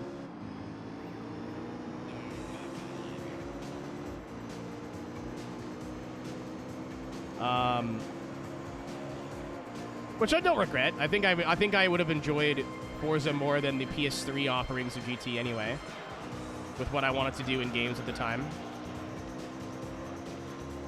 But I didn't really give GT4 a fair shake because I was just like so upset that it was actually hard to drive. And like it gives you the gear hints, which are really helpful in this game, but in 4, they're like a trap. Sometimes it's like, be in 2nd gear, and I'll be at the top of 2nd gear. Like, well, that was too fast. Like, I remember this. Yeah, I didn't play with assists on anything as a kid either. That did not help. And I was like, you know what? I'd rather never play the game again than have to play it with assists on. So I just rage quit and never went back. Again, I like kept playing it because I would just screw around in arcade mode with like rental cars, which is where I learned how to drift in GT4 with the Monaro. I wasn't good at it, but I could do it. I think there's probably not on my main channel, but there's a video out there of me drifting Apricot Hill in GT4.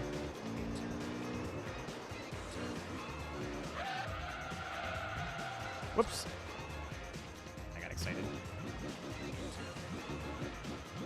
What are you, a bogan? It was like the best car outside of sim mode to try and learn with, Tank.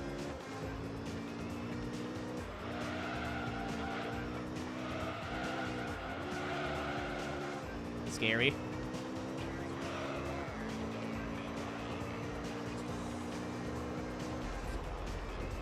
If you're a fucking fair dinkum fucking full-grown Aussie, this is what you'd have for breakfast, you fucking dog. I'm shipped it too early. Fucking VB long neck at 20 to 8. This game is so weird to drift on. Get that up. You just have to, it's like, feels like modern Gran Turismo where once the rear tires break loose and like you're actually loose.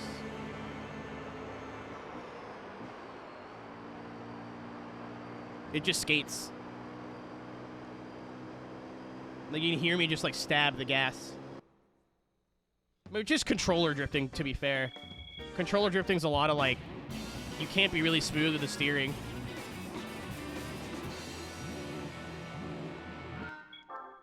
I mean, you can be if you use the roll technique, but that's hard. I never even learned how to do that. I always tapped. Roll. Okay, I'm gonna learn you a thing, chat.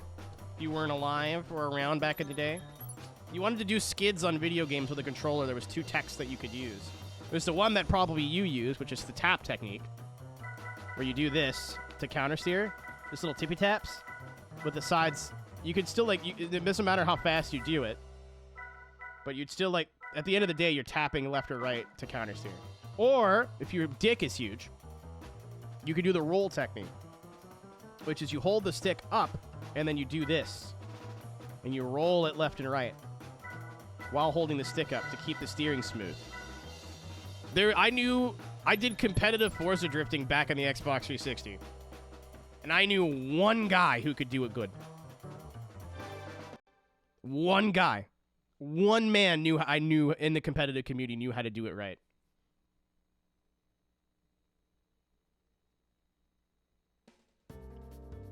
That's tough. Even for racing, it's tough. I know like a lot of more modern players on console do that. Because again, it's just safe. Like you're easier on tires. It's almost like emulating a wheel, but it's not. It's very hard to do.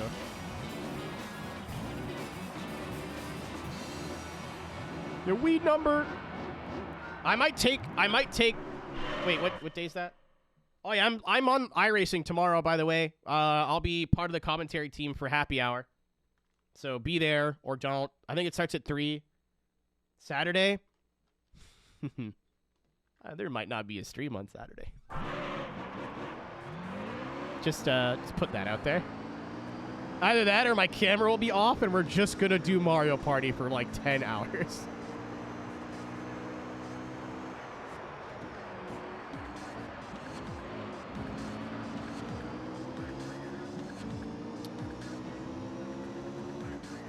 Skelly, I have the thing on my calendar. I'm gonna have to talk. We'll have to talk after. I don't know who's doing the thing this weekend. That's not been discussed. I meant to post in the group about it like Monday and then forgot.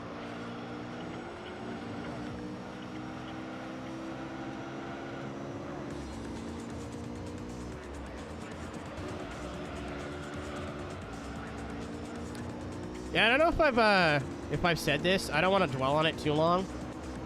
But like I'm going to try and be like regular with streams in the next couple months, like month or two. But some shit happened. And there's some days where I'm like super ready to get down here and do this, and there's some days where I like cannot pull myself out of bed. Like I don't think I got out of bed till like 9 p.m. yesterday.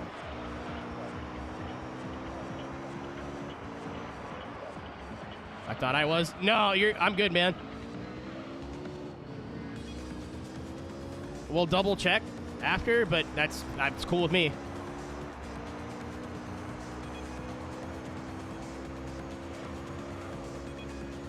Yeah, I literally looked at the calendar because I just wrote down all the dates and went, fuck. Yeah, I have no idea who's working this weekend. Should probably talk to somebody more important than me.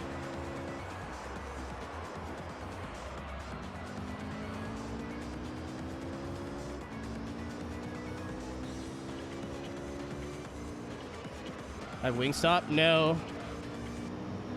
No. I want to try it. But yeah, so if like there's streams like days where I'm like, hey, I'm not streaming today. I'm sorry. It's gonna be a thing for a long time. Not a long time, but at least another month or so. It's kind of hard to know when you're gonna come out of a funk, right? So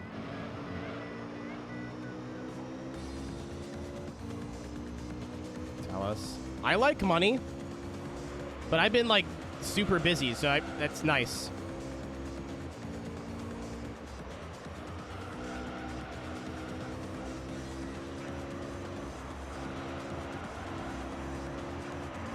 Yeah, and it's nothing you guys did. I'm very lucky and fortunate. I'm in a position where if I'm having like a time with my mental health, I can just take time off and not have to explain it or like get pre-approved. Like I'm very lucky I'm in this spot, and that I'm with a group of people that gets it. Again, I don't want to say too much because it's my private life, and it's kind of respectfully none of your business. What's up, Ernst? There are good days mixed in with the bad days, and normally, like, around 2020, I think was the last time it got really bad. All there was bad days for, like, months, so I have hope, but...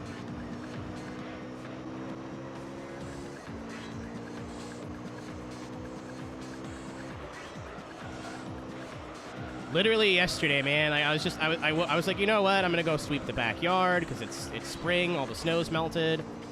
Maybe I'll go get my car washed. I should at least get my summer tires put in the car. I don't have to go get them changed today, but like I'd like to get them in the car. But I woke up like at noon, which is like hilariously early for me. Usually I'm up at like 3 or 4 in the afternoon. I don't want to talk about it. And I saw like a YouTube short, and I'm like, it killed me, man. It hit home a little bit too hard. I was like, cool, I am not getting out of bed for the next 4 hours. I put on summoning salt, and I just laid there. In my prison. Anything crazy happened? The car works now, which is great.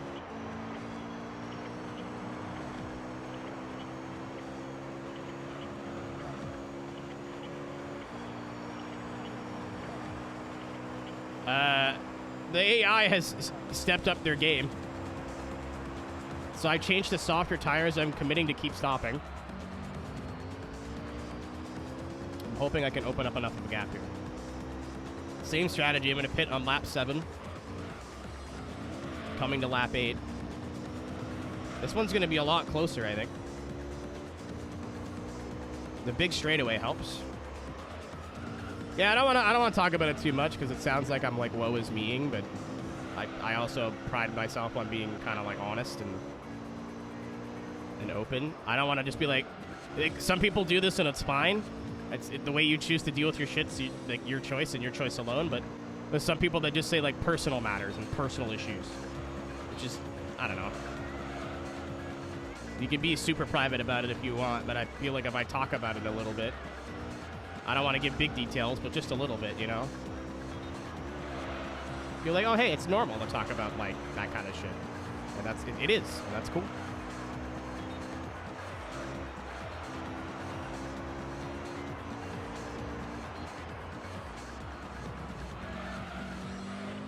The 90% of my shit is just my brain telling me something is true when it's not. 90% of the crap that I deal with that is just like my brain gaslighting myself. So if you talk to somebody about it, and it sucks because I normally can't believe somebody. Like I have a hard time like taking compliments and like I'll say oh thank you, but I won't believe people. Like you know what I mean? So I have a hard time like if I'm saying like I'm a piece of shit, and then people are like no you're not. You're like, okay, whatever, pal. Like, it's still nice to hear, because at least there's another voice that's like fighting the one voice. So even if you don't believe it, like when it's hard, when it gets to like a bad point, there's at least something in your head going like, well,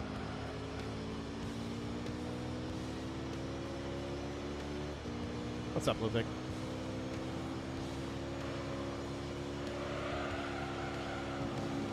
It doesn't necessarily fix the problem, but it makes it easier to, you know.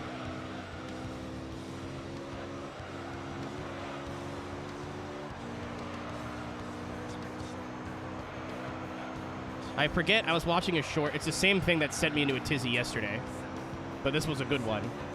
The guy said, I forget what he said. Because he's like, I started believing in myself again. His name's Sam. I don't know how to pronounce his whole name, but he makes like really cool shorts where he plays every character. Some of them are just silly. Some of them are like very profound.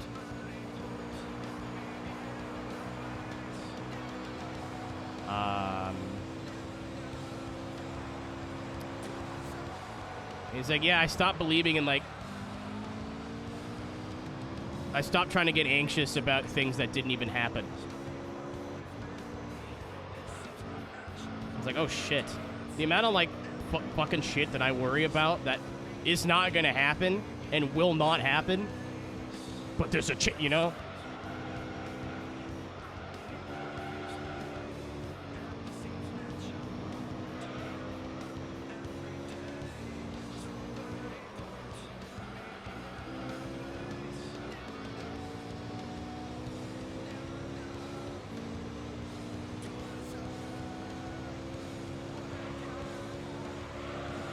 I guarantee you, dude, that there's so much shit that I stress out about that, like, the only reason it happens, like, it's a self-fulfilling prophecy.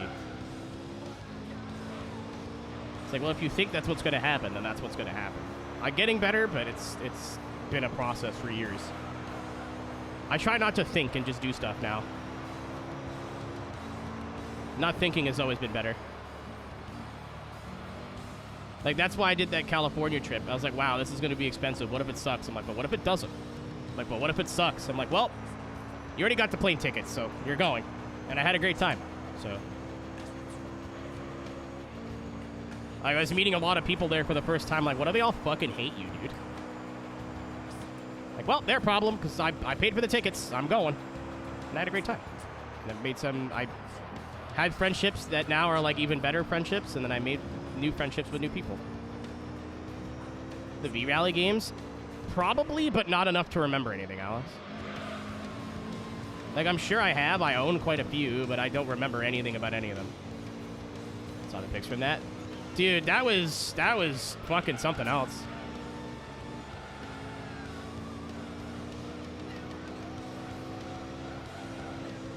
So there is no guarantee that I was going to DJ that weekend. I signed up for those open decks, but so did like 20 other people.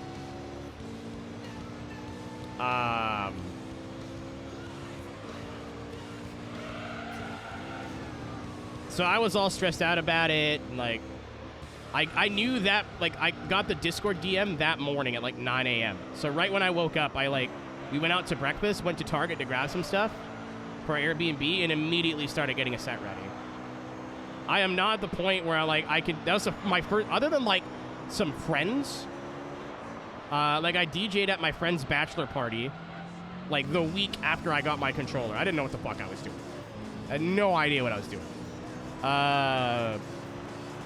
And then I've DJ'd like for my friends' house parties before, but I'm just screwing around, you know what I mean?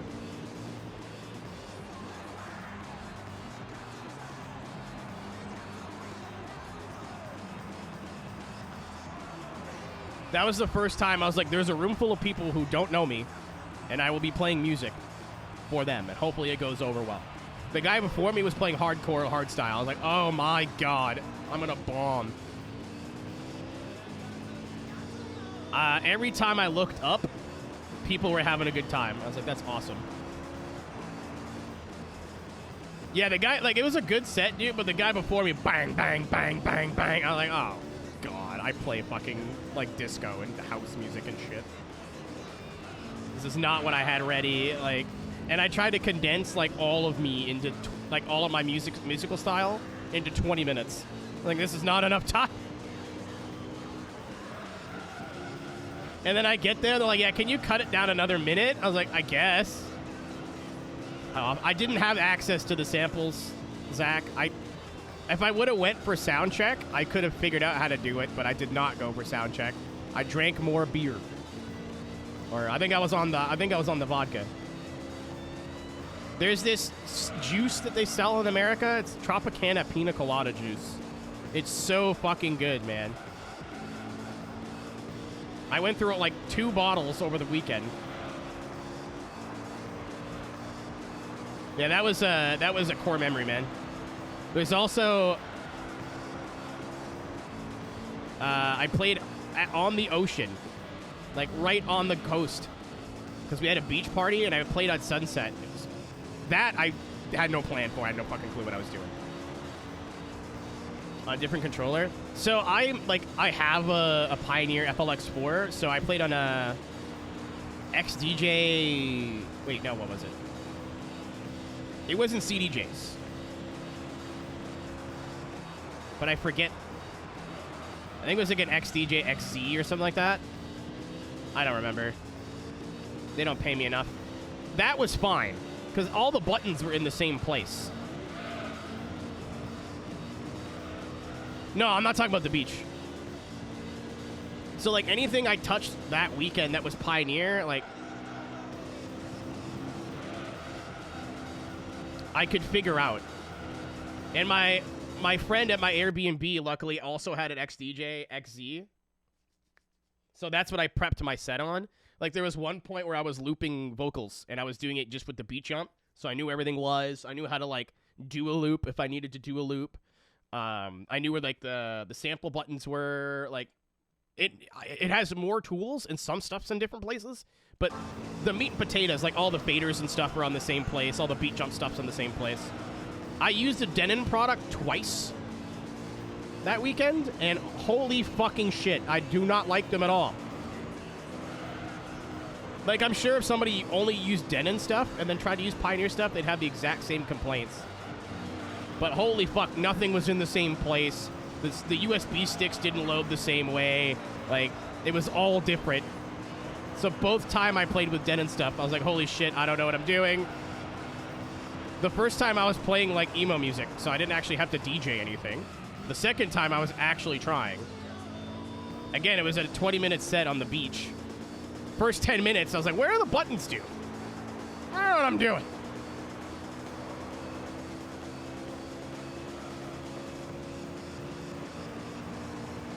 To be fair, Zach, I didn't use loops for, like, the first year of DJing.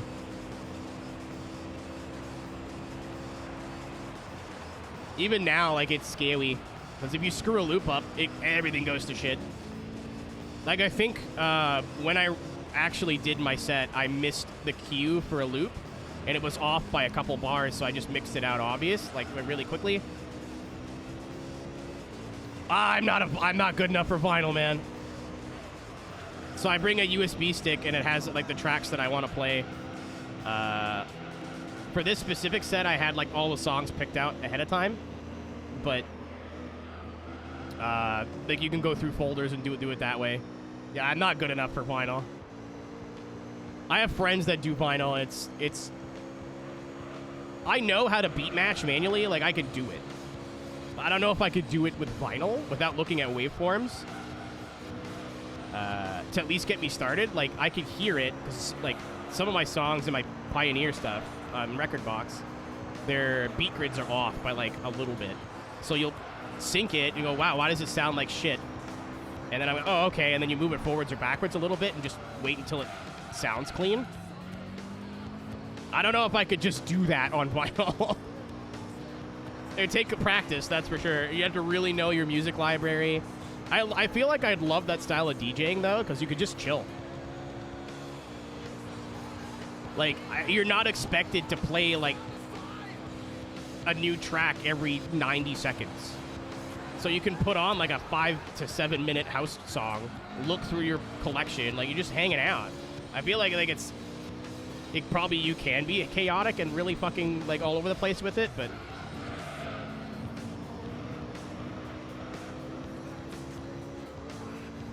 Everyone I've ever watched do vinyl lets it breathe. Like, they take their fucking time.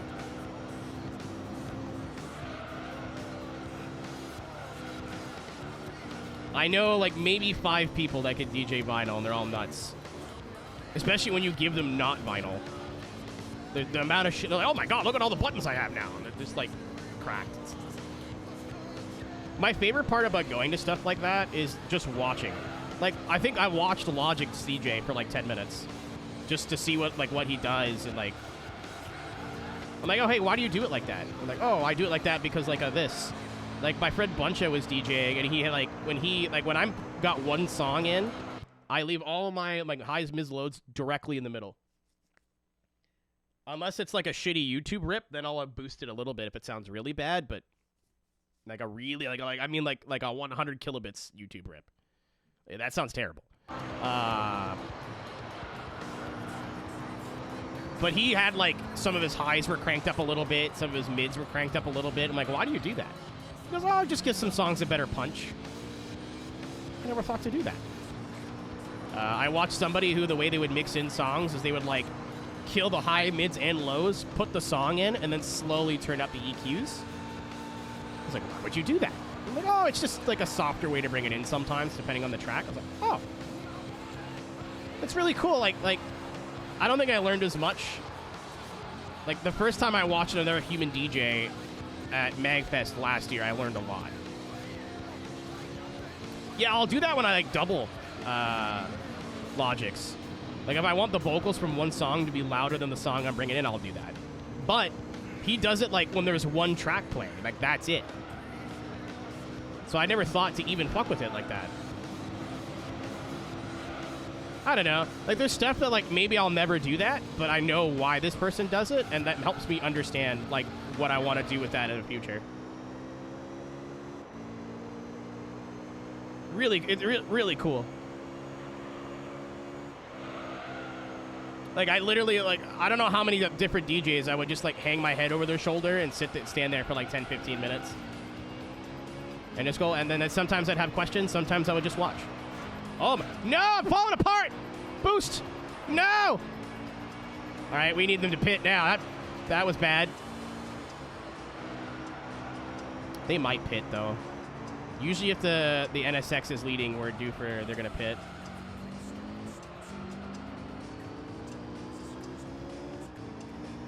They would be pitting basically next lap. I think we could have caught them.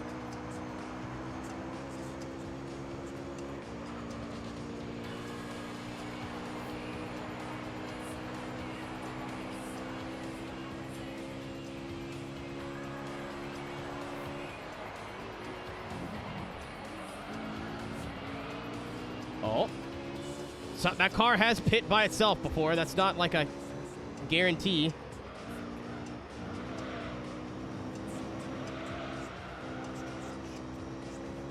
That's the championship going. Not great. We finished 5th twice.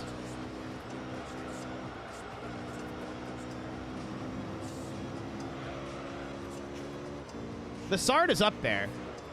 The Denza Supra is up there, but usually when they don't pit, the Supra is leading. When they're going to pit, the NSX is leading.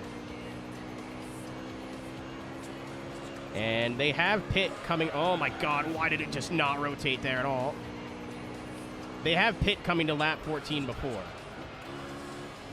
I need all 3 of them to fucking pit right now, and I think we might get 1 or 2, but definitely not 3.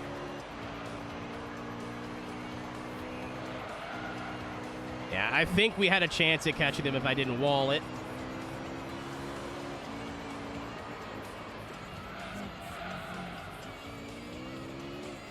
Okay, well, we'll get 3rd. We'll get 2nd. Yes! There is a God! Thank God! Okay, we're fine. Everything's fine. Oh, I thought I threw all that away. I was really upset.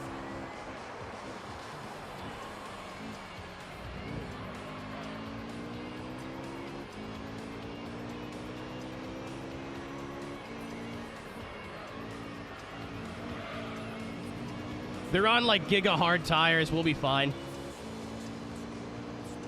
On your ass. Yeah, I passed them. We're good. As long as I get like another half, if I get half a lap on lap 15 with good grip, we're fine.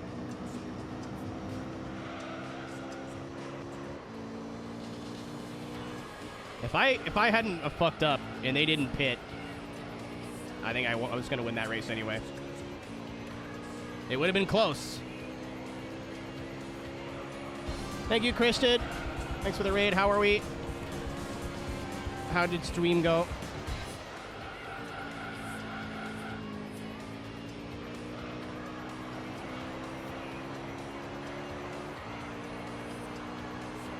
Yeah, the NSXs and the Supras seem to be way better on tires. I guess was a show. You know, you want to know what the definition of fucking insanity is?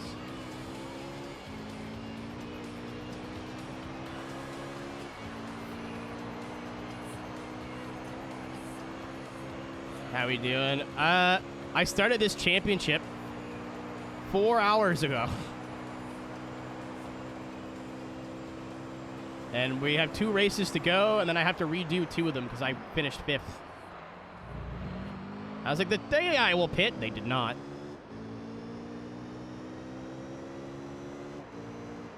All right, we're fine. I can crawl around this lap. We'll get it. It's close, but... What's up, Steve? I'm so pissed. This was still really close, dude. And my shit's killed now, so, like...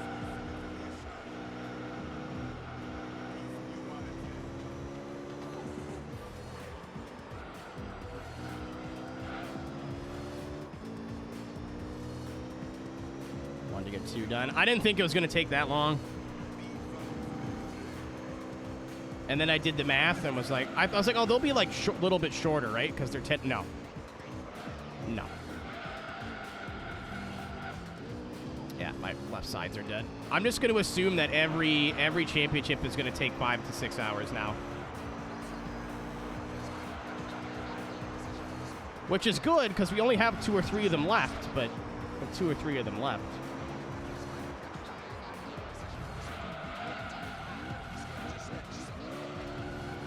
That was not intentional. I did not do that on purpose. Yeah, not including endurance races. Content is 4-4. Yeah, that'll happen. Twitch sucks. I don't know who I don't remember who I was trying to watch the other day, but I literally kept refreshing it, and it never got any better. I'm starting to think Chrome might just be a shitty fucking browser. I remember when I switched from Firefox to Chrome, the narrative was totally the other way. This was like 8 years ago.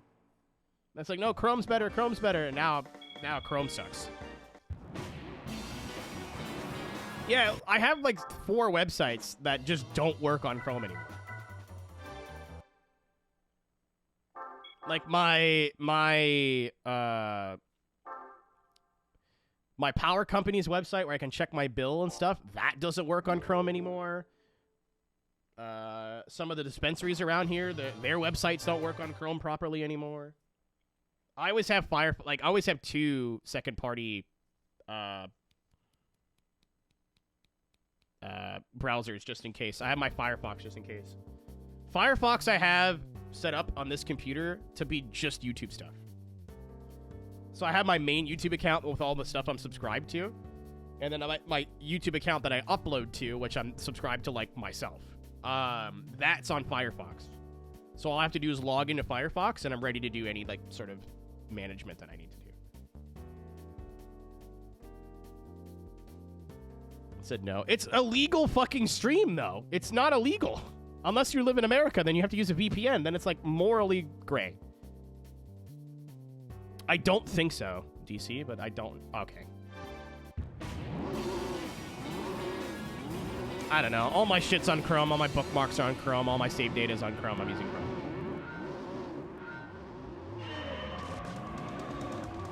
All right. Welcome to the Monaco Grand Prix. Oh, that was...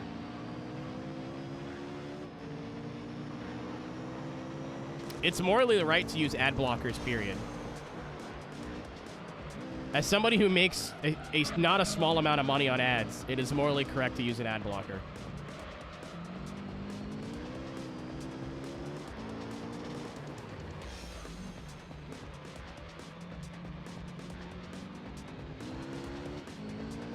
Yeah, I might want to switch to uBlock. I saw something on the Twitter machine today.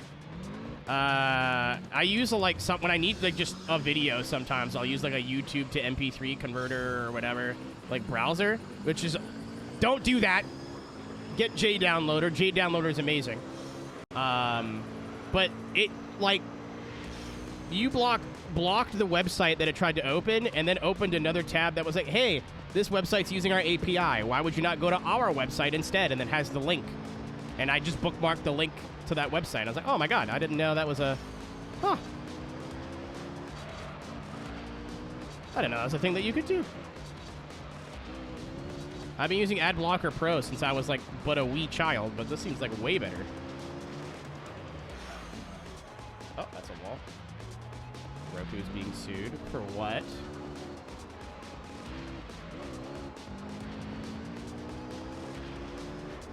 Oh, let me check that. Man, I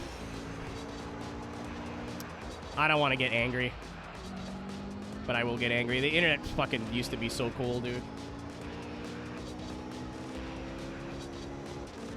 The internet used to be so cool. It used to be a funky little place where funky little people hung out and did funky little things. Take me back to 2009. I miss when YouTube was just weird people vlogging into a camera. And like really, really shitty anime uploads that were in 3 parts and had the worst subtitles.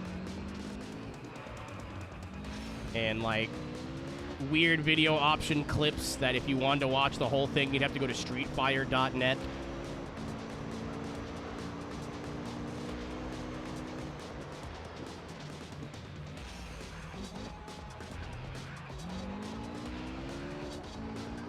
That's a good weird. No, dude, I'd argue that. Like, if you were like eternally online in like, let's say 2010, give or take a couple years, people are like, fucking nerd. You're such a nerd.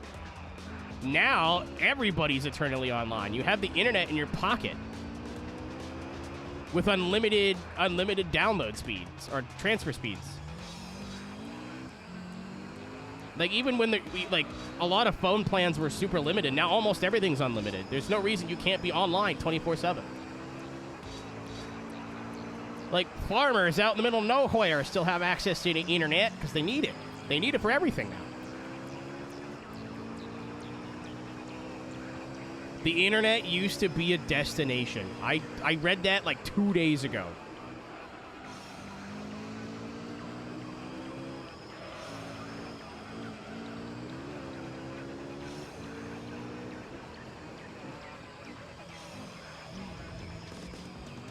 Like, I remember being like, you know what? I've got nothing to do today. I'm going to log on to the Habbo Hotel. I'm going to hang out with some friends, maybe listen to some music, and it's going to be a good time. But I'm only going to do it for a few hours, because then I'm going to go play video games and do something different. Nope. We are online all the time now. And because we are online all the time, people are like, we can advertise. Yes. I know I sound like a million years old, but between 2008... and like 2013 was peak internet, and we'll never get that back.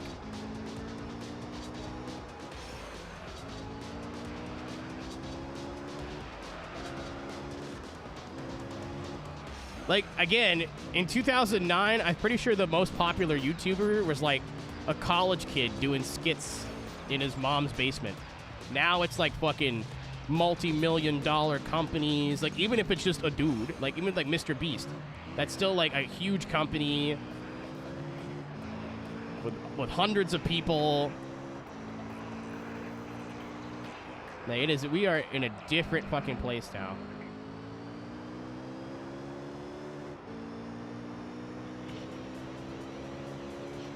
Yeah, it's like, I don't know. I'll watch like TV on the internet because I won't be advertised to as much. Now it's like worse.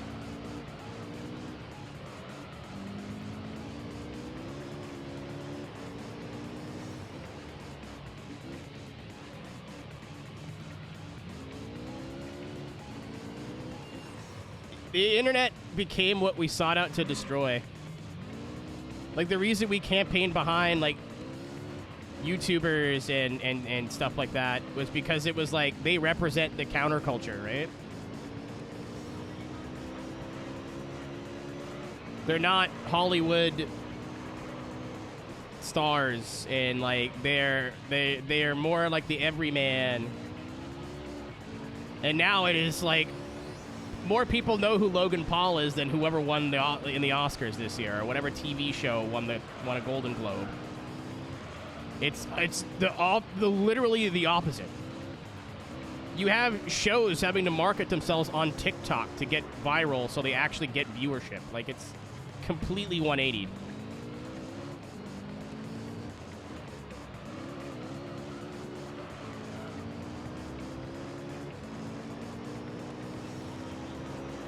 Oh yeah, I know who Logan Paul is. I'm mad that he's actually a good wrestler. Because he's a scumbag, but he's a good wrestler.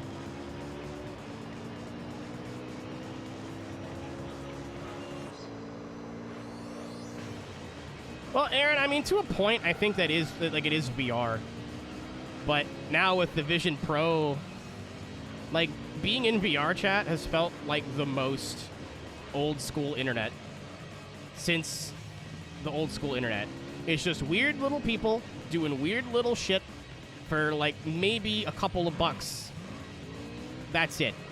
No one's making a huge a living, you know, like, maybe some people are taking commissions and being decent, but, like, it is not a multi-million-dollar thing. Yet.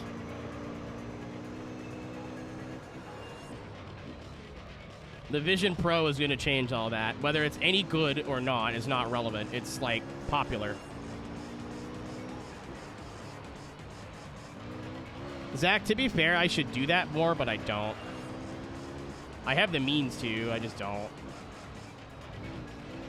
Nothing has stopped me from going, hey, I wonder what my friends are doing in VR tonight. I just don't fucking do it. Never. Never, never, never, never. I would DJ on the second channel in VR, maybe. That's it. Nope. That is, like, my little happy place.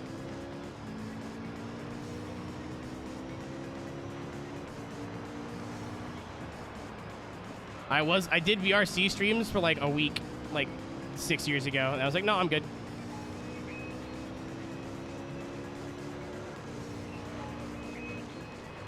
Still carried on. I mean, a lot of those websites, like, I used to be a huge Gaia Online user, and then they got a lot of corporate funding and, like, and they got really, like, the inflation on the website, I know it's crazy to say, but the inflation on the website got really bad, and, like, a lot of the, because of the corporate ownership, a lot of the, like, user experience was really shitty, and, like, I pop back in every once in a while. I have, like, a lot of good friends that I met on that site, and a lot of horrible people I've met on that site. And now, like, the original owners of Gaia bought it out, and it's, like, back to being a small website, and that you can support them monetarily. Like, it's basically back to what it was, but they've lost a lot of their user base. Because a lot of their user base at the time was, like, 15-year-old kids into anime, and now those 15-year-old kids are 30-year-old adults with kids and, like, a job, and don't have time to, like, make little avatars on a forum board anymore. And forums are, like, even more dinosaur tech. Like, I'm willing to argue that there's some younger people in here that have never used a forum board besides maybe Reddit in their life.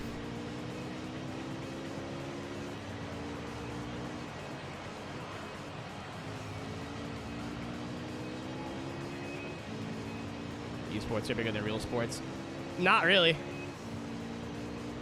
Not really. We live in a bubble where esports seem like a really big deal. Walk outside that bubble and talk to normal people? Nope. Esports is like a money pit, too. Nobody makes money in esports. Like, in terms of the companies, that bubble will burst, and it's only a matter of time. Yep, Discords go, and if they end up integrating ads like they said they were going to, or like that's being reported, Discord won't last very long. That happened with MSN. That happened with Skype. Remember when we all used Skype for a few years?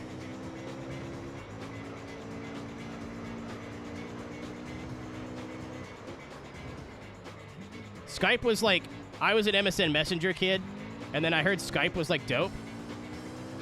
So I went and switched to Skype, and Skype was awesome because you could have MSN, but like better video calls, and like you could send files quicker. Like, it was just a better app. And then started running like shit. And then got overbloated with crap that nobody asked for. And then it was like, oh, hey, look at this Discord thing. Let's all join Discord. All right, cool.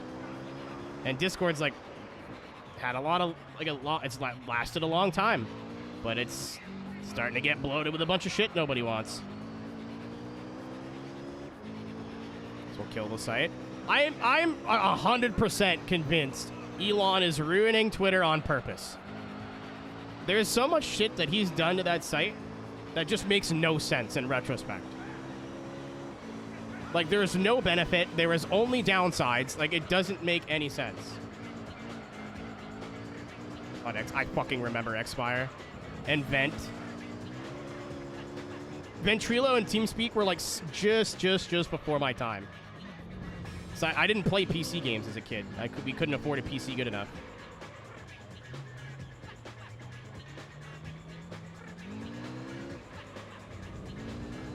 Yeah, the tinfoil hat theory, weirdo, is that one of, I don't remember, I know they transitioned, but I don't know from what to what, so I'm just going to say they.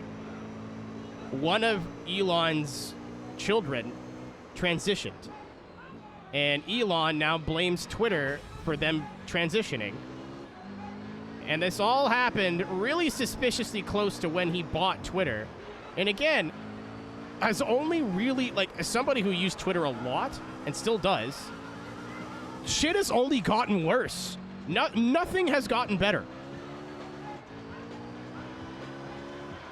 Like, you can't look in the replies to posts anymore because people who have bought Twitter Blue just spam nonsense because you get paid if people view your tweets, regardless if they're good or not. So people will just go to a popular tweet and then tweet some nonsense underneath that has nothing to do with anything. And that like, if you want to look for fucking discourse on a popular tweet or, like, somebody who took a video and remixed it, you gotta fucking scroll. Like, it's impossible to find anything anymore. Pussy in bio. Like, there's more bots on Twitter now than there's ever been.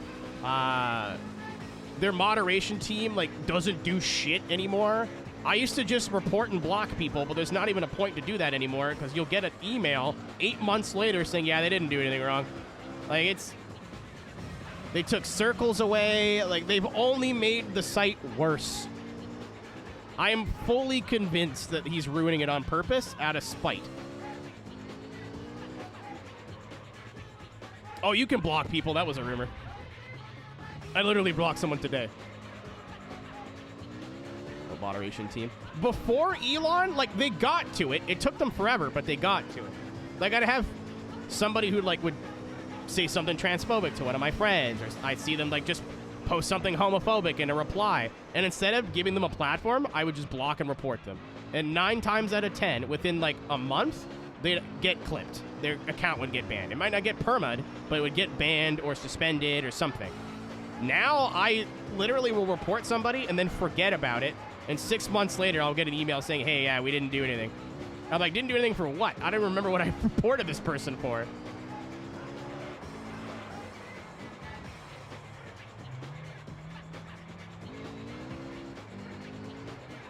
Yeah. If you see somebody say something shitty online, you're like, I'm going to quote retweet this with my opinion. Don't. That's exactly what they want you to do. They say that shit to rile people up. You are the target audience.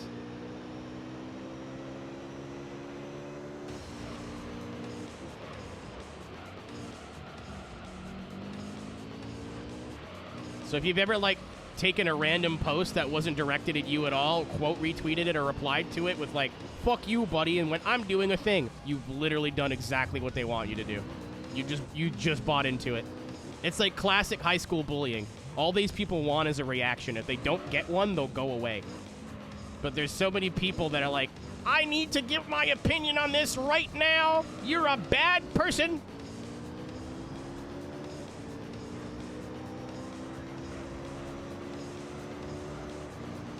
I wouldn't surprise me, Ringo. That would not surprise me at all. I mean, there's like kids that are like 10, between 10 and 15 are like strange.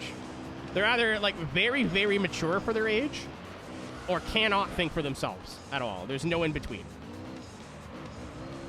Like super young kids. Like there's kids that like hero worship streamers who just get online and go boner and like that's their whole bit. I was watching a critical video about some kick streamer, because of course it is. The kid's like no older than 10. And, like, went around walking past people eating food and, like, was dunking his hands in their food and shit. And there's kids in his chat going like, yeah, get him roasted, roasted, roasted.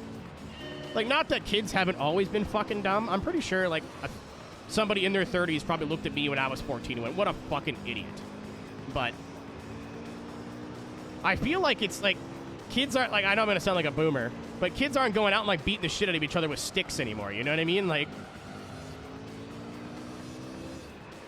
maybe for the better, but, like, they just found a new way to be stupid, and it's, like, worse.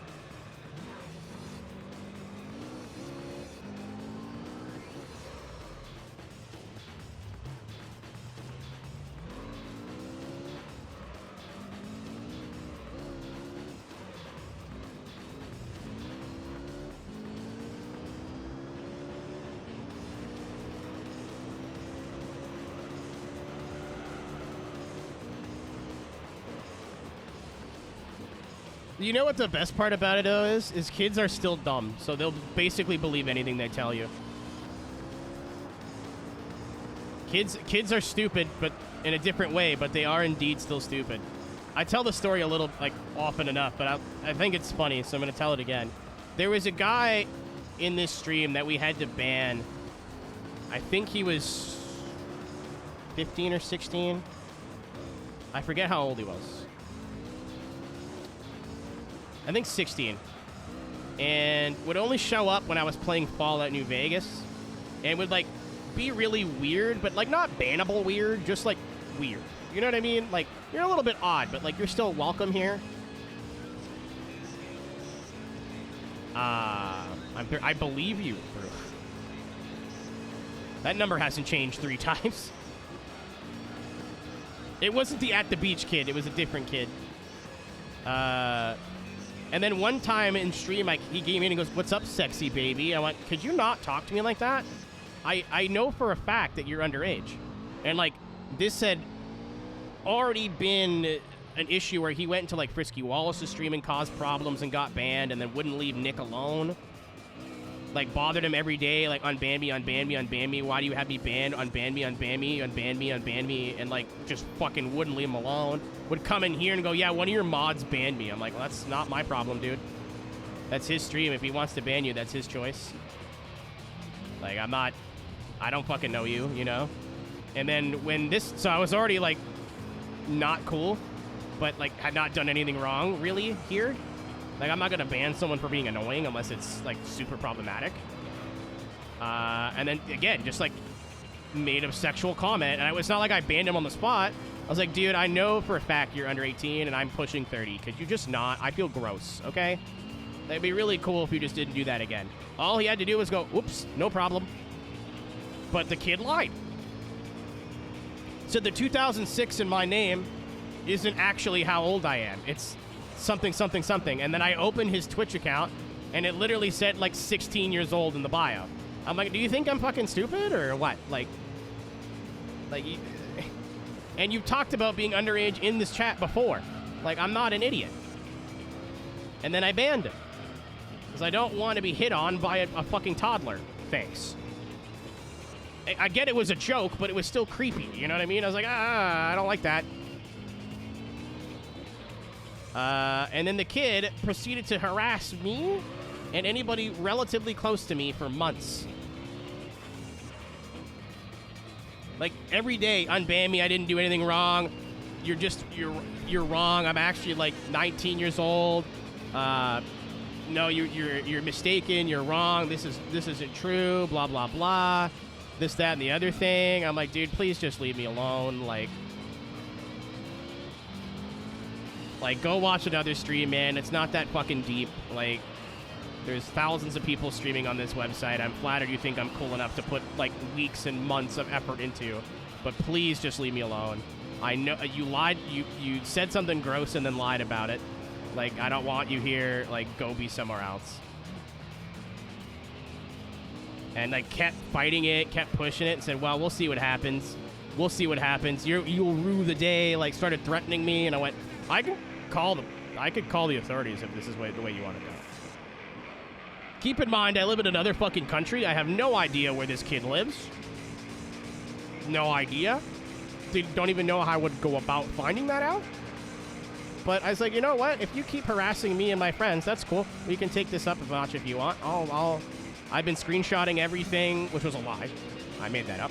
I was like, I've been screenshotting everything, and I'll absolutely just go to the authorities. So let me know when you want to escalate this, and we can go ahead and escalate this. And they've never bothered me again.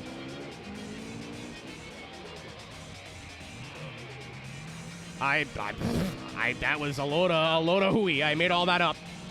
As soon as I was like, I'll just call the cops, dude. No worries. Like, this isn't a big deal. No problem. All of a sudden, they left me alone. Kids are still stupid, as it turns out.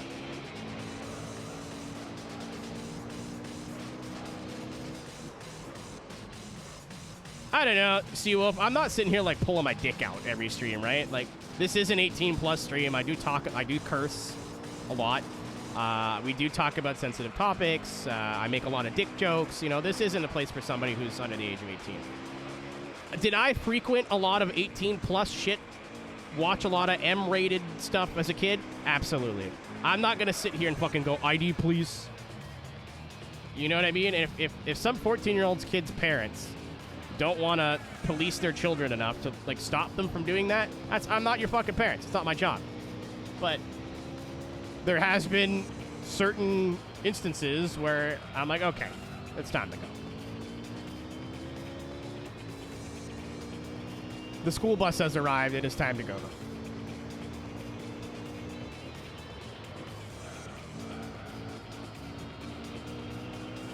So, like, as long as you don't say anything, like, I'm not going to sit here and, like, you know what I mean? I'm not, like, I don't know. Like, I can tell who's younger based on the way they type and how they talk sometimes. But I'm not, again, I frequented a lot of stuff as a 15-year-old kid on the internet I probably shouldn't have. I hung out in a lot of communities I probably shouldn't have. So, like, I'm not going to be the one to be like, get the fuck out, you're 15. And we've had people in this community who, like, are now over the age of 18, who are here under the age of 18, who are really cool.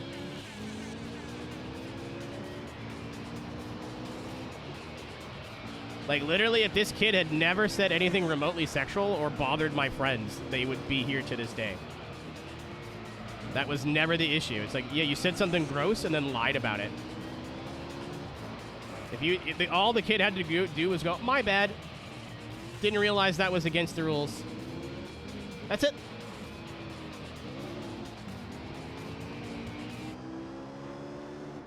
How old do you think I am? I've got to tell you I'm old. I don't care.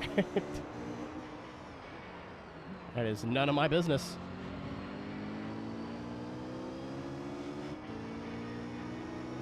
I've done my part and marked my content as 18 plus. What everyone else chooses to do after that is their business, not mine.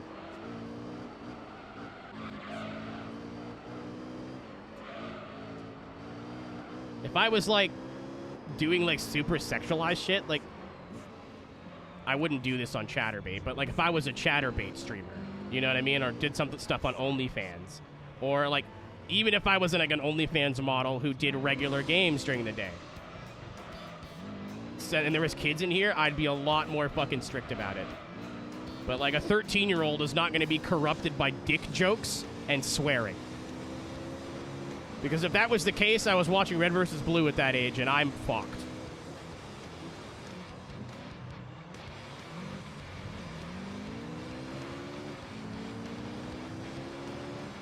I don't know, Pop, I feel like our generation was like the last ones, right? Where, like, I could still be on the internet and do internet stuff and, like, feel like I was being a little rebellious by, like, watching videos I wasn't, like, I'm not saying porn, but, like, watching videos I wasn't supposed to watch, like Happy Tree Friends and shit, or, like, Red vs. Blue, but not getting up to, like, any actual trouble.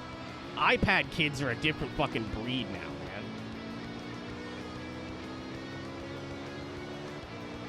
When they wake up, they pull up the iPad, and then that's what they're doing for the day. That's crazy.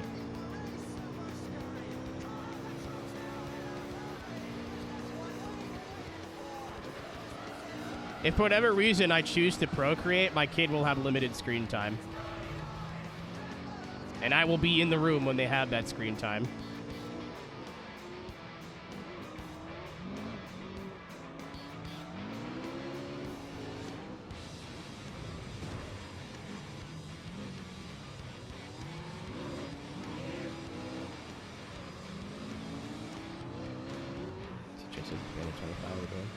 So like I don't know if I like Cadell, like let me stress this.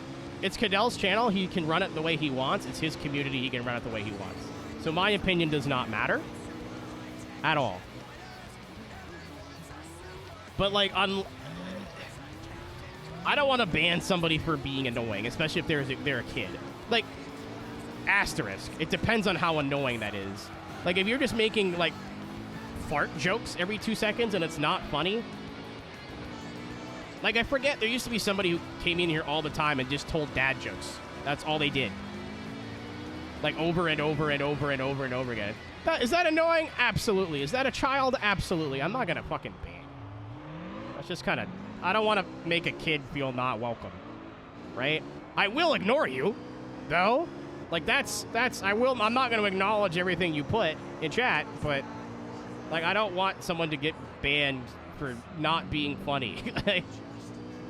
Yeah, that's not being annoying. You see what I mean? Like, that I would consider that worse.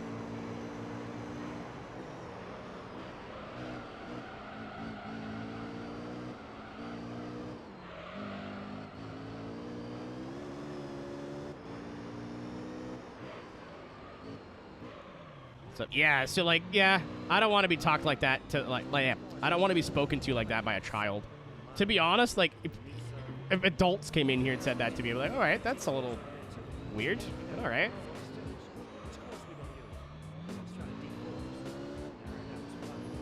Oh, slur. I read slut. Oops.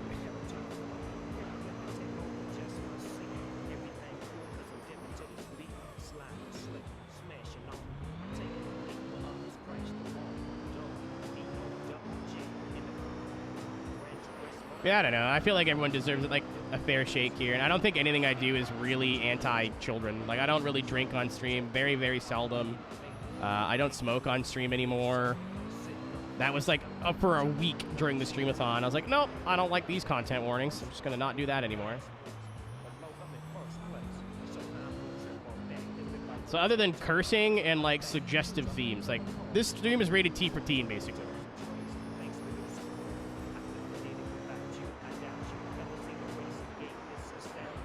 Yeah, I got it all, like, again, I think our generation was really lucky, because I don't think you can get up to any actual trouble in, like, 2012.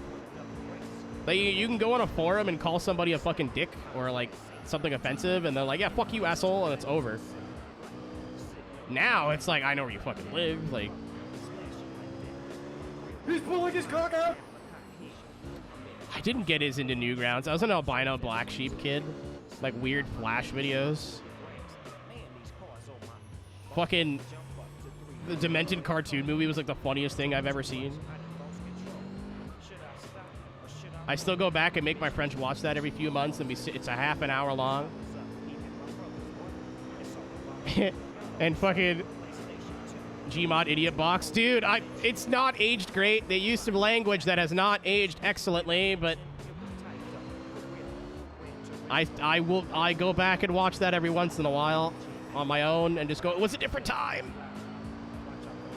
Like a lot of old Rooster Teeth, same thing. I don't know how... What do people do on Newgrounds in 2024? Like, it is still, like, I guess they still post animations and stuff, but, like, who is still using Newgrounds?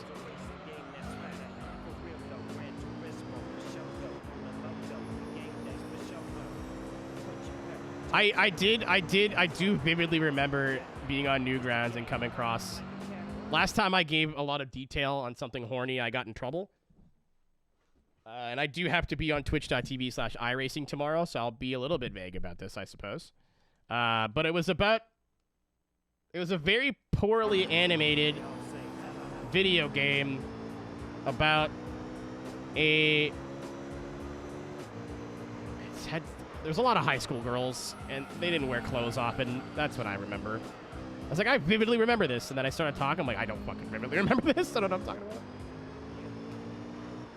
Oh, this was like way before Zone 10. Like way before.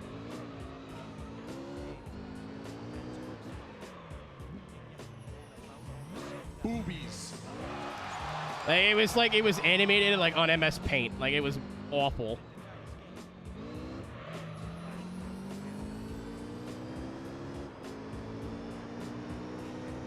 All right. We only have 2 races to redo. Homestar Runner. That's a website. I missed out on Homestar Runner. I watched a little bit of Strong Bad because of Trogdor was in Guitar Hero 2, but I never like got into it. I feel like it probably has not aged incredible, and I don't mean like it's like unfunny, like offensive. I just feel like the kind of humor is like a very you had to be there thing. Like there's so much shit that I laugh at that I would never show anybody who's never seen it.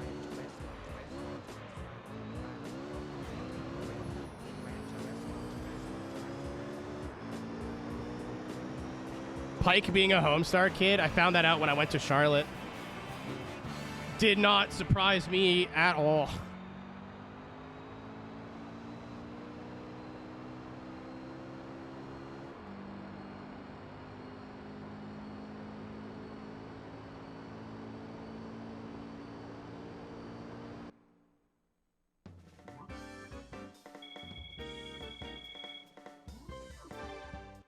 All right. I forgot to save. Whatever.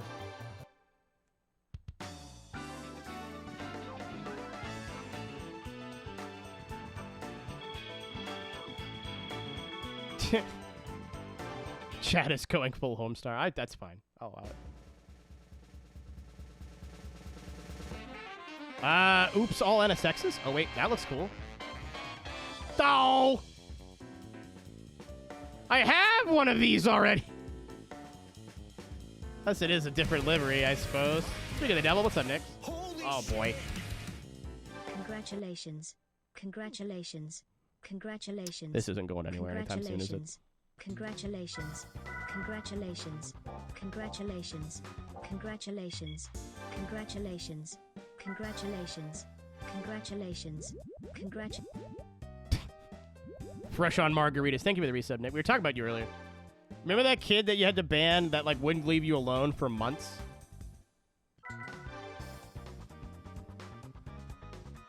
That like you banned and they would come in here and be like, yeah, that guy banned me. I'm like, that sucks for you. No, I was just talking about him.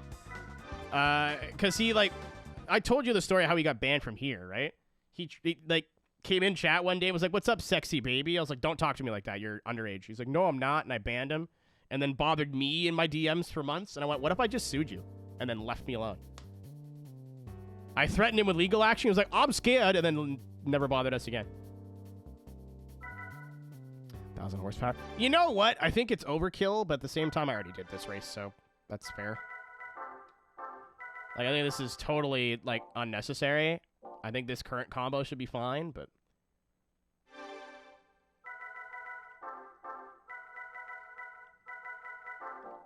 Somebody posted in Discord today that they went out to have, like, the news meeting announcing that they were moving the team, and then they, like, canceled 10 minutes before they were supposed to do it.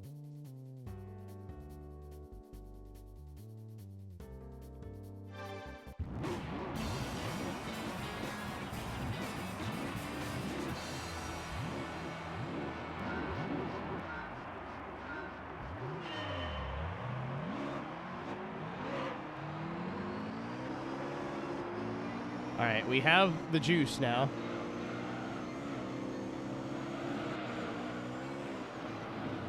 Out of the way, shit farts.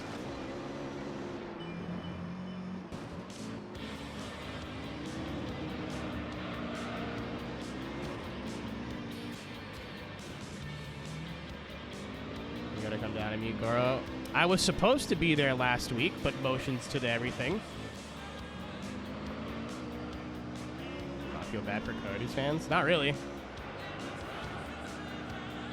The reason that they're moving the team is because nobody went to the games. It sucks for like the group of people that were diehards and still went to the games and supported the team, but also, like, sports.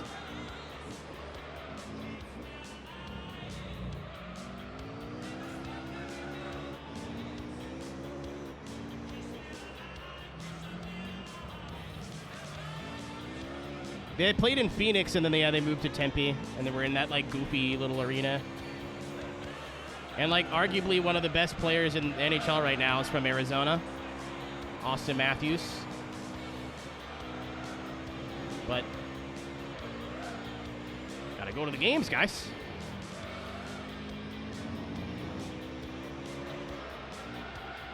Well, nobody went because their team was shit. The Coyotes have been a fucking joke forever. They've had a couple of good seasons, but, like, they were bad when I was a kid. They're still bad now.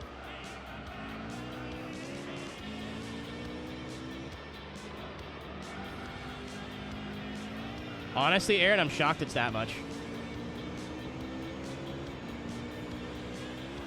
Yeah, but that's like hockey. Like, when I was a kid, the Red Wings were like a powerhouse, and then they were shit for a while, and now they're starting to not be shit. When I was a kid, the Leafs were goo-goo bum terrible, and now they're not so terrible. They have good seasons and bad seasons. You know, the Sharks were all right, now they're not all right. Florida was like really, really bad, and now they're one of the best teams in the league. Arizona/Phoenix have been consistently poo-poo for like the last 15 years. They've had a couple outlier good seasons. That's it.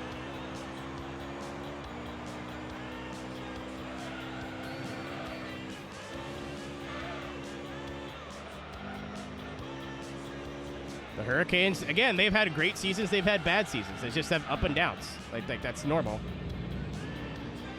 Rangers had some bad seasons. Now they're President's Trophy winners.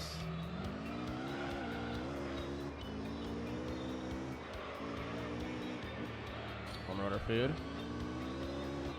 Ticket for the Coyotes. Probably like $20, dude. Like Ottawa has a better hockey scene than Arizona does, and the nosebleeds here for regular season games are like $40. So I gotta imagine if you wanted, like, I know there's some arenas in the States that can't give tickets away. Was it St. Louis? My nose is so fucking itchy. Was it St. Louis that was like, it's like a $30 regular season ticket and it comes with like a hot dog and a drink? Yeah, that's playoff games. Playoff games are always going to be expensive. That's the nature of the beast. We have Rogers Place. Connor goddamn McDavid, you're welcome. I mean that, and we live in hockey country. Like, that's... Even if the Leafs are dog shit, dude, the tickets, decent tickets are still in the hundreds per game. Oh my god!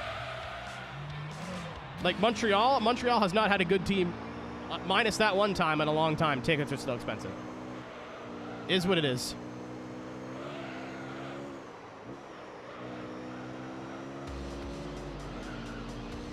Yeah, I think it was St. Louis that, like, I think it was like $30 or $40, gave you like a decent seat. Like, you weren't like at the glass, but you were in that like first little seating area, and a hot dog and an alcoholic beverage were included.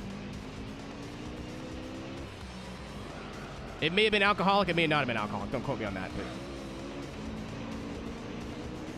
And then you like look at tickets here, like even if the teams suck, they're still expensive. Supply and demand.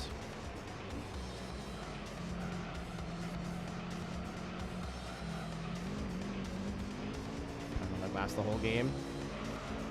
I can't believe Zach said he hates pounding. It's not what you said last night.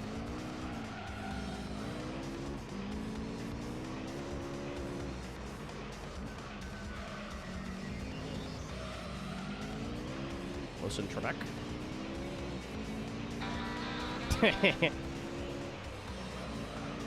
Remember that part where I finished the championship? So I sure do. Remember that part where I could have signed off at 11? I sure do. I don't have to make dinner tonight, though. Thank frick. I made cold pasta salad, and there's like so much left. Like it's probably gonna go bad before I eat it all. Really easy to make. I just cut up like 8 bell peppers. I got some twirly, what is it called? Fusilli pasta salad or pasta. Yeah.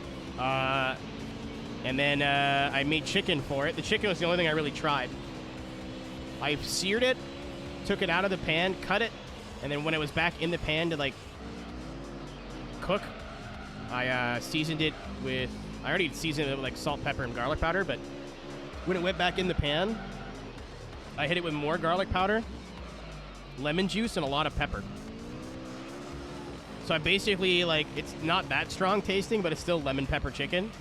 And then when I put it in the bowl, I toss it with pesto, Italian seasoning, and Parmesan cheese. It fucking slaps, dude. I've only ever bought egg noodles once, and it was, I forget what I was making. Oh, right. I'd made, like, cream of mushroom soup pork chops. And I usually make it with mashed potatoes, but I wanted it with egg noodles, and it was like a shitty stroganoff. It was really good.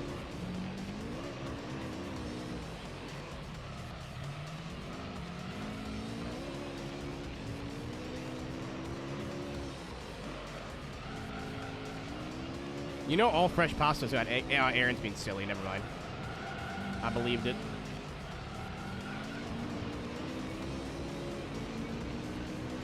Nah, he knows what you're talking about, Ringo. I fucking bought it too.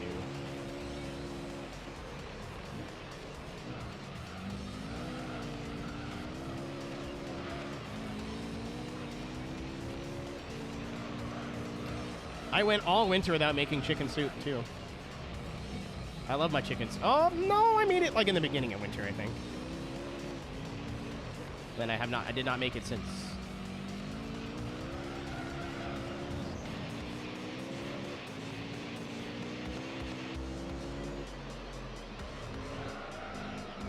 Well, it was never like that cold. Like I'm scared about the summer, dude.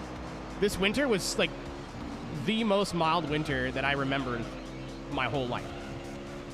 When I went to DC that week in January, it snowed really bad and it was kind of cold. And then when I went to, oh heavens, when I went to Cali, the day before I left, it snowed pretty bad. And we had a couple like days where it was minus 25 or so, like a week. But for the most part, it was like minus 10, which is fuck all for us. And there's barely snow on the ground all year. We're going to get our shit rocked this summer.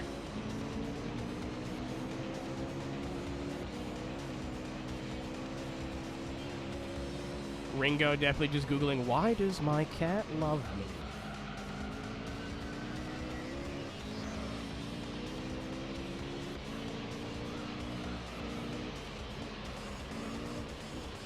Like, it's April, and I'm like, I should put the air conditioner in. Yeah.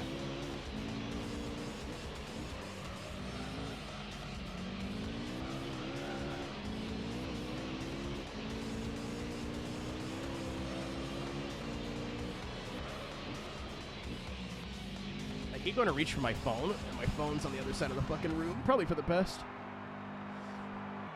Oh, my neck.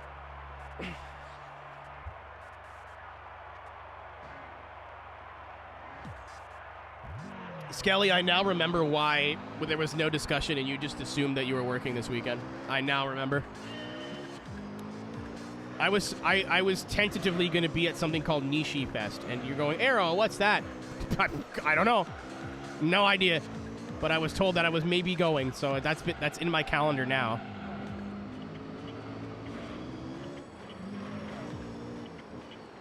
Here to be smoky. Oh, yeah, dude. Probably go to bed. Where are you going? Zach, do you go places for the jam now?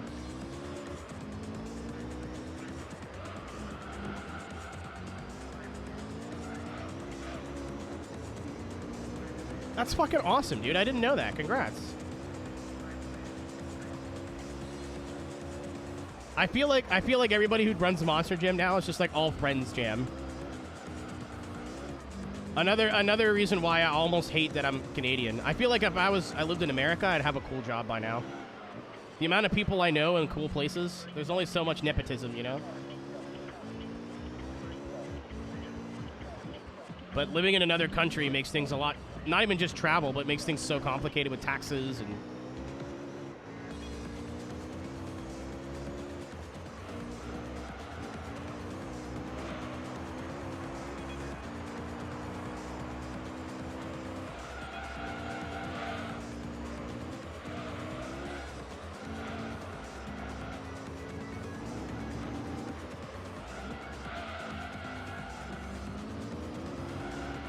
Hamilton, that's so far away. That's David country. And Edmonton's the totally opposite direction. There's like a little baby one coming here. I don't think our arena's big enough.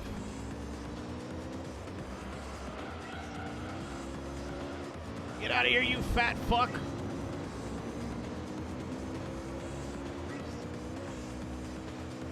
And it turns out taking a car that was built to have 500 horsepower and giving it 1,000 was not... has an impact on drivability. Good night, Skelly. Thanks for letting me know. I think once these 2 races are done, we'll be at 6 hours, so it'll all work out, but... Yep, yeah. I was going to message the group chat tonight just to make sure we're all on the same page. I totally forgot. To be fair, I shouldn't have mentioned the thing here, but you're here, so I was like, I'll say it now before I forget.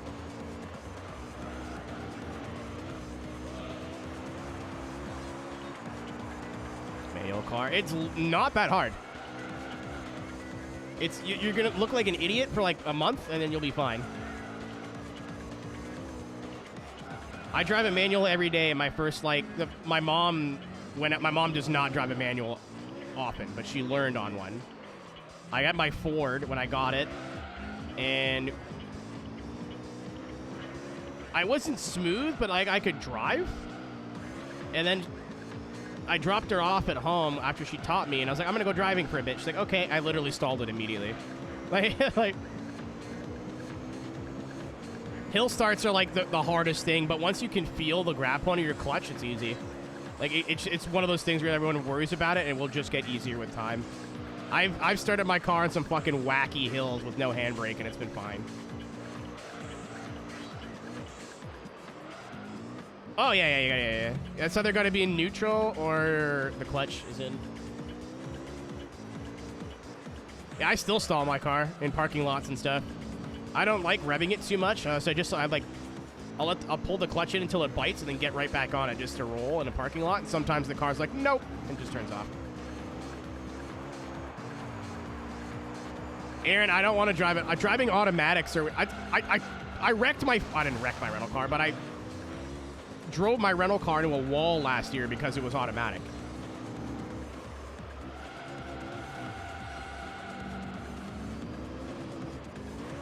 I rented, because my Ford was falling apart, so to go to MagFest, I rented a brand new Hyundai Elantra. I love those. I love those. They're such nice cars. Like, it's not cool, but like as a car, it's wonderful.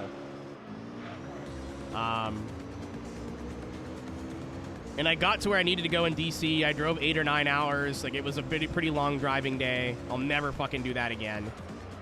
I'm not built to drive more than 8 hours now. That's just crazy.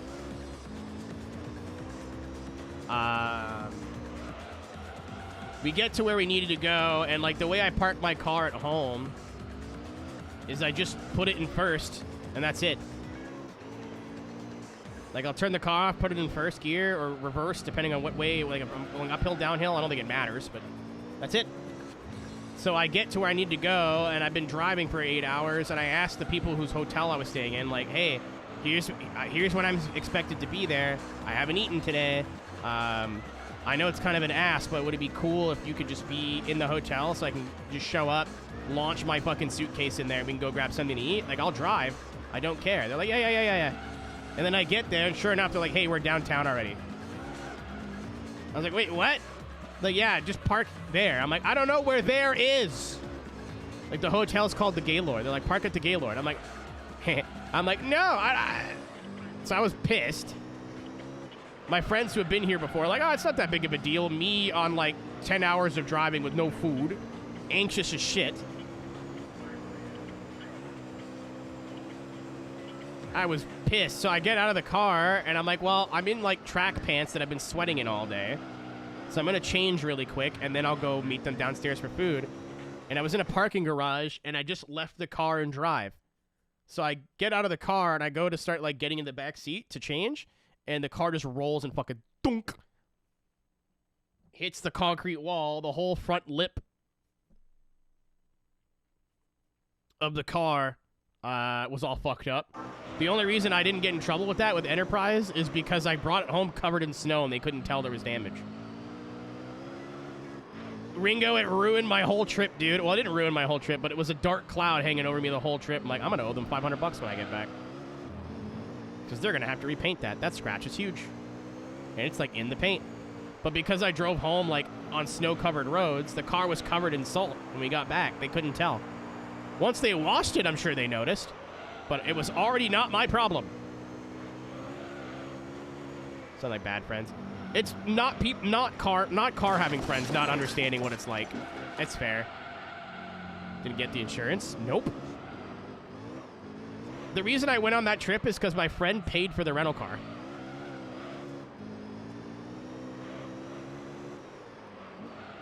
I couldn't have afforded to go otherwise. This time last year, I was so broke, dude. Like, don't feel bad for me because I was doing this as a job, but, like, I couldn't afford shit.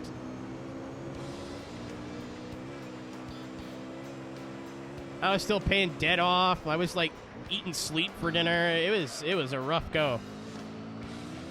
Like I said, man, that streamathon was really important because if that didn't go well, I was quitting. At least quitting full-time. I'm like, all right, this is stupid. Like, I'm fucking 30. I can't do this shit anymore.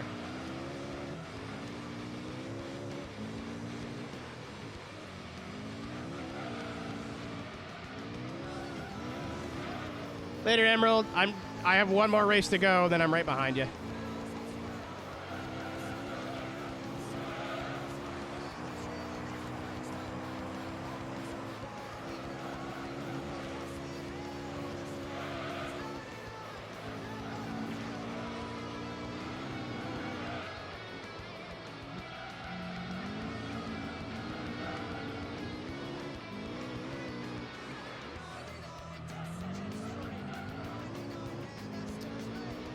I should have did the Road America race, but I don't know. I wouldn't have had any time to get ready. I'm too competitive to just like show up, finish 15th, and go, oh, that was fun.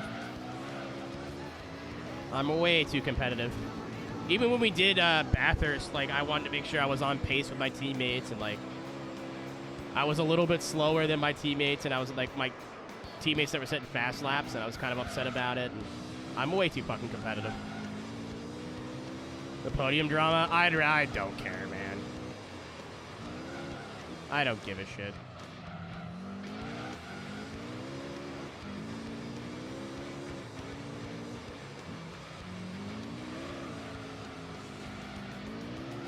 I have not worked for podium since last year's 500, maybe 2 years ago now. I wish the people who work there nothing but the best of luck. That's all I care about. I don't really give a shit about what drama they're in now. I know I sound like a big hypocrite, but like I'm not really in the iRacing community, man. I stay and do my own thing for a reason. I don't want to get caught up in drama with a bunch of people that I don't really know all that well, you know?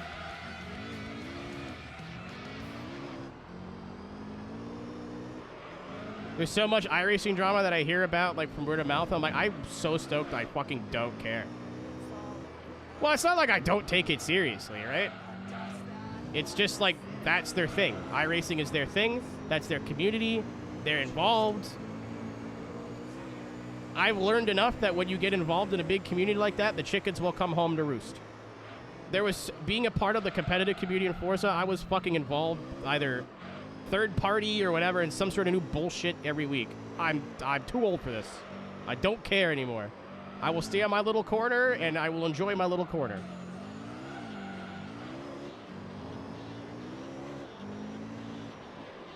It is much better this way. I got curbed.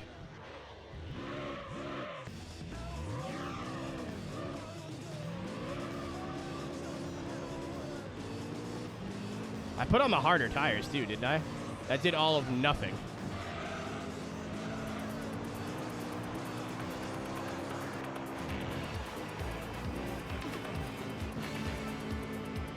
Nah, I mean, like, I don't want to say names, obviously, but I've seen people, like, get involved in drama that has nothing to do with them. Like, they'll just see, like, some sort of argument on social media and go, I need to put in my 2 cents. You fucking don't, though. You really don't. The amount of times I've seen people arguing, I'm like, I have a take about this, and I just put my phone down, man. Like, it doesn't matter. It's not worth it. There's so many people that are just so ready to start bullshit over nothing. Like, absolutely nothing. Like, breathe, man. Take a lap. Life is too fucking short. I feel like, I don't know. I don't want to say anything specific, Flash, but I feel because I'm North American and the friends that I have, that I just see it in the Oval community more. I'm sure it's there in every fucking community, man. In the sim, at least. But there are some people that just will... I go to great lengths to do nothing. I don't get it.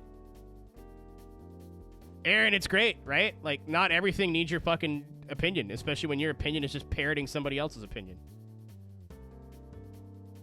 For second place. Dude, I'm gonna be a Sainz fan. I don't know how he is as a human. I've heard stories about him as a human, but I'm here for him making Ferrari look kind of dumb. I mean, if you're gonna sign Hamilton and have to pick between the two drivers, Leclerc is like the future, right? He's younger than Sainz. It makes sense on paper, but Sainz being like, you know what? Fuck all that. I'm here for that. That's great. Oh, Castrol car.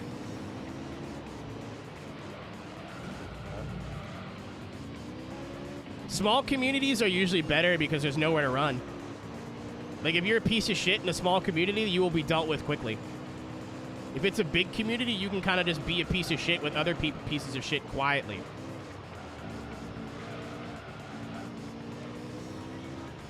Weasel, the time for racing clean was an hour ago.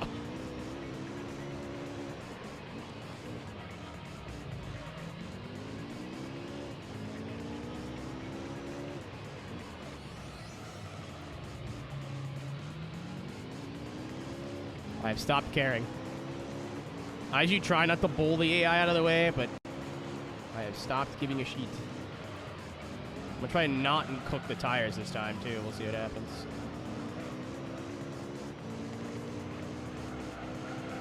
Yeah, I don't know, man.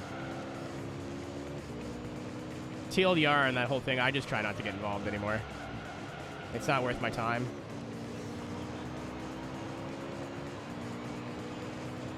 Audio just get louder? It shouldn't have. The levels all look the same. Windows moment?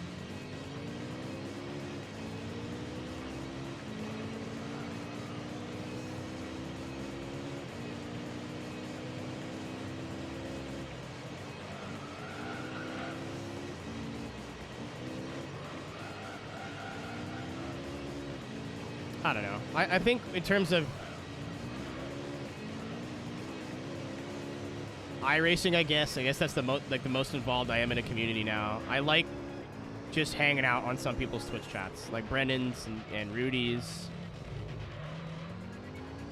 I'm happy there. That's good enough. Racing category.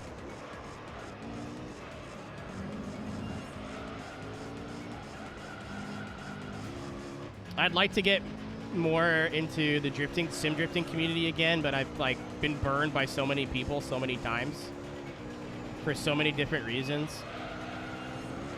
And some people are just like horribly fucking toxic. Like you like, don't get me wrong. Some of the racing community can be borderline terrible, but I don't know what it is about drift people. They're either the nicest people or the worst fucking human beings on the planet when it comes to sim stuff. There's no in between.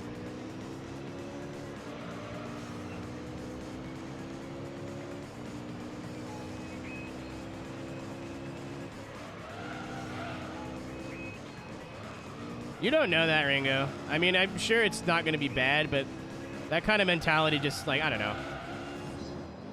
Let's go in, go. They haven't announced anything about it yet. They're like, it's going to be a game, and it's got good people on it. Like, there's no reason it's going to be not good, but unrealistic expectations.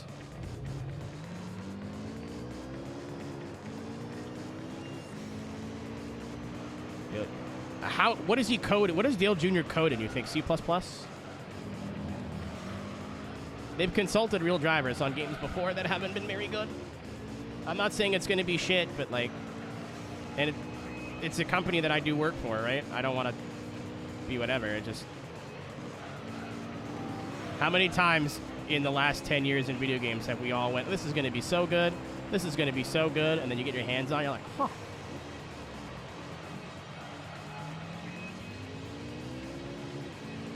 Translates to controller. I mean, I wouldn't be worried. The World of Outlaws game apparently slapped. SJ. I've been wanting to play it, but I want a physical copy of it, and I keep, like, forgetting. Whenever I have money, I'm like, oh, I'm going to buy the World of Outlaws game. And then I'm like, oh, okay, I'll get on that. And then I just forget. Let me down. Exactly. Like, I don't think GT7 was a bad game, but they hyped it up as being, like, the second coming of Jesus. And people were like, holy fuck, holy fuck. And then it came out, like, oh, that's a good game. Solid. There's a lot of things I still don't like about GT7. I'm not going to say it's a bad game at all. I still really enjoy playing it, but there's a reason there's, I think, probably a lot more people, well, I mean, because the older games are technically free, but like old GT3 and 4 and 1 and 2 playthroughs are still so popular.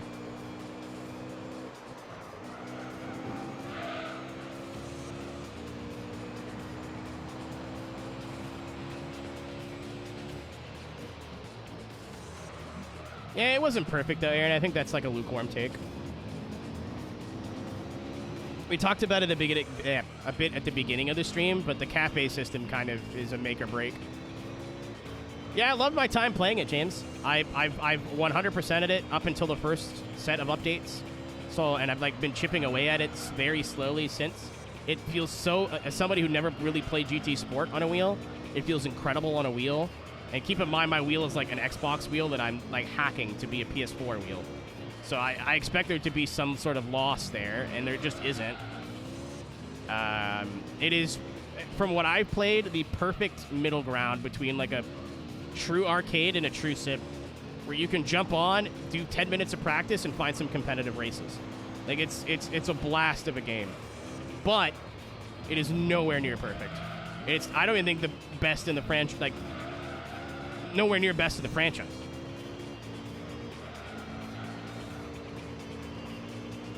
Like, up until iRacing's rain update, it had some of the best rain physics that I've played in a game. It looks beautiful. It sounds really good for the most part. I like the soundtrack. I know some people don't, but I do. I like that they add in, like, some sort of little quirky Gran Turismo-ism every time. Like, I think the cafe system would have been dope as, like, a secondary thing. I know they're trying to make, like update it to make it look like a traditional career, but holy fucking bots. Oh my god, what is going on today?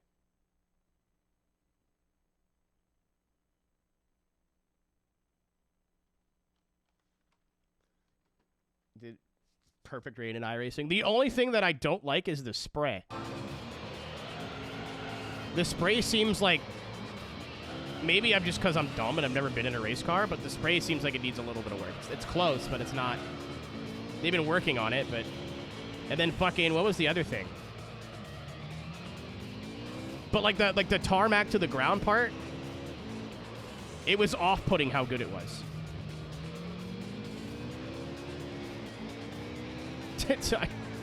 Steve, you tried, and that's all that matters, man. There was an attempt. It was a solid one.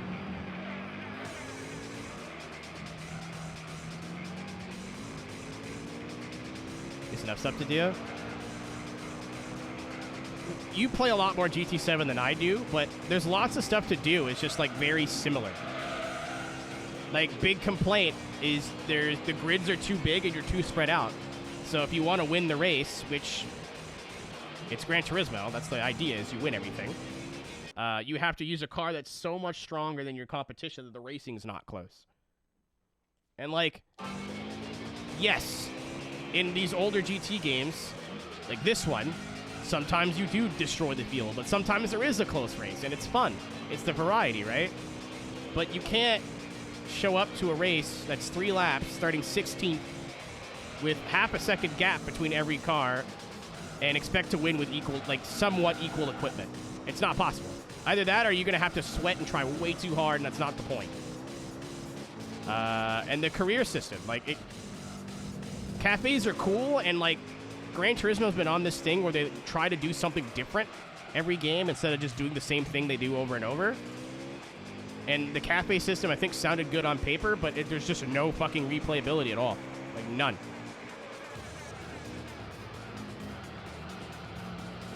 The cafes are the career, and, like, some of them aren't super guided, but a lot of them are like, you need to use this car for this race, and there's just, it's not as open. Like, it's fun, I enjoyed it, but it's not as good. As somebody who's currently playing through Gran Turismo 3, obviously, and has played through Gran Turismo 1 and 2 recently, I almost could, like, finish the game and then wait, like, a week and start a whole new playthrough. Thank you for the resubs, Iffy. I appreciate it, man. We are almost done. It's almost pasta time. Whoa! Because, like, you could do, like, yes, you're going to go through the same events, but you can do them in a different order. You could use different cars. Use a slower car, a faster car. You could limit yourself. Like, the way I used to play through Forza 2, with Motorsport 2, was I wasn't allowed to use upgrades at all. Because the AI never used upgrades. The hard AI in Forza, they just drive faster. All those cars are not upgraded. The player is the only one that uses upgrades. So I'm like, well, if your car's not fast enough, you need a faster car. And that was a really fun way to play through it. Can't do that with a cafe. If you try to use a slower car and make it challenging, you're not going to get through the field in time. Like, I don't know. It just really limits replayability. And I think that's something that Gran Turismo has had. At least in the PS1, PS2 releases, I'm not really familiar with 5 and 6 as much.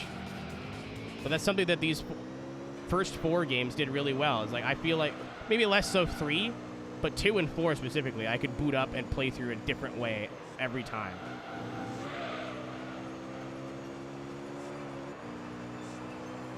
So I have a certain car. I think 7, you have the choice between 3, but don't quote me on that. It's been like 2 years.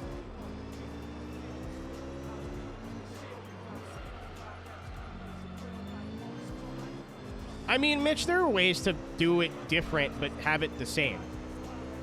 Right? Like, I think if they would have just did a Gran Turismo 4 career, people would have been like, wow, they're recycling. Like, this is the exact same career system as before. Like, people wouldn't have liked it. I really believe that. So the cafe system was an idea, but I don't know. Like, it feels like all those other events that are there are just there. Like, they're not serving any purpose. There's no, like, big championship or big end game.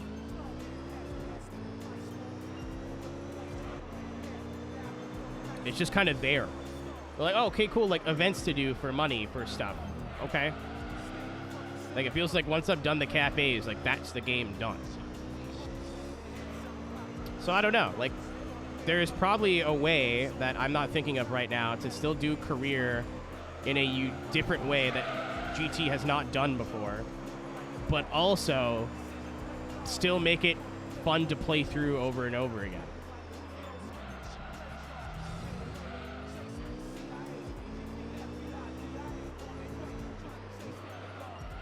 But I mean, like, again, like in the first 4 games, James, there's the GT World Championship, Formula GT, stuff like that. Where you're like, okay, this is the end of the game. This is like the final boss, sort of, but not really.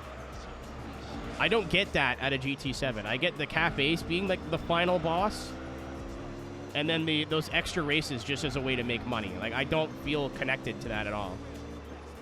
Maybe that's nostalgia for the older games, or what, but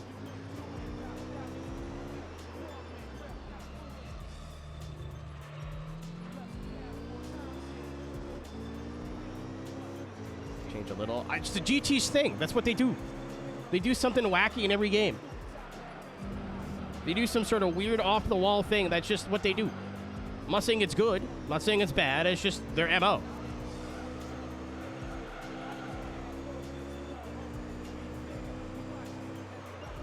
Sometimes it works out. Sometimes it doesn't.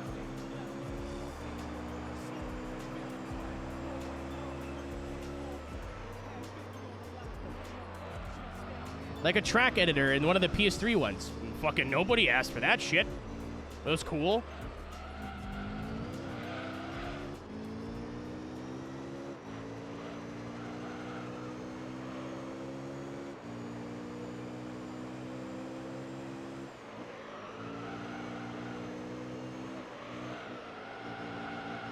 To be fair, I don't know, man. I'm trying to think. I think I put like 60 or 70 hours into the game at launch until I had the cafes done. Like, I wasn't done the cafes in 10 hours, you know? Like, but, like, once you're done the cafes, it's like, all right, what now? Like, I didn't feel accomplished when I was done. I wasn't like, you know what I mean? Like, when in comparison to GT 2 and 4, 2 and 3, when I was done 2, I was like, I'm done. You know, I felt like the book closed.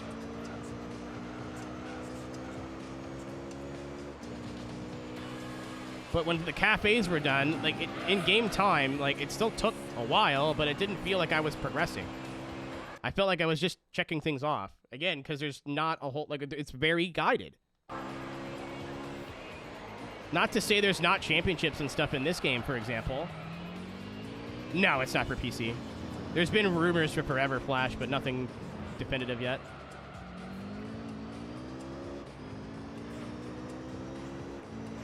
Fun for me. Chat, this one's for you. I've not played 5 and 6. I mean, I've played them, but not like played them. 5 maybe?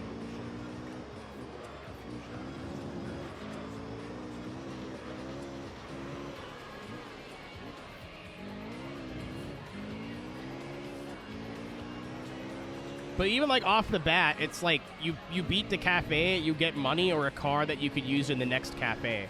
I didn't feel like there was a lot of decision-making. I didn't feel connected to the world at all. Part of the reason why, like, this is fucking grindy and terrible, but if I was trying not to do this, the beginning of this game was great. It gave me 10 grand and went, good luck. And, like, I could have got gold and all the licenses and used that as a head start. There's a bunch of different starter cars that you can get. Like, I bought the PT Cruiser, which is probably not that good of a starter car, but then tried to use it for as much stuff as I could to save money. And, like, the beginning of this game was very, very, like, it restricted you, but made you think.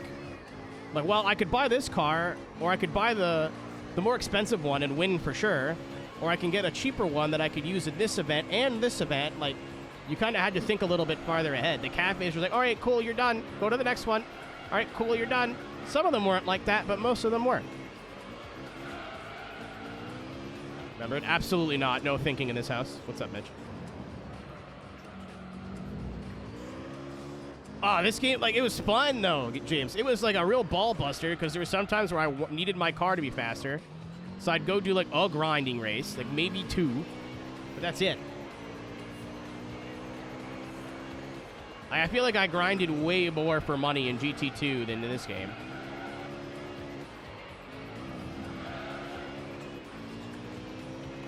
And then in the middle of the game, I was like, all right, cool, I've got some money to throw around, but I can't go crazy. But now I've got like 2-3 million credits and like all the kind of cars that I need, so any money that I spend is just to buy cool shit that I like. No, I didn't think you were. I was agreeing with you. I don't know if my tone of voice was off, but...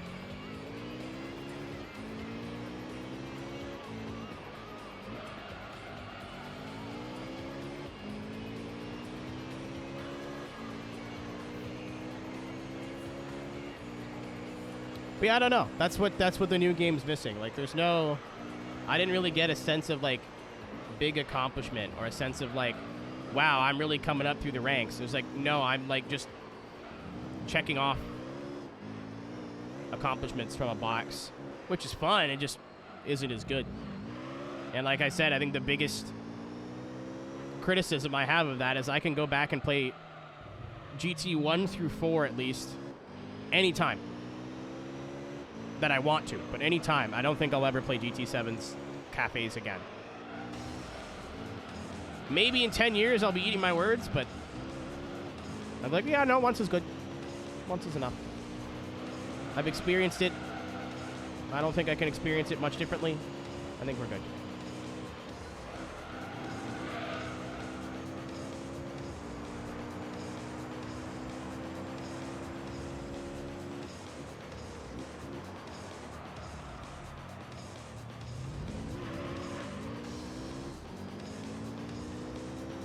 And that's kind of the sweet spot where you have enough money to like buy a car that you need for an event, but you can't just like fully upgrade every single thing that you buy and steamroll everybody.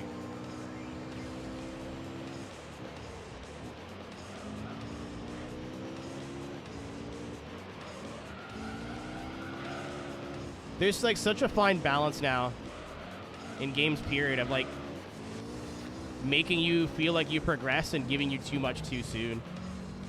Especially in racing games. Because, like, the alternative... I've not played the new Motorsport, and I have no plans to. But in Horizon, within an hour, you have millions of credits and, like, S-level cars. Maybe you don't have the car that you want specifically, but you have lots of money and fast shit.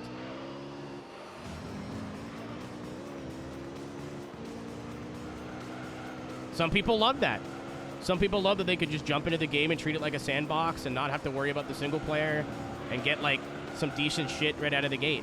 I am not one of those people. And I feel like a lot of those people here are not one of those people.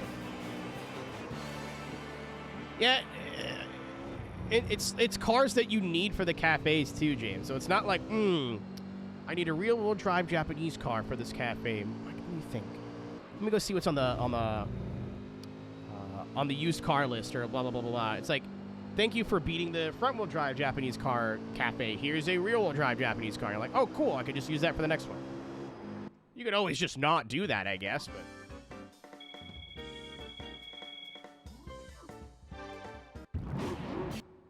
Aaron, it's because we've been making our own fun for years. Our imaginations are running thin. I have friends, like, that have gotten into Horizon, that Horizon 5 was, like, their first Horizon game. And like, holy shit, there's so much to do. I could do this, I could do this, I could do this, I could do this, I could do this, I could do this, and they fucking off to the races. I can't do that anymore. I'm like, I've already done all the things that I could ever want to do in this sandbox. Because the sandbox is only slightly different now.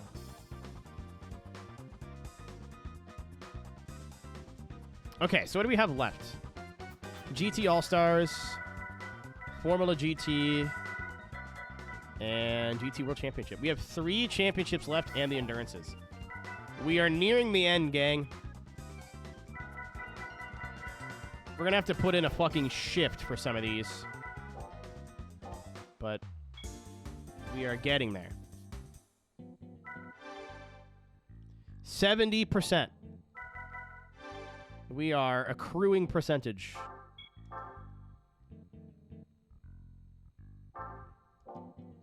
I still think we're probably... Realistically...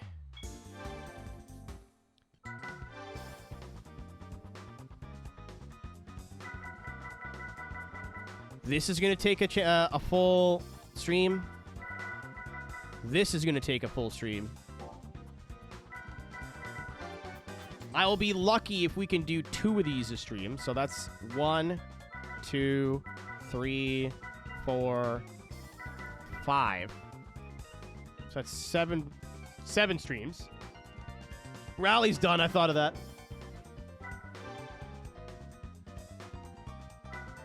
Yeah, we did this already. And then...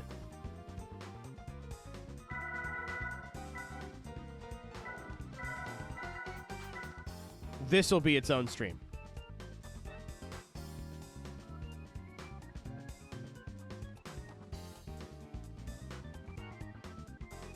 So, 8 or so streams left. Jesus fucking Christ. We're so close to the end. But there's still so much shit to do. if I was playing this game on my own time, I'd be done. I'd be like, all right, I've had fun. All this stuff sucks now. I'm gonna put the game down. But we're back.